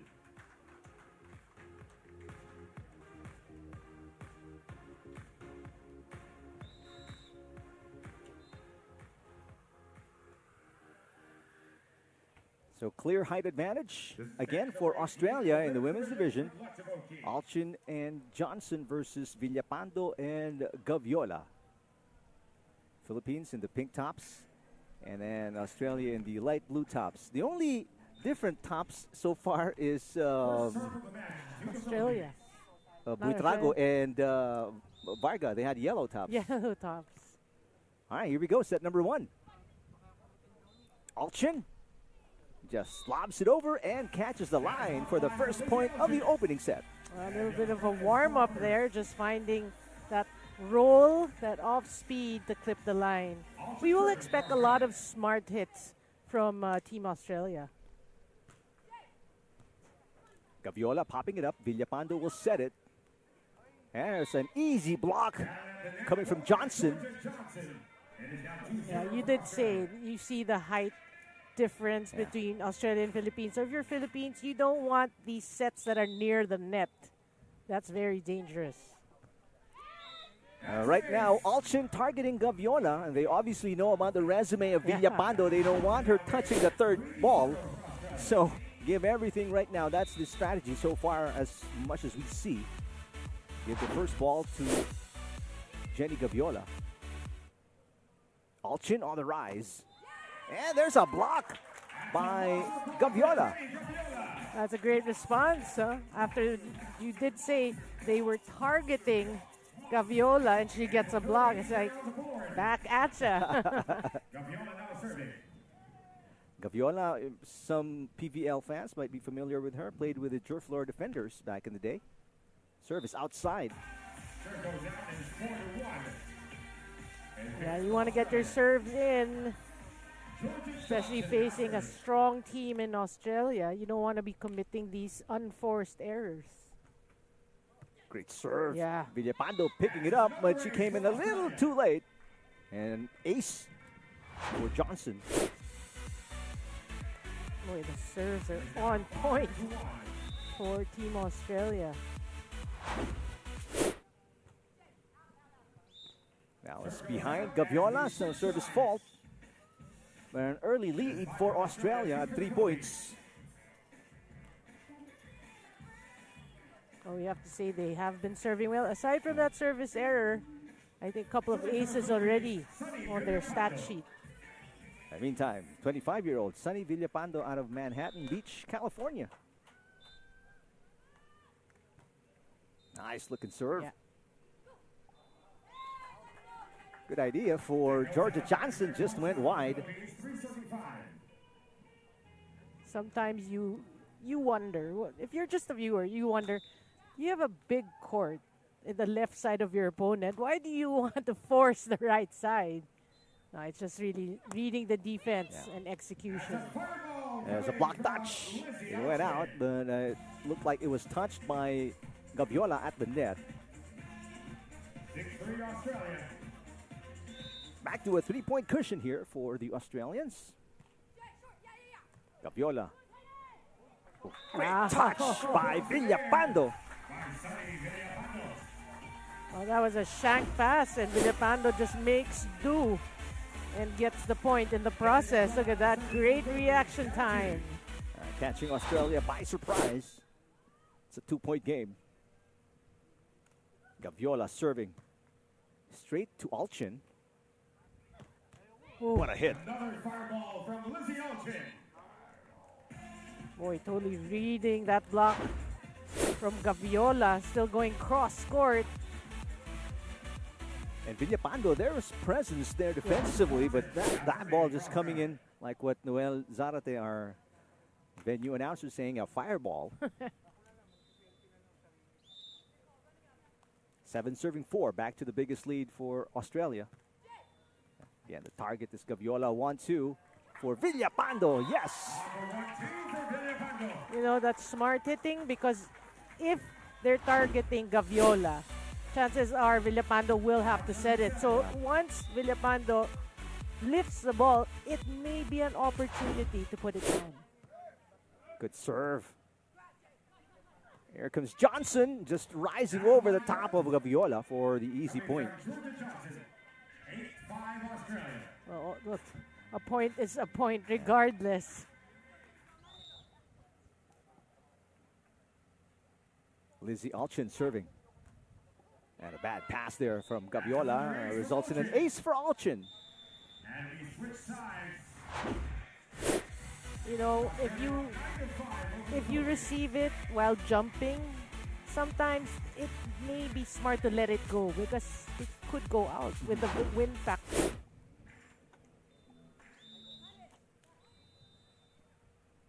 Alchin, who finished 5th in the first Nuvali Open last year. Gaviola, just slightly outside. Yeah, she had the right thing in mind to go cross, just the execution. Big run here for the Australians. Short service, good. They're making Gaviola really work back and forth today. Early timeout here for Gaviola and Villapando, down by 6. Opening set.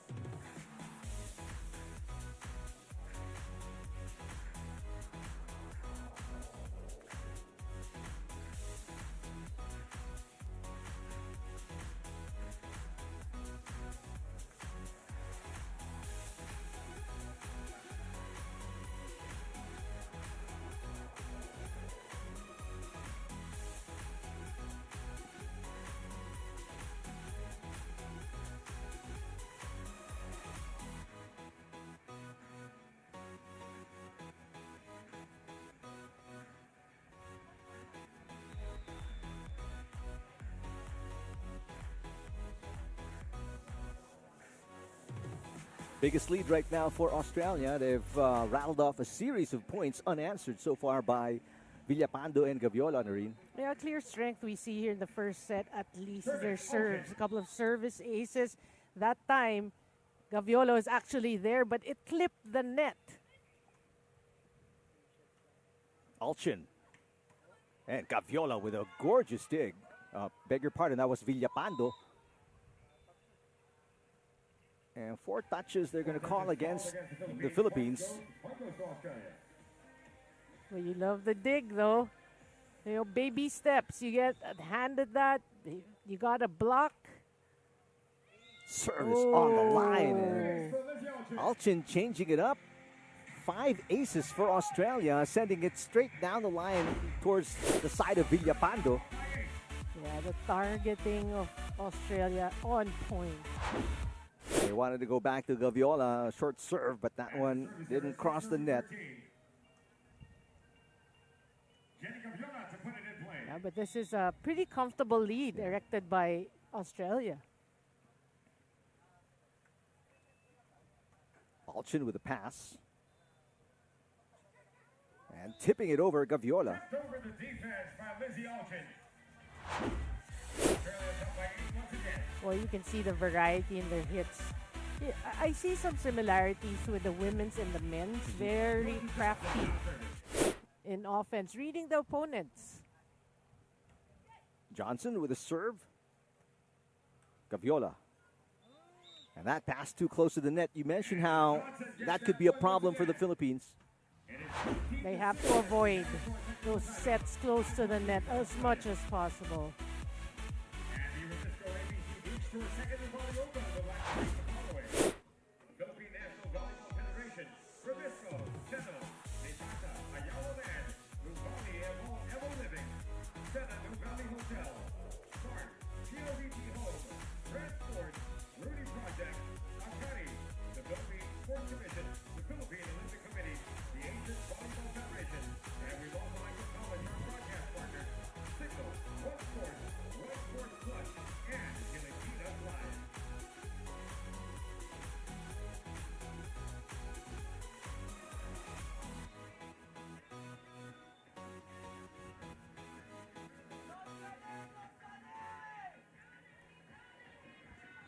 And there are the seeding points and their ranking coming into the second Nuvali Open. Well, Fleming and Fejes. After the technical timeout, 15-6. So three Australian teams actually at the top. You can see. So every time you have a X team versus Australia. Yeah, I mean they're the higher seeds. Oh, good shot by Gaviola, knocking off the visor of Georgia Johnson. Yeah, that should spark something within for Gaviola.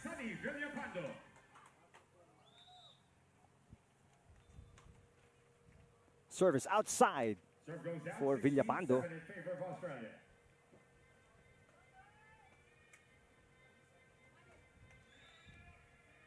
Well, again, a very huge advantage for Australia. Oh. That is on the line for another ace. Wow. Biggest lead now for Australia, up by 10. 17-7 opening set. Yeah, they are taking advantage, right? They're really, their strength is to serve. Gaviola. Cut shot is good. Well, these highlights are few and far between for the Philippines. That looked really pretty, though, for Gaviola. Got a lot of catching up to do for Villapando and Gaviola. Save no good for Alchin. Back-to-back points for the Philippines. Villapando trying to cheer Gaviola on.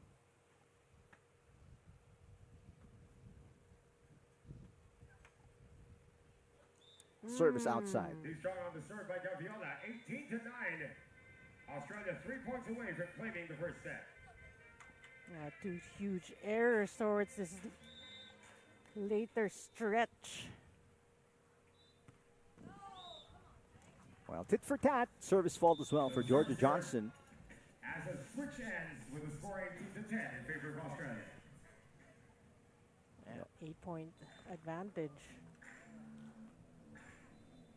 Well, unless a miracle happens here, Australia definitely will coast to a win here in the opening set. Second major tournament played by Alchin and Georgia Johnson together so far this year. A lot of these Australians, they've already played. There's a block touch against Gaviola. They've played a lot of Beach Pro Tour tournaments that happened in Australia and New Zealand since January. So they've really toured a bit of the circuit already. Yeah. But you know the Aussies love their Yeah. beach volleyball really as much as possible. If they can compete, they will. Meanwhile, again, first pairing for Villapando and Gaviola in a major tournament. They will also be playing the Songkla Futures in Thailand in April, just right after this, April 8th, actually. And then they'll play the Nuvali Futures of the Beach Pro Tour in May. So they're trying to get as much experience together as possible as, again, Alchin with an easy point. As Australia is now at set point. Yeah, like you said, huh? Making it look really or relatively easy to get the point. Well, there hasn't been much resistance Australia's faced so far here in the opening set.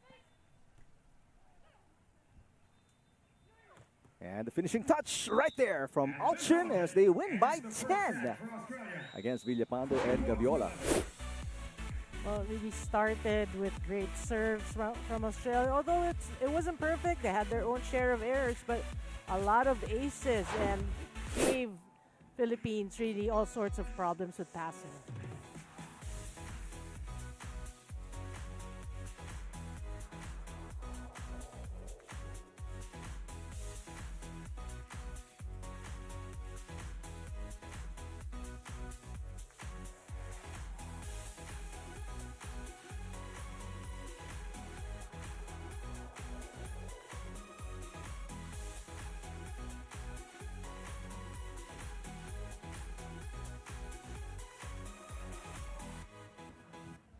Ten-point win for Lizzie Alchin. Georgia Johnson of Australia, seeded number 2 against the Philippines' Sunny Villapando and Jenny Gaviola, seeded number 15.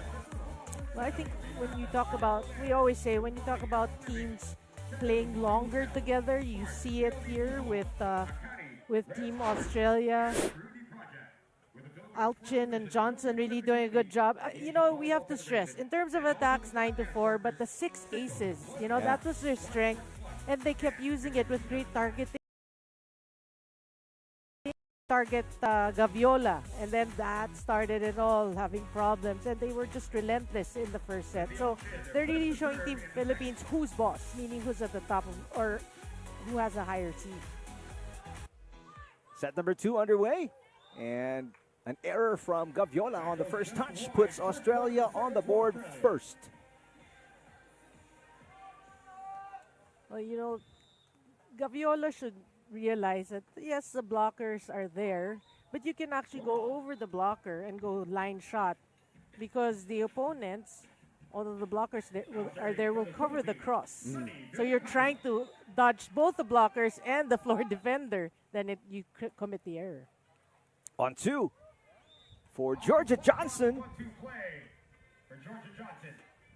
I mean, and Australia is showing everybody watching that they can play at any pace they want. They can speed it up, they can slow it down, doesn't really affect them. And you appreciate the chemistry, right? The flow. Gaviola sends it over. Here comes Johnson. Wide opening right there at the net, and Villapando couldn't handle the heat. Well, first for Villapando and Gaviola, you gotta pass better. You're first to attack. Gaviola sends it into the net. Right now, Australia exposing Gaviola's weaknesses.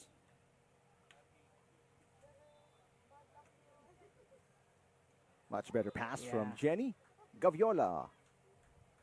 And There you go. Finding a good drop shot right in front of Alchin.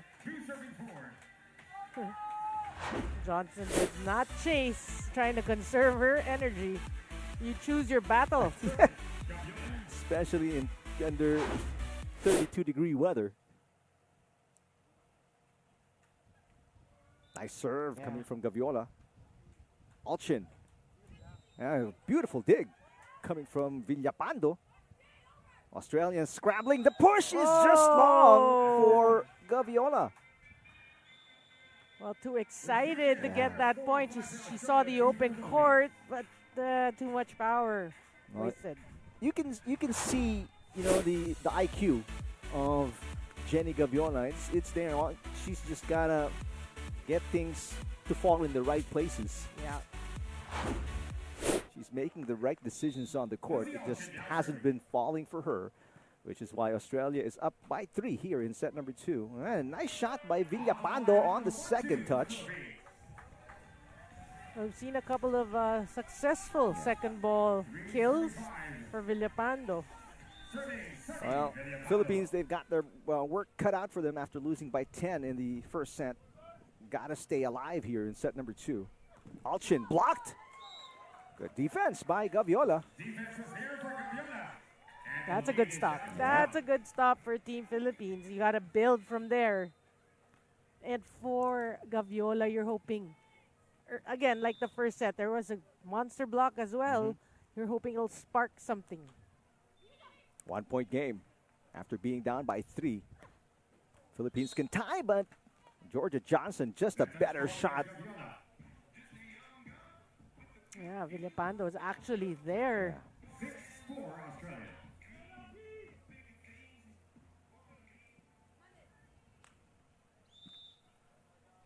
Philippines failing to get the deadlock. And a indecisive first ball there from Gaviola put them in trouble. This is a chance ball for Australia. On to Georgia Johnson, getting it a crawl on the net.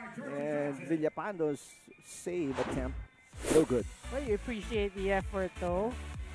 I mean, if there's such a thing as a highlight reel for the Nuvali tournament, that's got to be one of them from Villapando. And right away, a 2-point run here for Australia, make it a 3-point run.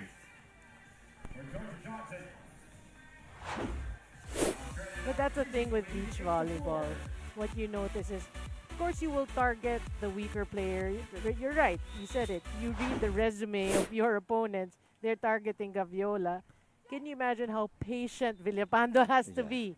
And other teams, for that matter, that has that same problem. Net touch against Australia. There it is. Well, it's easy to spot, you know, obviously weaknesses in a 2-on-2 situation, which is why beach volleyball is so much more complicated than indoor 6-on-6. A nice shot there for Lizzie Alchin, make it a 4-point game. There's a lot more nuances and intricacies that you've got to master if you want to be one of the best in beach volleyball. And not to mention, you've got to conquer the elements as well. But if a lot of viewers, they just watch. But if you actually get into the game and you understand the game, you will appreciate it more. Gaviola sets it up. Villapando rising. Nice block by Johnson. And that's another point for Australia. That was a perfect read. No, covering the line.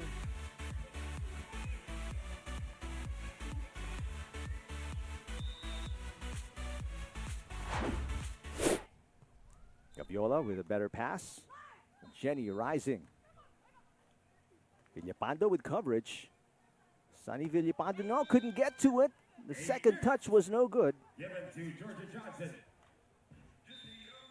easy put away for Georgia Johnson.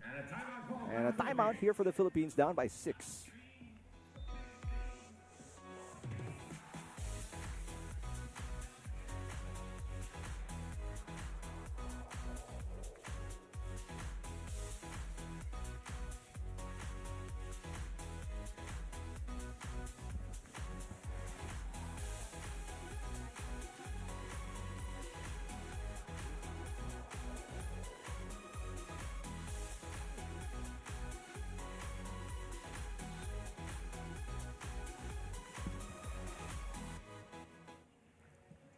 And the prize money, once again, in case you're just tuning in to us. Yeah, for the champions, you have $2,500. The second, you have that. And then down to the 19th to 16th. So there's a token pretty much for the final 16, which are the top teams of each pool when we talked about the format. Again, 20 teams in the women's division, 24 in the men's. And the men's, we have 3 Philippine teams. And then 2 Philippine. No, actually 4. Was it 4? 4 in the women's. Villapando sets it up. Here comes Gaviola. Tips it over, but it's way too wide. And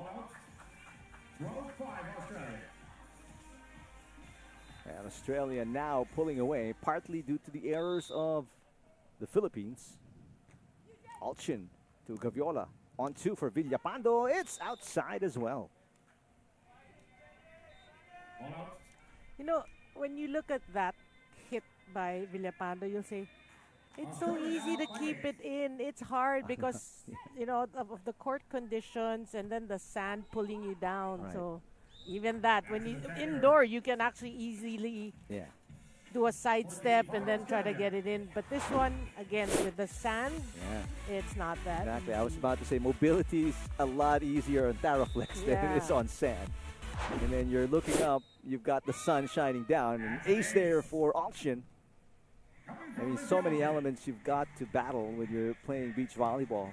And then again, the strategies, the tactics, you're so much more exposed here as compared to a 6-on-6. Yeah.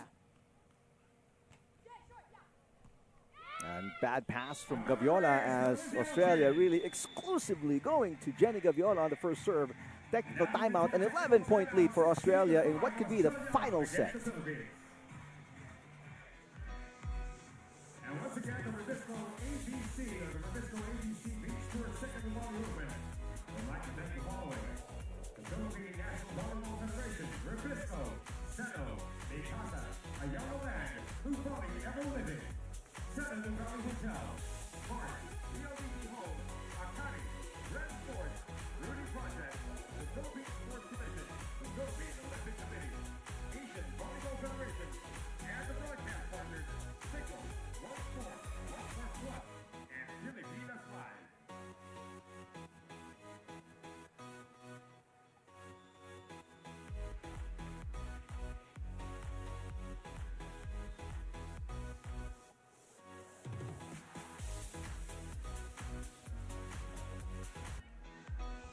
(16-5). That is a tally. 11-point lead for Australia. Second set after winning by 10 in the opening set. It's been all the duo of Alchin and Johnson, the number 2 seed so far in their very first game of the Nuvali Open.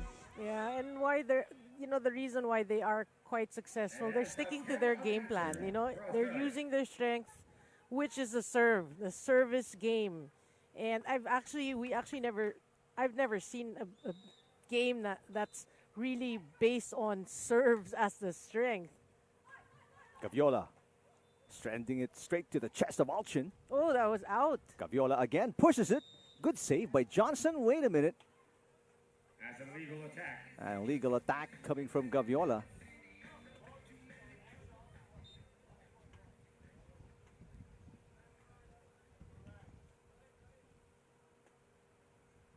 I think part of the palm of Gaviola made contact with the ball. You actually can't in beach. It's got to be the tips of the fingers or your knuckles. Can't be open palm. Alchin. There is a knuckleball. Tipped over the defense. Well, Australia pulling away here. Everything going right for them. Yeah.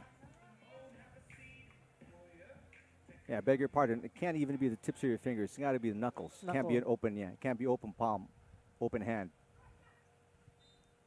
Better pass from Gaviola. Yeah, that's a block. Yeah, very comfortable second set here for Australia. And you feel for this new team in Team Philippines, Villapando and Gaviola. Short pass from Gaviola. Maybe save a match point. Yes, she does. And the streak comes to an end. And Jenny Gaviola scores.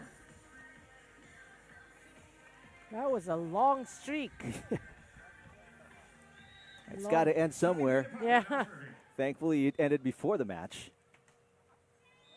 But And the service error ends the match. freebie given up by Sonny Villapando as just, it looks like a frustration kind of a serve, that error. 1-6. Well, the last few points we do have to say, that's why we say we feel for them, because Yeah. the entire match, Australia was having their way, and it frustrated really Team Philippines. The overwhelming win here by Australia, blowing out the Philippines 21-11, 21-6. Women's division.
Well, Australia, the number 2 seeds, absolutely destroying the Philippines in this sweep. Well, you know, Australia is really showing us, like you said it during the matches, they've been joining tournaments abroad, so a lot of experience, and it showed really when you talk about reading your opponents and tailor fitting your game to your opponents. That's what they did. Look at the numbers: attacks, blocks, 9 aces. Are you kidding me? 9 aces. That's a whole lot, plus the errors of Philippines. So really a lopsided game. But for Australia, you're still looking to the days ahead. For Philippines, well, I think that's that. You know, they're at a pool with only 2 teams, so it was a must-win for them, and they bow out. All right, we have 2 matches coming up in the afternoon sessions. 2 matches more. We're going to feature S.Samitta Simarongnam and S.Salinda Mongkon, the number 9 seeds out of Thailand. They will take on Catherine Epa and Honey Grace Cordero, looking to bounce back after losing in their first match today.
It is day number 1 of the Nuvali Open. This is the afternoon session and the first game of 3 in the PM session already in the books.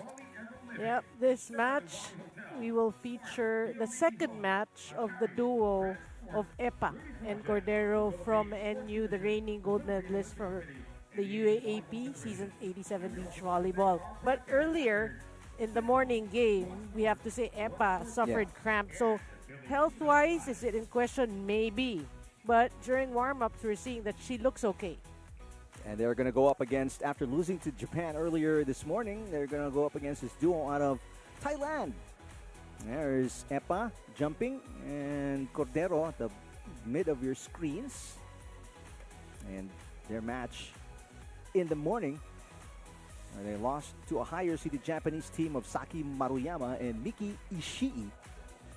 Although they did make a good showing in set number 2, they still fell in 3 sets.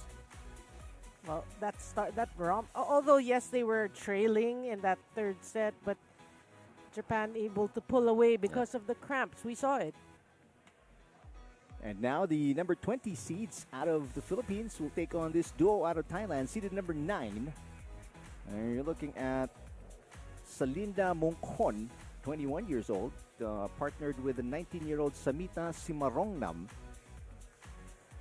They've played 3 tournaments together, including 2 times in FIVB Juniors. There is Simarongnam on your screens, just 19 years old. So a very young duo, but already had a bunch of tournaments under their belt. Yeah. But likewise, we mentioned, in case you're just catching up with us, for the Philippine team, they've been playing together for a long time already in the UAAP, and they're just coming off a championship in the UAAP beach volleyball competition. Yeah, but this is uncharted territory for them because it is the international. Yeah. And you like that because they've won the gold in UAAP. This is their time to move further ahead in their careers. And this is great exposure for them as well to bring back to season 88 of the UAAP. I mean, you go up against Japan, Thailand, and probably some other countries in the next few days if they make it through this main draw. The best training, on-the-job training. Got Epa and Honey Grace Cordero, 23 and 22 years old, respectively. Ladies and gentlemen, let's meet our officials for match number 15 in the women's division. And the players. Our first referee from China, Liu Yong. The second referee from the Philippines, Lumer Pajarillo.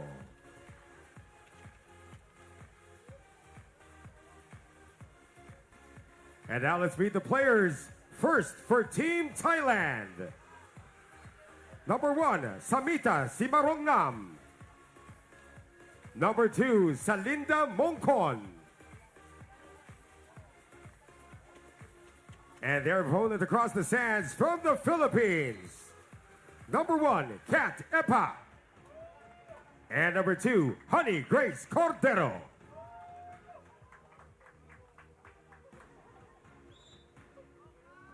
This is match number 15 in the women's division between Thailand and the Philippines. Good luck to both teams. All right, chance to bounce back after losing earlier today for Epa and Cordero as they take on the higher-seeded Thai team.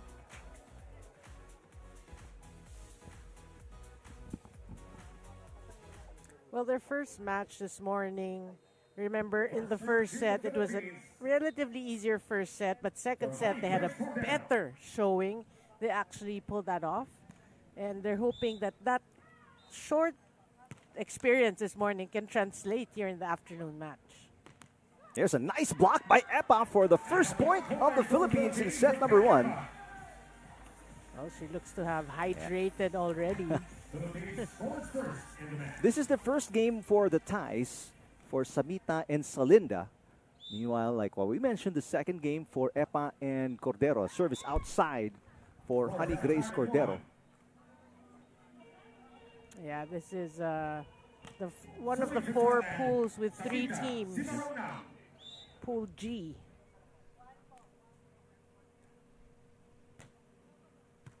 Good up coming from Epa. These NU girls love these drop shots. That's what they've been trying to perfect since this match this morning against Japan. And remember, when they were able to get those balls in, they would score. They struggled in the first set with those shots, but then they picked it up. That's why they won in the second set, or at least one of the reasons they won. Down the line for Salinda, and it's good.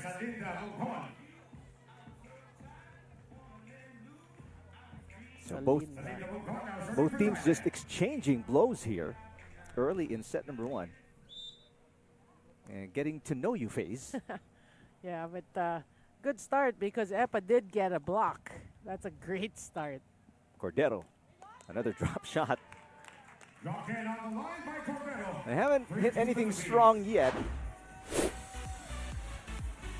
Yeah, remember this tactic by Team Philippines really frustrated the Japanese player of Ishii and Maruyama, yeah. That dig no good for Cordero. I mean, Ishii at one point, she was huffing and puffing and had to be iced down after that grueling three-setter. Well, that could be the game plan of Team Philippines. You know? The same, you want to try to slow the pace and frustrate the Thai team. Salinda, short on the underhand, easy over, and the Philippines on top by one. Right now, this pace, this steady pace seems to favor the Philippines. Slow and steady.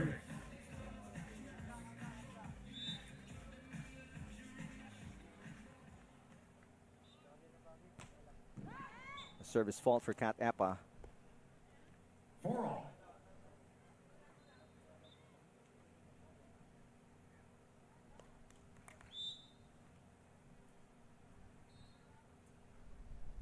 Salinda Mungkon with a serve. Cordero. That's picked up by S.Samitta Simarongnam. And they do the same. This one, a knuckleball all the way to the back row. Yeah, great anticipation there. And they actually get the point. That's the way to go, you know, if you study the strategy of Epa and Cordero, they know, so they were ready. Cordero sending it behind. Mungkon. Exactly the same shot she got from Simarongnam. Good pass coming from Mungkon. Mungkon with a tip, blocked partially by Epa, but it still falls over. Early on here in the first set, you can see that there, if you do not look at the seeds or the seeding of both teams, you feel that they're actually pretty evenly matched. Thailand number 9, Philippines number 20, and I was about to say, is it just me or these two teams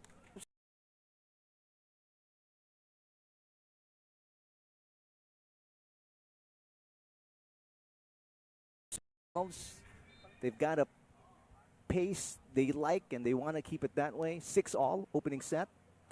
Mungkon, the dig is good. Epa saves it. Terrific shot. Oh, but great saves as well by the Thai pair. Cordero, yes. Sticking to the game plan, and why not? Well, both teams with magnificent exchanges in terms of digs, but then these drop shots just superb for the Filipinos. Unfortunately, Cat Epa with their second straight service fault. And no team really getting any momentum and creating separation because of these errors. But yeah, you really appreciate the defense, the hustle of both these teams. Mungkon getting the signal from Simarongnam on the play. Cordero again, seeing that Mungkon was backing up.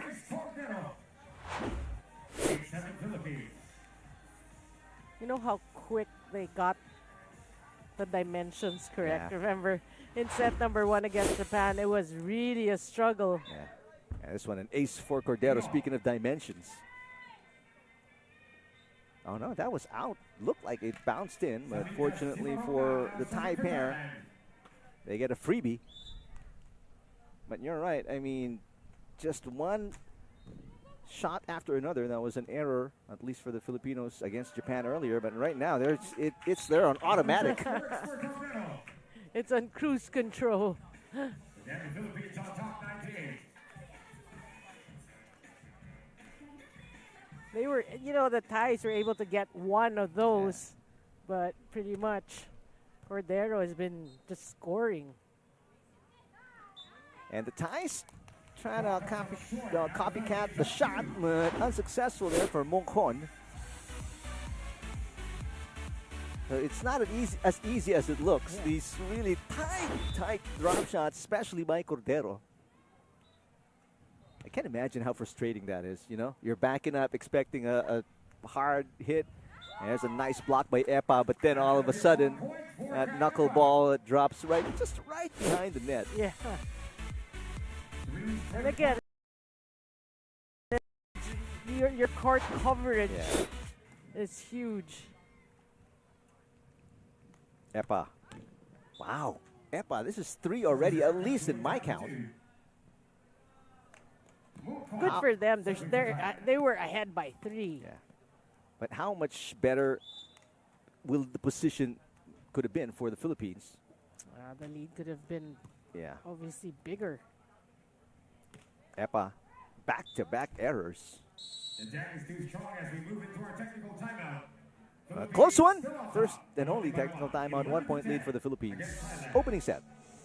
As the Rebisco AVC Beach Tour second Nuvali Open would like to thank the following. Philippine National Volleyball Federation, Rebisco, Seto, Mikasa, Ayala Land, Nuvali, and Olympic. Seven Nuvali Hotel. Spark, TOLENTINO, Academy, Brand Sports, and Movie Partner. As well as the Philippine Sports Division, the Philippine Olympic Committee, the Asian Volleyball Federation.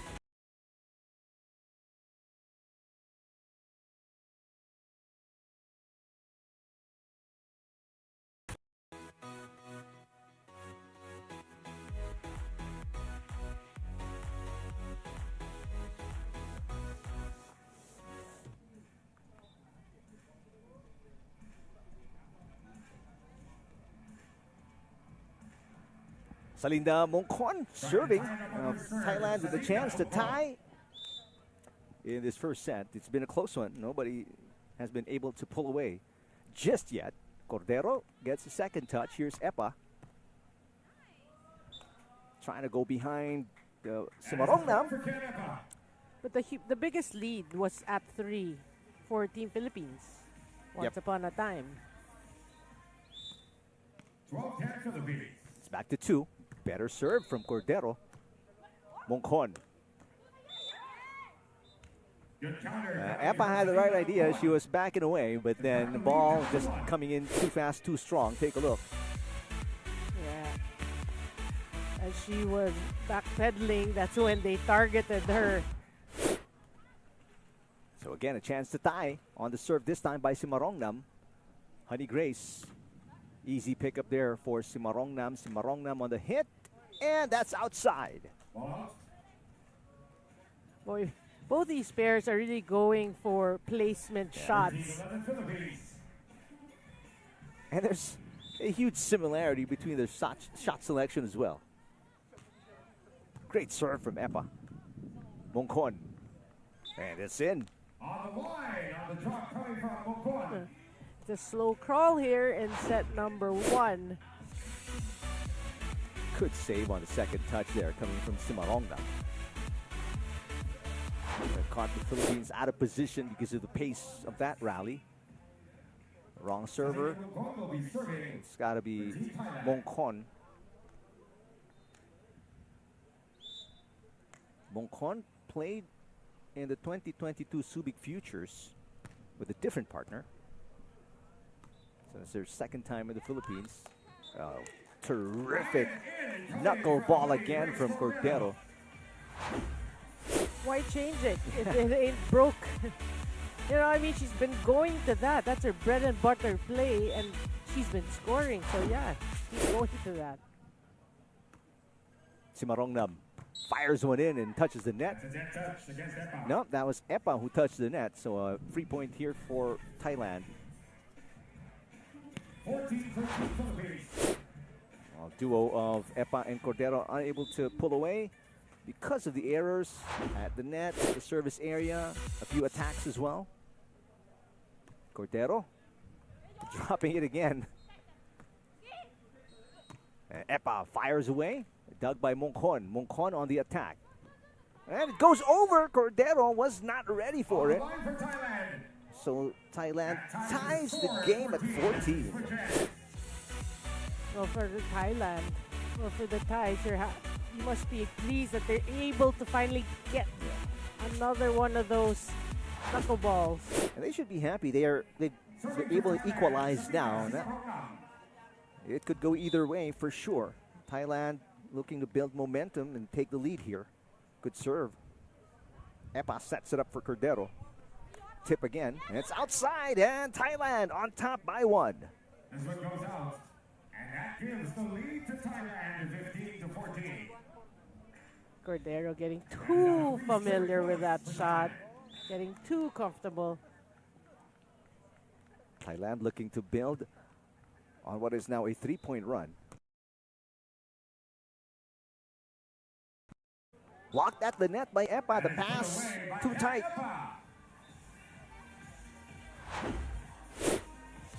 Boy, how many blocks does Epa have? 3?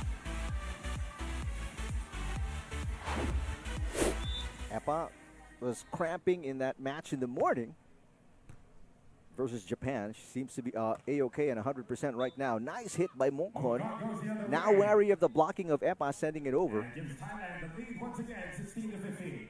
Yeah, targeting the outer hand.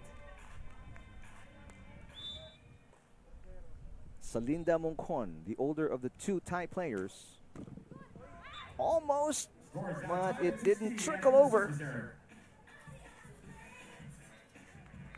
Good break there for Epa and Cordero. 16 all. Philippines looking to retake the lead. Mongkon finds a wide open left side there for the put away.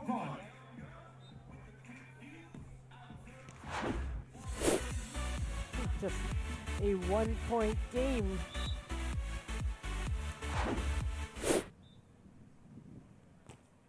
Philippines playing catch up late in set number 1. Cordero gets it to bounce off the tape. Simarongnam fires one in. Open net and an easy point. That's a great exchange in favor of the Thais. And now they're up by 2.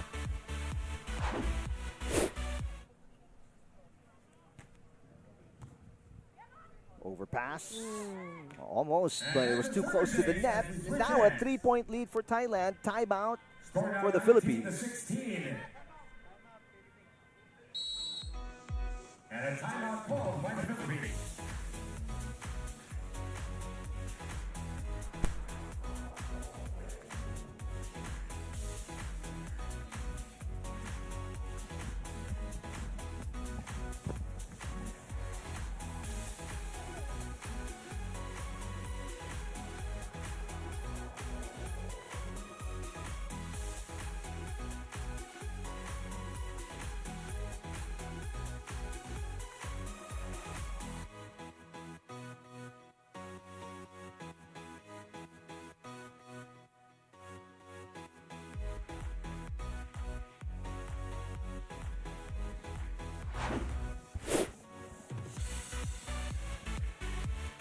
Thailand on a run here, and these passes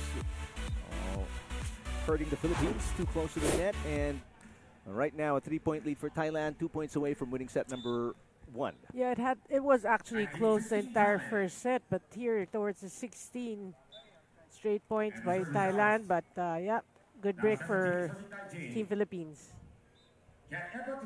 Service fault for S.Samitta Simarongnam. Philippines looking to get on a roll here. They need 2 straight points to tie the game. Mongkon, here's an opportunity. Cordero Oh, what a great dig coming from Mungkon. Mungkon on the attack. Cordero popping it up. Cordero second straight attack. What a save for Simarongnam. Drop shot. Cordero on two. Oh, both teams diving for it. And Simarongnam putting it away with emphasis. Oh, great anticipation actually by both these teams. That was one. That was another. Seems like Simarongnam has figured it out. These drop shots by Cordero. And now it's 3 set points for Thailand.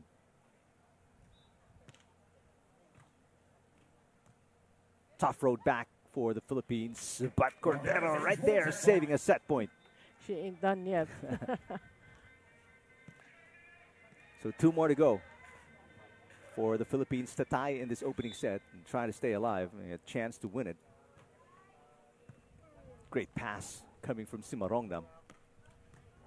What a dig for Cordero. Cordero lobbing it over, and it's outside.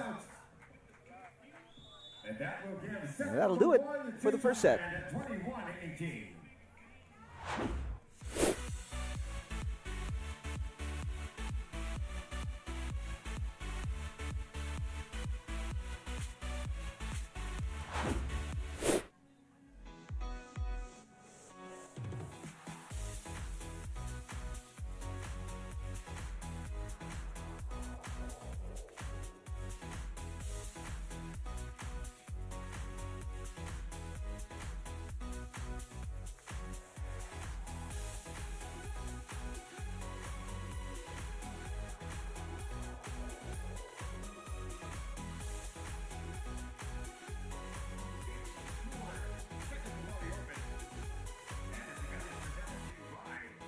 21-18 in favor of Thailand after a close back and forth exchange. Thailand pulling away, helped a little bit by the errors committed by Team Philippines.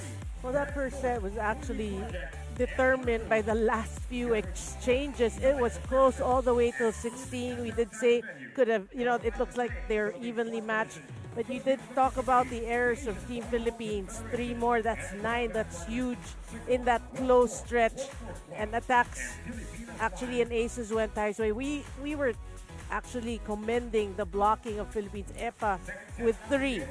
So that's huge for Philippines if you can get a bit more of that and increase your attacks. You want to extend this to set number 3. Well, no ifs and buts about it. Got a win for the Philippines in set number 2, but Mungkon with the right shot to start off set number 2.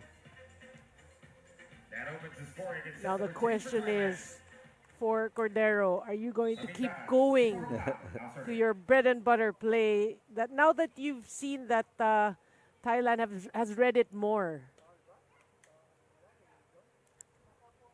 Excellent defense by Thailand, keeping that one alive. Here's another drop attempt, and this time Cordero dropping it in front of Mungkon instead of the more agile and quicker Simarongnam. That's my answer right there. She's gonna keep going there.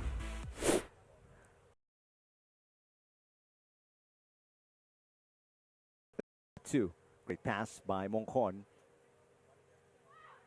Cordero gets it back. And this time, rolls it right down the middle. It doesn't hurt to have some variety in your shots, and that actually scored because they were anticipating the short balls from Cordero. 2-point run for the Philippines. Mungkon, perfect shot. All of the attack points right now of Thailand coming from that woman, M.Salinda Mungkon. Yeah, going for the corner. Nobody home for Team Philippines. 2-all.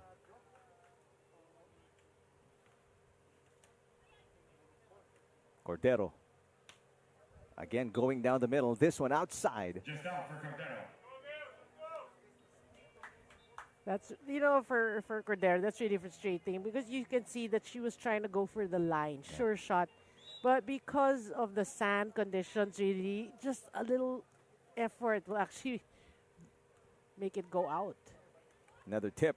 Cordero And back at it again. The other side this time.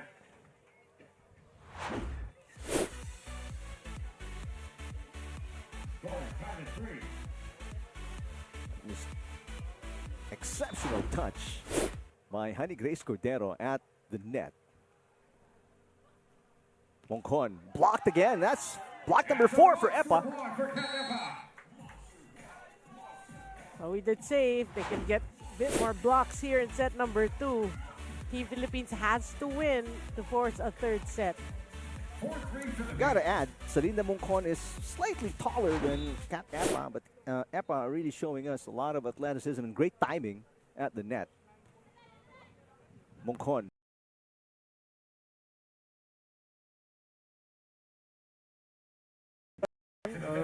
Bit of a run here for the Philippines, now up by 2.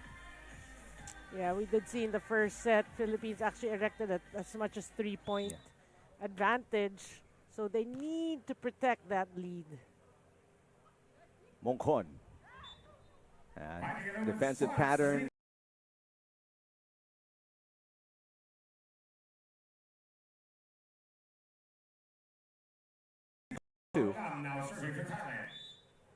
Picking up 3 attack points for Thailand. Cordero pops it up.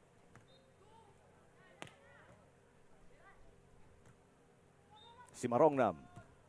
Good defense there. But the pass goes over. Simarongnam with a dink. And a drop of their own for Thailand. Playing it smart. Pretty similar to set number 1, wherein Philippines will lead, Thailand will come back, and then it's going to be a slow crawl. Down the line serve. And that's an ace. Coming from S.Samitta, Simarongnam. That's a great serve there, just dropping at the sideline.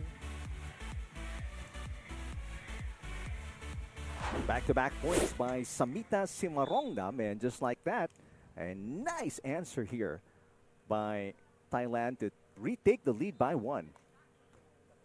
Oh, smart play from Mongkon, seeing as the Philippines was bunched up right at the net.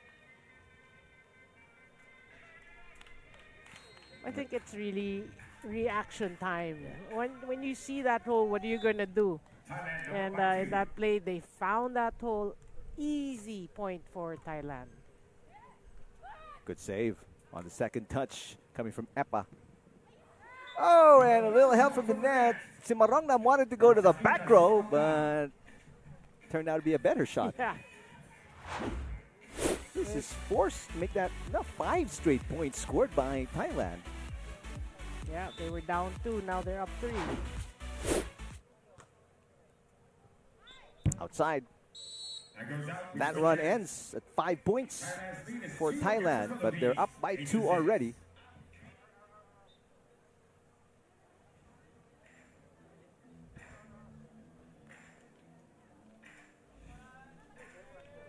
Again, Philippines.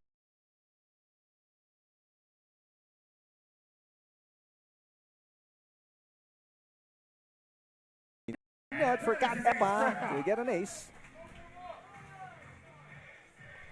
Sometimes you just want to be lucky. Back-to-back points for the Philippines, but they throw away one.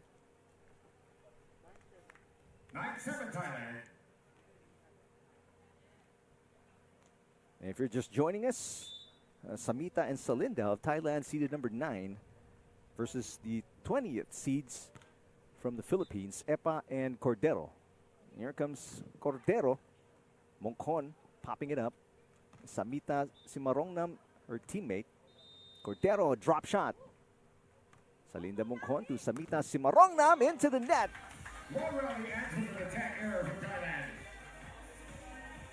Look at Epa and Cordero discussing strategies there. Honey Grace Cordero now serving for the Philippines. Chance to tie after being down by as many as 3. Honey Grace Cordero with a serve. Good and an ace. serve, yeah. That's an ace for Cordero. And we're tied at 9. And the score is now tied at 9. The comeback is complete.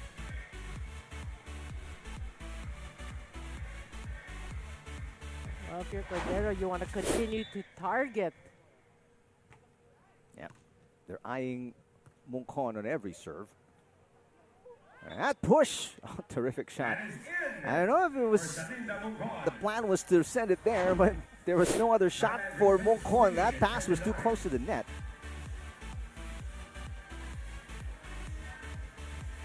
Big break there for Thailand to get back ahead, up by 1.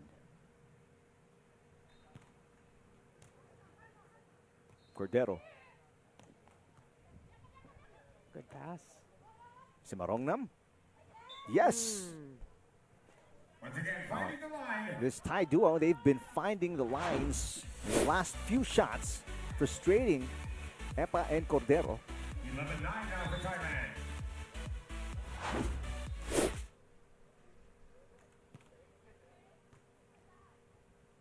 Cordero. That drop.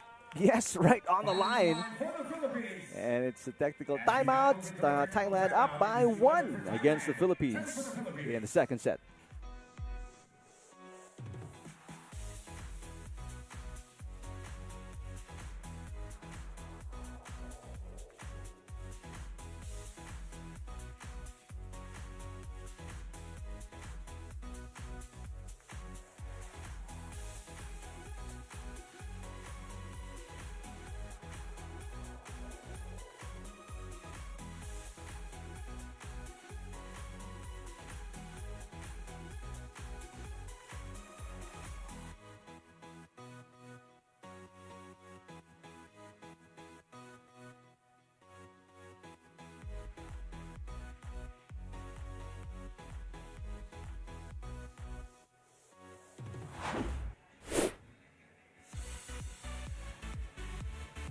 A great shot there by Hadi Grace Cordero of the Philippines to get the Philippines within 1, 11-10. Here in set number 2 after losing in the first set 21-18 against Thailand. Yeah, what's going on right now in the second set? It's actually reminiscent of the first set. Yeah. It was like a neck and neck, like a seesaw battle until the 16th. So we will see. Here comes Mungkon trying to get in between two Filipinas, but that went long. A couple of errors setting in for both these teams. Tied at 11. Mungkon. What a defensive play there for Cordero, but Epa touched the net. Wasted big. Epa's been aggressive because she knows she can block Mungkon. She's picked up 4 blocks already, and just that time leading her arms in too far in and touched the net. Drop shot is good for Cordero. How many of those does she still have in this match? Unlimited. That, so precise. Yeah, that's one of the tightest drop shots I've ever seen in beach volleyball. Here at the Nuvali Sands. Oh. Dig no good for Cordero. And that hit is going to give the lead back to Thailand, 13-12. And those drop shots coming from youngsters who are still in the UAAP, still in college. How much better will Epa and Cordero be given a few more tournaments under their belt? Oh. Service ace for Simarongnam.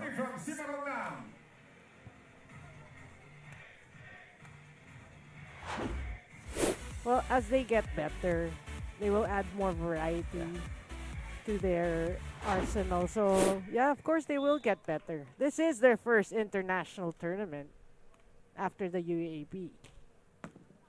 Serve hitting the antenna, so that's automatically outside. But it's been tough for Epa and Cordero. They've been playing catch-up majority of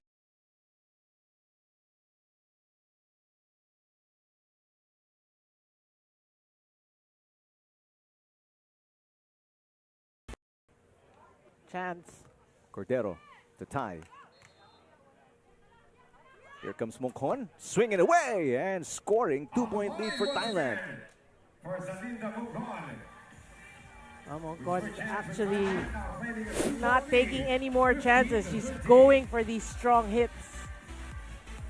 Well, that's the only way you're going to get a quick point against the Philippines. We've seen how well Cordero defends in the back. And then, of course, Epa again with 4 kill blocks already. You can't really mess around if you're Thailand.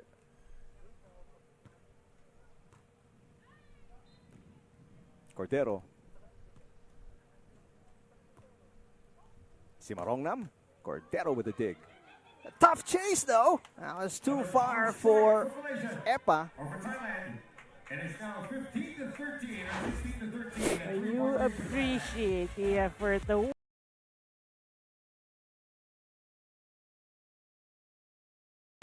For Epa to get back up. She went from 0 to 30 in about 1.2 seconds. 3-point lead here for Thailand. A lucky break. You asked for a break. Here's one. A free point for the Philippines. But you need to counter that by getting your serves in.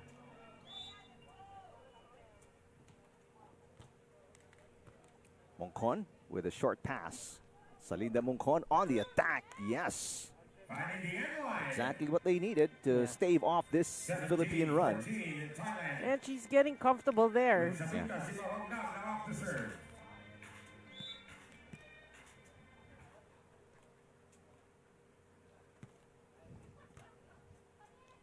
Cordero. A rare, strong spike from Cordero. There's an overpass coming from Simarong. Away on the shot. Nope. Double contact they call on Epa. But great defense being displayed by the Thais there. They had their chance, talking about Team Philippines. But the Thais really responded really well. And now Thailand 3 points away from the win. Well, that serve went with the wind. And because of that freebie, Philippines 3 points away from the tie. So which team is going to make that run? Well, that may have answered the question for us. Yeah. Service fault from Epa and 2 points away Thailand from sweeping the Philippines and giving Epa and Cordero their second loss of the main draw.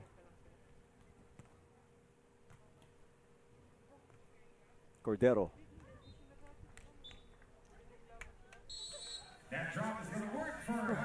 She ain't done yet. Talk about Cordero. It's a 3-point game though. Still a long climb back for the Philippines. Meanwhile, Thailand 2 points away from winning in straight sets.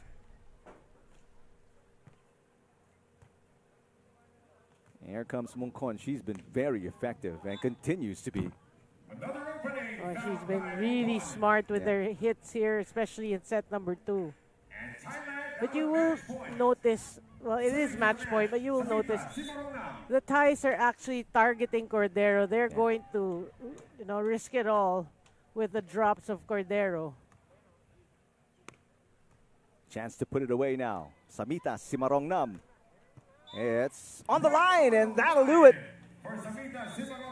The number 9 seeds, S.Samitta Simarongnam, Salinda Mongkon with a 2-set win against the 20 seeds out of the Philippines, Cat Epa and Honey Grace Cordero.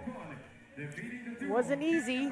Was a good challenge by Team Philippines, but yeah, it wasn't enough. We still have one more matchup to share with you this afternoon. It will be the Australians taking on the Filipinas in just a few moments.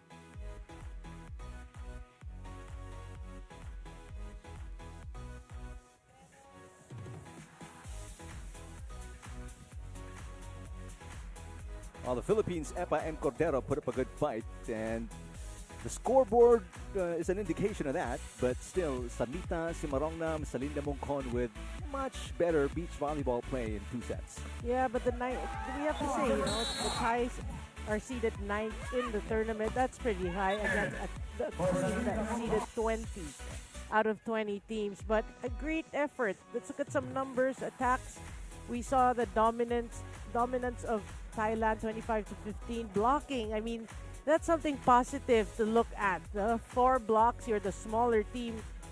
I think on average you're the smaller team, but you have more blocks. That is something to look out for as an advantage, as a strength. But yeah, as a whole, I feel that the Thais knew what they were doing. They knew Cordero had that mean knuckleball, but they were targeting Cordero, challenging that, and they will live and die with that, and they prevailed. All right, that is the second to the final match of your 8-day main draw feature. Coming up, one half of the defending champions Stephanie Fejes and Jasmine Fleming taking on the duo Alexa Polidario and Nodirjon Gamboa of the Philippines. Set number 1 coming up right here on Philippine Live.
is Australia versus the Philippines.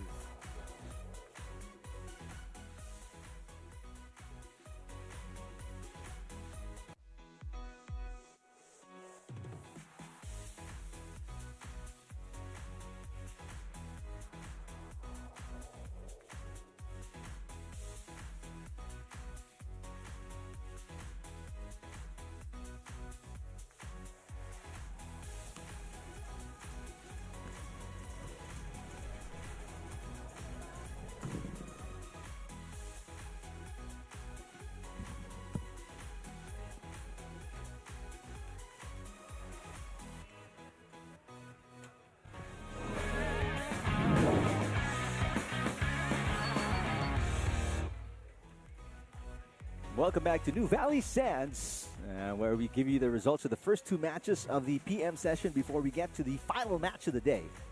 Yeah, well, it goes to show that the higher seeds have prevailed. Look at Team Australia playing against Team Philippines 2-0. That was Alchin and Johnson winning over Villapando and Gaviola. Then we have S.Samitta and M.Salinda winning over Epa and Cordero, their second match. And we have the final match, like you said, today, Philippines versus Australia again. Lorien Gamboa on your screens, out of UST, 20 years old, teaming up for the first time with Alexa Polidario. There she is. A former Creamline Beach volleyball player. And it's going to be a tough task. They are seeded number 16 in this tournament out of 20 women's teams, and they are taking on the number 1 seeds out of Australia.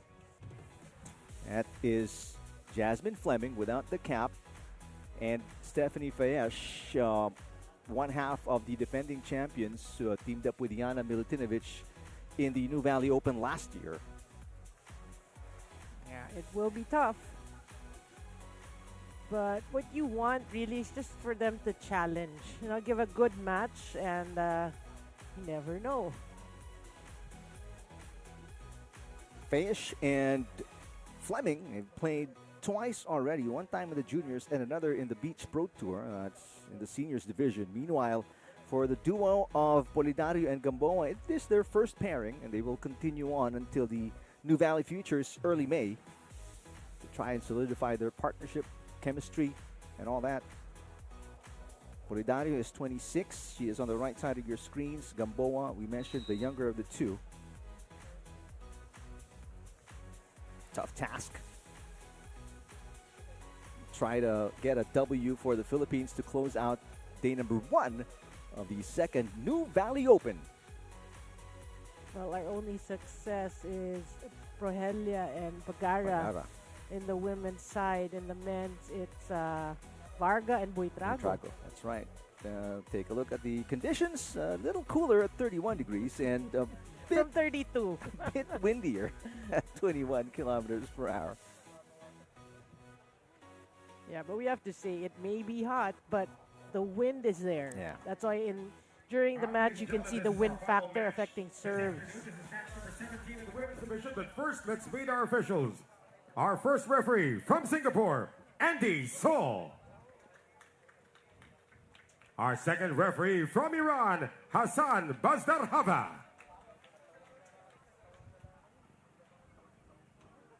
And now let's meet the teams. First, for the Philippines.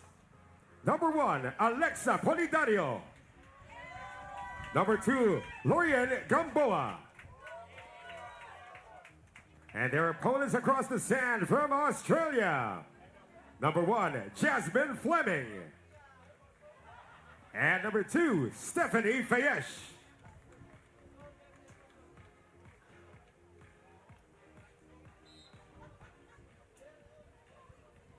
Here we go, final match of the day here at the main court of Nuvali Sands. And like we mentioned earlier, there are several other clay courts here and a training warm-up court as well. We're going to be here from today until Saturday.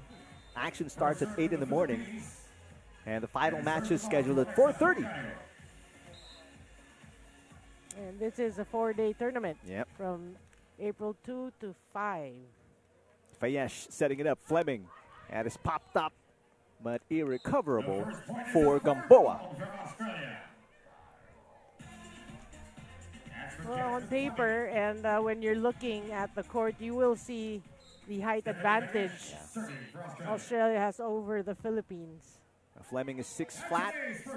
Fejes is 5'9", and she gets an ace. Fejes, very familiar with Philippine conditions. She's played here in almost several tournaments, the Futures, the Challenge, the Nuvali Open, and the Beach Volleyball Championships. That one is outside.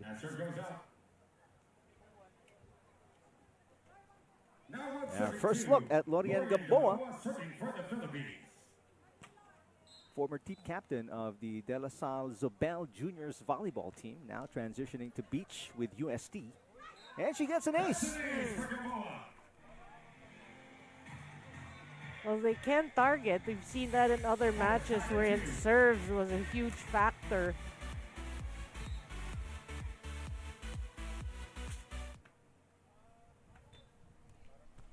Fleming pops it up.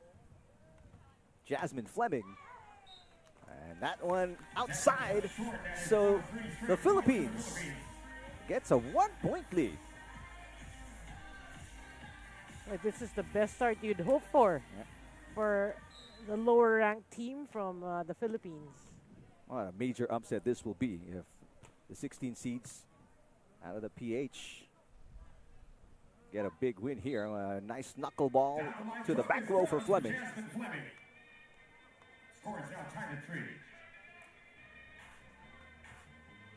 By the way, only the second time we've seen the yellow tops for Team Philippines. We saw them from Buytrago and Varga. And now, on these Filipinas, Polidario and Gamboa, there's a service fault. Philippines back up by 1 as they change ends. Opening set. Well, it is important here. You know, I mean, look, it's a good start for the Team Philippines. It's important to try to target, you know, in terms of serves. Fejes setting it up for Fleming. And again, Fleming. Oh, this one off the block. She has been hitting it very tight to the net. Yeah, but that did hit the blocker's hand. Fejes with a serve. Oh, good pass coming from Polidario. A block by Fleming. Gamboa pops it up. Polidario tries again. Fejes with a left-handed dig. Fejes is a lefty, and she scores. You got to credit their defense, the hustle, keeping that ball alive. Fejes. Australia up by 1 after conceding the lead earlier through errors. Only 20 years old, Steffi Fejes.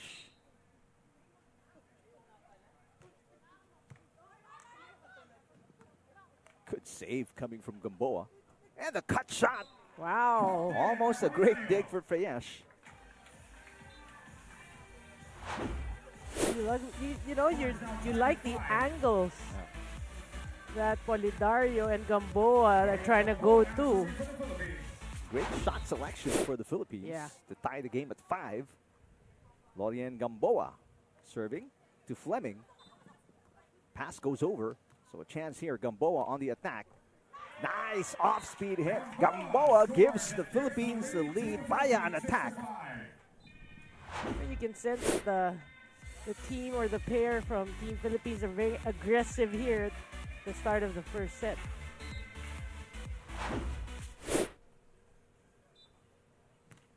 Good serve. That was hard, but it was wide, unfortunately.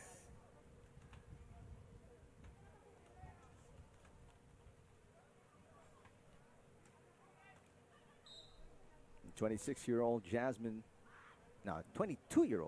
Fleming. Pretty young pair out of Australia, 22 and 20. Fejes on the attack. Got the line. Wow, that was a slim lane for her, but she got it. And you saw the line actually shake. Back to Australia, 7-6. Just like that, Australia on top by 1. 7 serving 6. And that one outside, Fleming with a a number of errors here in the opening set, keeping the Philippines in it. And I only say that not because the Philippines not working for it, but you know, Australia seeded #1, so you expect a lot from this duo. So far, they have not been able to pull away against the number 16 seeds from the Philippines. Well, you have to say, Team Philippines doing a good job. Yeah. You know, counter-attacking and defending. So let's see if the top-seeded team is just warming up. There's Fleming. Using that height advantage. It's very clear over the block on this set. 8-7 Australia. Fejes serving. 8-7. Great serve. Gamboa. Blocked by Fleming. Back-to-back points for Jasmine Fleming. Yeah, Fleming, great decision in covering the line.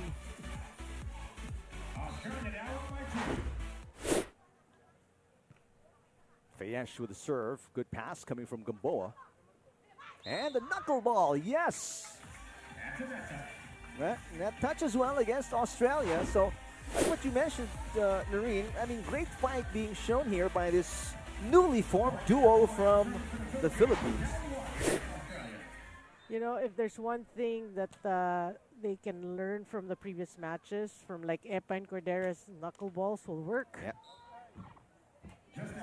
Service just out for Gamboa, but you like how they're pushing it right to the lines, trying to get aces, easy points, and making Australia chase it. It's just a 2-point game. Fleming serving. Yeah, that actually is a pretty good strategy because the Australians are a taller team. So it'll take longer for them to bend. Yeah. Attack fault there from Gamboa. It's a 3-point game now.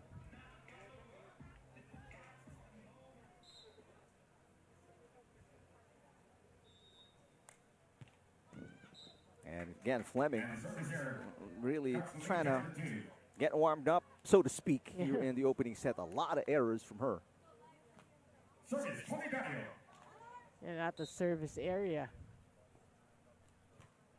Great serve from Polidario, but a beautiful pass there coming from Fleming. Polidario right down the middle. It is on the line. They are challenging, talking about Team Philippines. A terrific shot here to keep within striking distance. Alexa Polidario makes it a 1-point game, 11-10 in favor of Australia. And we thank our sponsors, the Philippine National Volleyball Federation, Rebisco, Nuvali, Nuvali.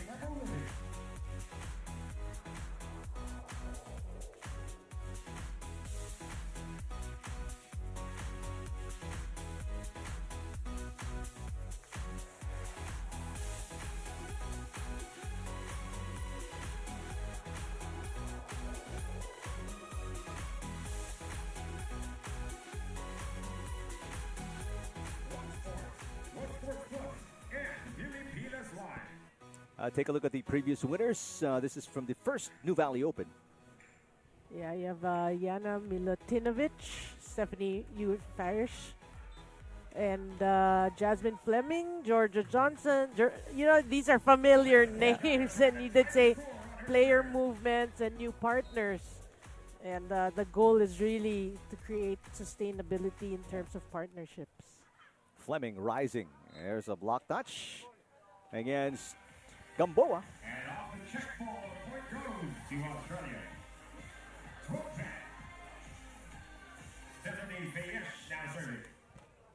Just a slim 2-point lead for Fejes and Fleming. Polidario lobbing it and missing. Fejes must be happy because she thought it was going to land in. A huge smile on the face of Stephanie Fejes.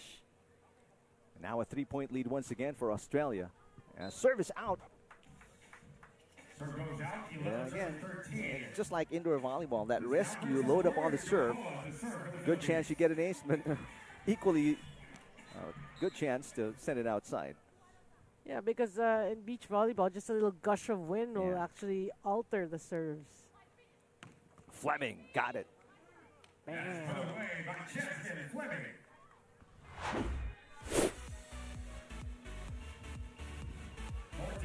Australia. Fleming serving. Jasmine Fleming, just like we saw in the graphic, finished second with Georgia Johnson in the first Nuvali Open. And again, Fleming continues to struggle on the court. 12 serving 14. That has not been her strength. We have to say the serves.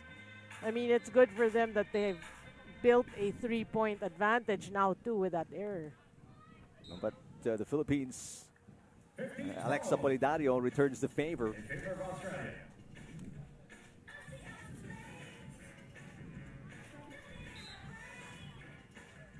Fejes. Gamboa will set it up. Here comes Alexa Polidario. Fejes with an easy pickup. Good save by Gamboa. Lorian Gamboa looking for the line, and she got it. What a shot. And she was on the move as well. Just enough strength, enough power to get it in. It's like a burpee. Don't pop back up for the hit. Whatever works. Whatever it takes. 2-point game off that nice shot by Lorian Gamboa, one of the youngest players on the court.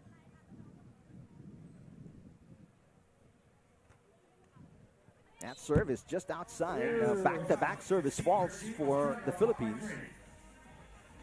It gotta hurt because, again, you know, it's not easy to play against the top-seeded team. Yep. You work so hard to get a point, then you give it away. Fleming, this one is in. Good pass coming from Fejes, hitting. Gamboa, terrific effort to chase it down, and the rally continues. Fleming, the pass to Fejes. Fleming gets it back. Oh, Great still dig alive. coming from Polidario. Polidario looking for the kill. Not just yet. Fleming picking it up. Here comes Jasmine. That is outside.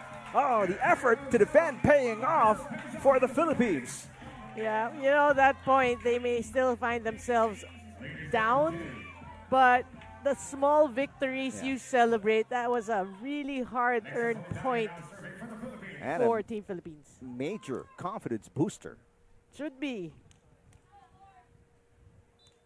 2 points down. And much to the delight of the crowd, they appreciate all the effort. Oh, bad pass. That's an ace for Alexa Polidario. That's 2 in a row for the Philippines, making it a 1-point game. Timeout, Australia.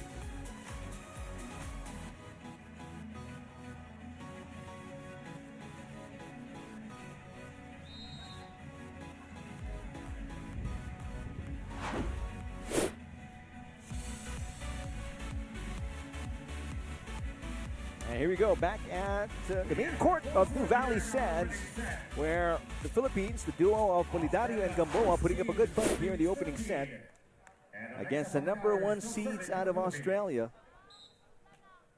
Alexa Polidario coming off an ace. Chance to tie in this rally for the Philippines. Fejes to Fleming. It's outside again, but there's a block touch on Gamboa. And the point to Australia, 17-15. Yeah, but you know, again, little victories is you prompted the #1 team to call a timeout. Bad pass. Great play by Polidario to keep that one alive. Fleming. Yes. Down the line, good for Jasmine Fleming. Yeah, I mean, great teamwork there. We heard Lead up to 3 for Fejes call the line, and It was pretty open. You realize how quick reaction time is, especially for these Australians who've been around. And we mentioned not just the men's, as Fejes gets an ace. It's a timeout here for the Philippines. That even the women's division, they've played in many tournaments prior to coming here for the Nuvali Open.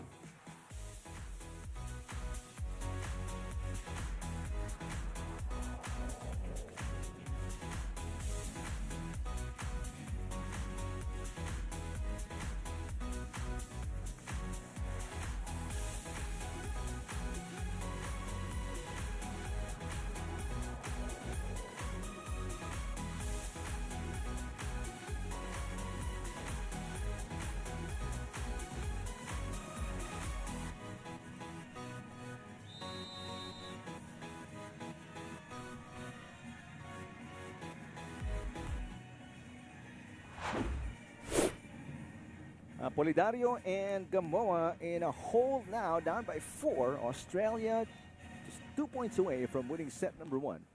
So we have to say that's what Australia did. That's what top-seeded teams do. They get challenged, they call a timeout, they regroup, and they come back swinging. Here comes Fleming swinging away, and knocks it in. And now Australia at set point as we switch ends. Fleming finding her groove just at the right time after the timeout. She scored consecutive points for Australia. And now they're sitting on a pretty comfortable lead.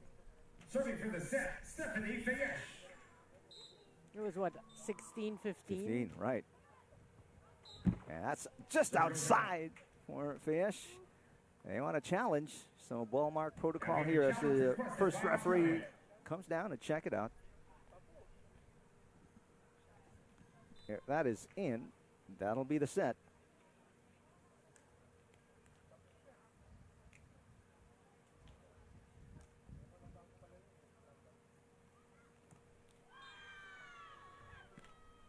Yeah, we rarely see an overturn. So that is call is upheld. It is still out. So a set point saved by the Philippines. There's still 4 more for Australia. Fleming looking for the win. Not just yet. Polidario popping it up. Yeah, Alexa on the attack. No, that was an overpass. Fleming, or Fejes going for the win. There it is. Stephanie Fejes puts it away for Australia. How quick things or the tides can turn. And Australia using a 5-1 run to finish off the Philippines in the opening set. And they get a 5-point win, 21-16, going to the second set.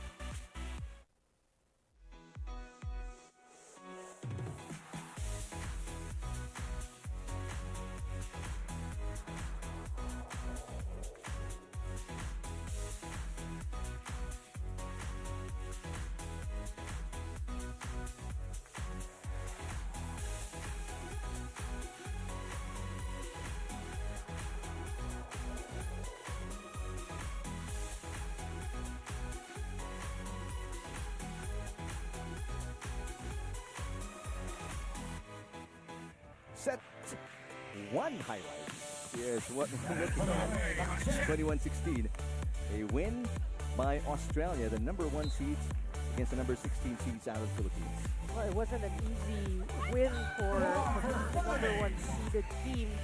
I mean, they were challenged by Team Philippines. It was actually, the gap was narrowed to just 1 at 16-15. Timeout was called, and then they pulled away and won the set. Again, that's what great teams do. Fleming. Nice dig coming from Polidario. Alexa Polidario. Fejes was there, but Fleming picking it up with the left hand. Sent the ball.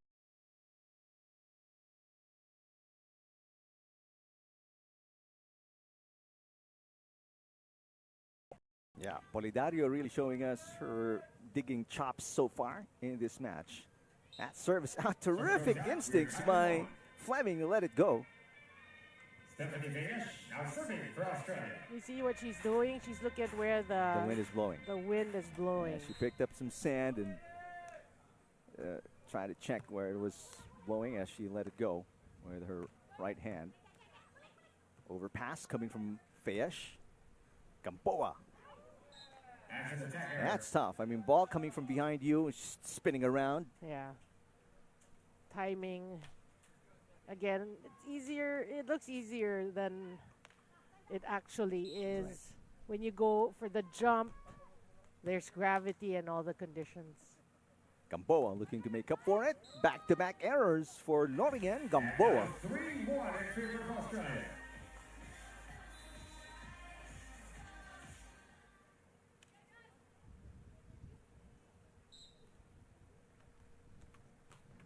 Floater on the serve, and that's an ace for Fejes. What a run here for Australia. They've scored 4 in a row. Yeah, they're playing it smart. They're playing to the win, right? Good pass coming from Gamboa. Fejes picking it up. Steffi getting it back and firing one in. 5 in a row for Australia. Well, they are pulling away early on here. They probably do not want to be challenged anymore and pushed to the brink, pushed to a timeout. 5-1. A bad pass from Gamboa. This is going to be just an easy knuckleball for Gamboa. Fleming. And the run continues. Down the line for the 6th straight point for Australia here in the second set. As we switch ends. They like this side of the court. Very successful. Well, they will change ends. Let's see if that translates for Australia on the other side of the net. And right now, the duo of Polidario and Gamboa, they need to stop against Fejes and Fleming. Got to get a side out here. Much better pass from Gamboa. Nice block coming from Fleming. Polidario. There is the drop and the side out. That's the way to go. You know, you dodge the blockers, find those angles, those knuckleballs that we've been seeing all day.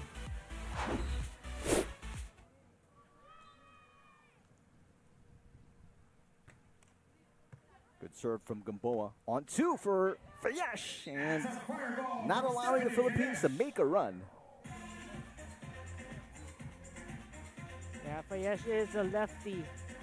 So it's actually similar to when you're giving the first pass to the setter in indoor and the setter can just hammer it away because he's a lefty. Fleming with a serve. Much better looking serve for Fleming, who struggled in the first set. Fejes popping it up on the dig. Fejes down the line, got it. Down the line. Coming from Fejes. 8-2 Australia. Well, you know what Australia is doing? They're just so quick. They're taking Team Philippines away from their game. It's like they can't seem to establish anything. 2-point run for Australia. Build a 6-point lead now. Gamboa blocked and it falls in. I mean, Australia doing everything right here in set number 2. Great decision making, great anticipation. You are right. Biggest lead now at 7. 9-2.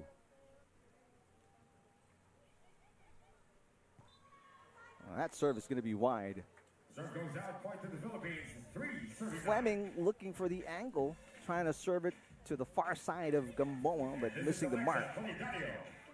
At least 2 of the 3 points of the Philippines coming from errors by Australia.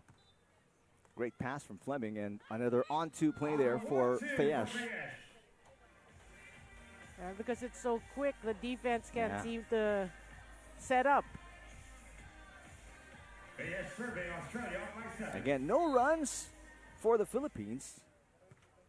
Down the line, it's wide again. They're targeting Gamboa, obviously. He is the younger of the 2 players, as they will change ends.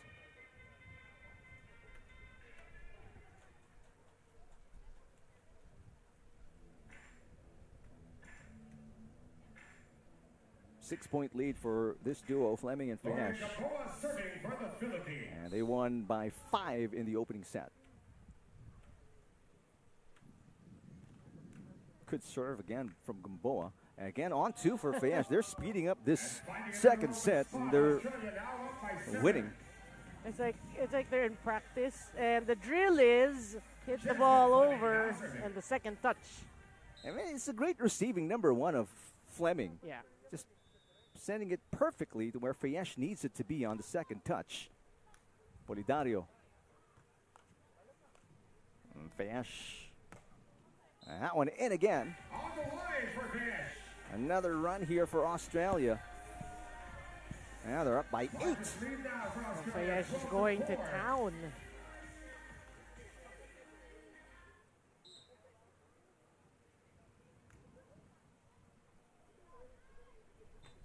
Great serve. And now she's sorted it out. Fleming, after struggling in the opening set, that's a gorgeous ace here. Can't serve it any better than that. Yeah. Australia pulling away here in set number 2, and they did win the first set. This one, you like the variety, but this is just a little too short for comfort. So Australia stopping their own run with a service fault. Let's see if Philippines can score 2 in a row. They have not, and they continue to fail in that regard. Service fault for Polidario. So no 2-point run at all for the Philippines here in the second set, which is why they're under by 9. That's a better pass. Gamboa. Fejes, easy pickup. And Mustafi Fejes, using the right hand, getting it across. Polidario. Polidario tries again. This one! Fleming upset at herself for not seeing where that was coming through.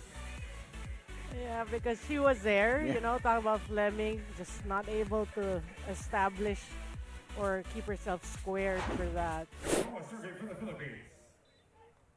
So another opportunity to score 2 in a row for Lorian Gamboa and Alexa Polidario. Again, and back-to-back service faults for the Philippines. And it's a 9-point lead. Australia is technical timeout, set number 2.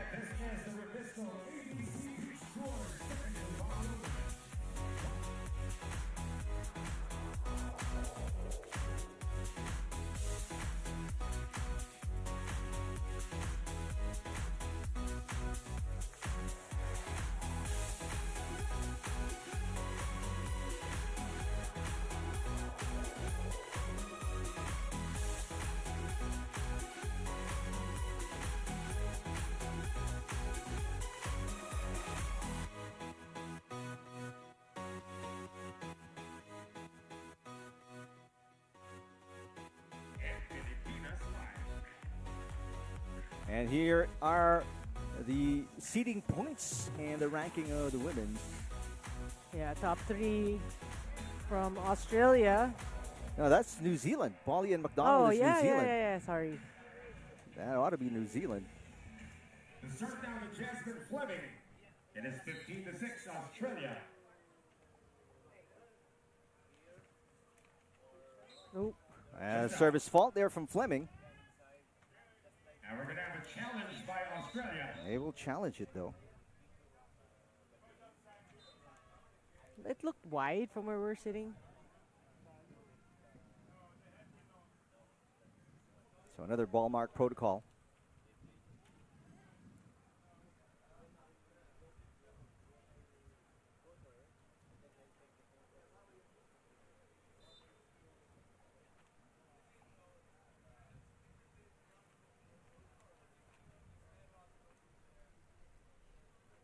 And it is outside. Australia is a successful point stays with the Philippines, and the Australians still have one more challenge remaining in this set.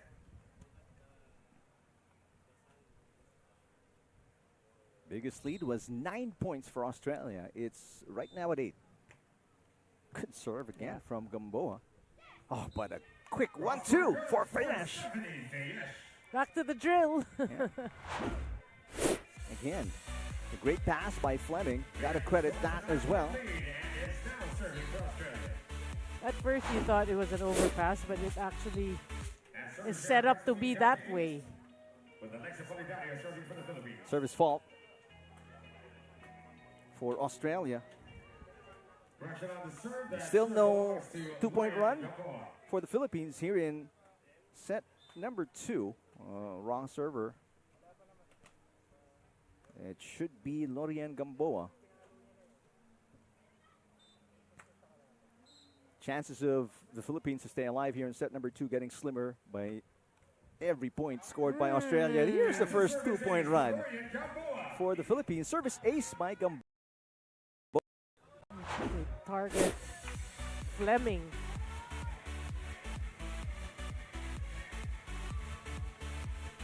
Long way back for the Philippines. Another good serve and another ace. Fleming visibly upset at herself.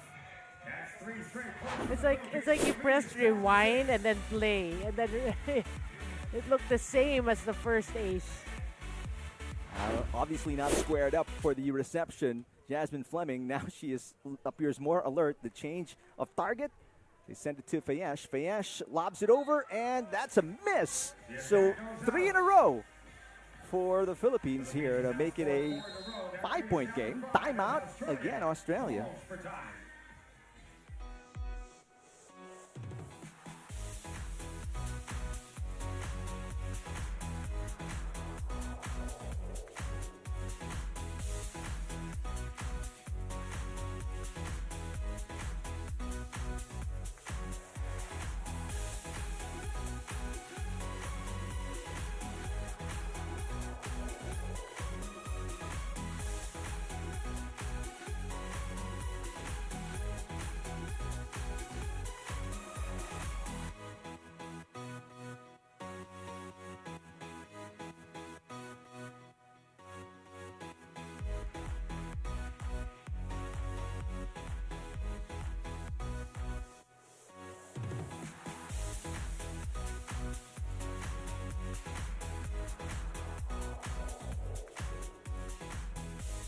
Still a considerable lead here for Australia, up by 5, but Philippines on a 4-point run.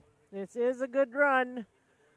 We saw in the first set how they can keep it close. They're hoping this is a start. But finally, Fleming puts a stop to it.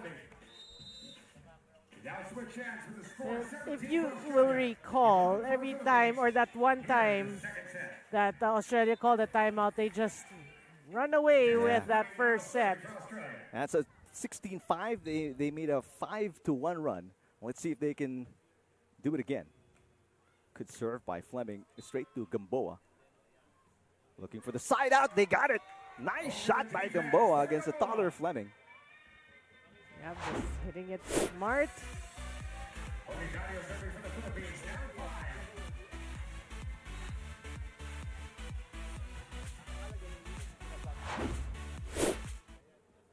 Good serve.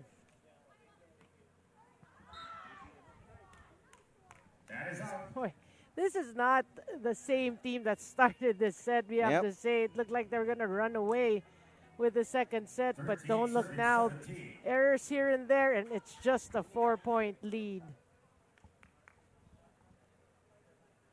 Back to a 4-point game. You can see the Philippine team looking a little bit more confident here in set number 2. After being down by as many as 9. Oh, and she was right there, hesitating maybe for a split second. Alexa Polidario on the dig. That slight hesitation just changed it all.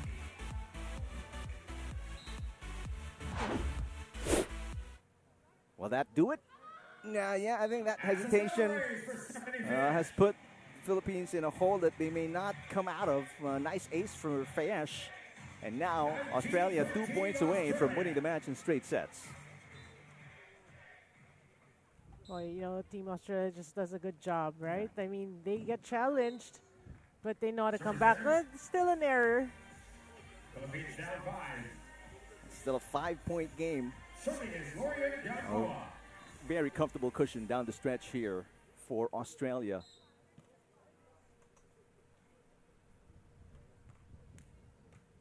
Fleming with a pass. Oh, and double contact against Fejes. I don't see that very often, That's a first. actually.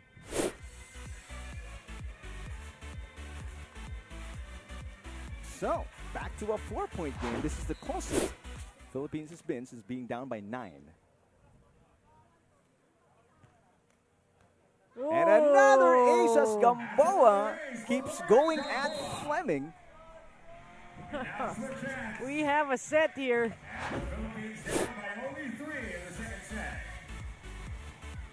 And They have found, what they should do, which is target Fleming. Fleming's reception. I mean, there are good passes, but there have been really bad ones just like that. And this one is outside for Gamboa, and that'll probably do it. This is 4 match points for Australia. Boy, that's gotta hurt. I mean, you're doing everything. You're getting back in the set, and then the service error. Fleming has an ace here in set number 2, but this one she sends into the net. So she's obviously clearly bothered by the missed receives here in the second set. That's quite a lot. Yeah. I mean, for her standard, they're the top-seeded team. Polidario serving, 2017. Fleming for the win. And she got it right on the line, making up for the service fault. Well, the top-seeded team doing just enough to get past Team Philippines. As expected, it's a sweep for the number 1 seeds, Fleming and Fejes, in their first game of the main draw, taking down the number 16 seeds from the Philippines, Polidario and Gamboa.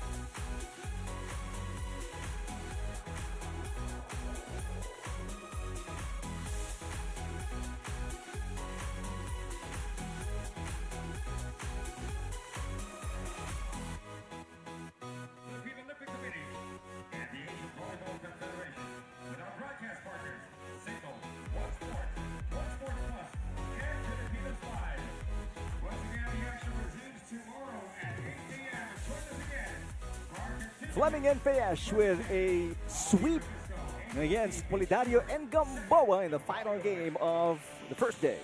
Well, we thought, to be honest, I thought it could have been a faster game, but one thing that's good for the Team Australia, that they're the top-seeded team, is they learn from this. They have their own weaknesses that they want to work on. Obviously, if they target Fleming and so on and so forth. But Philippines, I like the challenge. Yeah. You're a lower-seeded team, but it was a good challenge. Look at the scores. And, the attacks, obviously, Australia is stronger. The blocking, aces even. The errors of Australia. Again, that's what they want to learn from today's game moving forward for Team Philippines. It's a good showing. You're just proud of this very young team. Well, that does it for the first day of this second Nuvali Open at Nuvali Sands in Santa Rosa, Laguna. And tomorrow we'll be back here bright and early at 8 a.m. Featuring many Philippine matches as well. Do join us at the venue or on One Sports Plus or Filipinas Live. We're going to be here until 4:30 in the afternoon. A couple of wins from Team Philippines, one in the men's, one in the women's division. We hope to see more tomorrow on day number 2. Our director is Raul Ocampo for Noringo. I'm Eric Tipan. We enjoyed it. We hope you did as well. We'll see you again in the next few days for more action in beach volleyball here at the second Nuvali Open on Filipinas Live.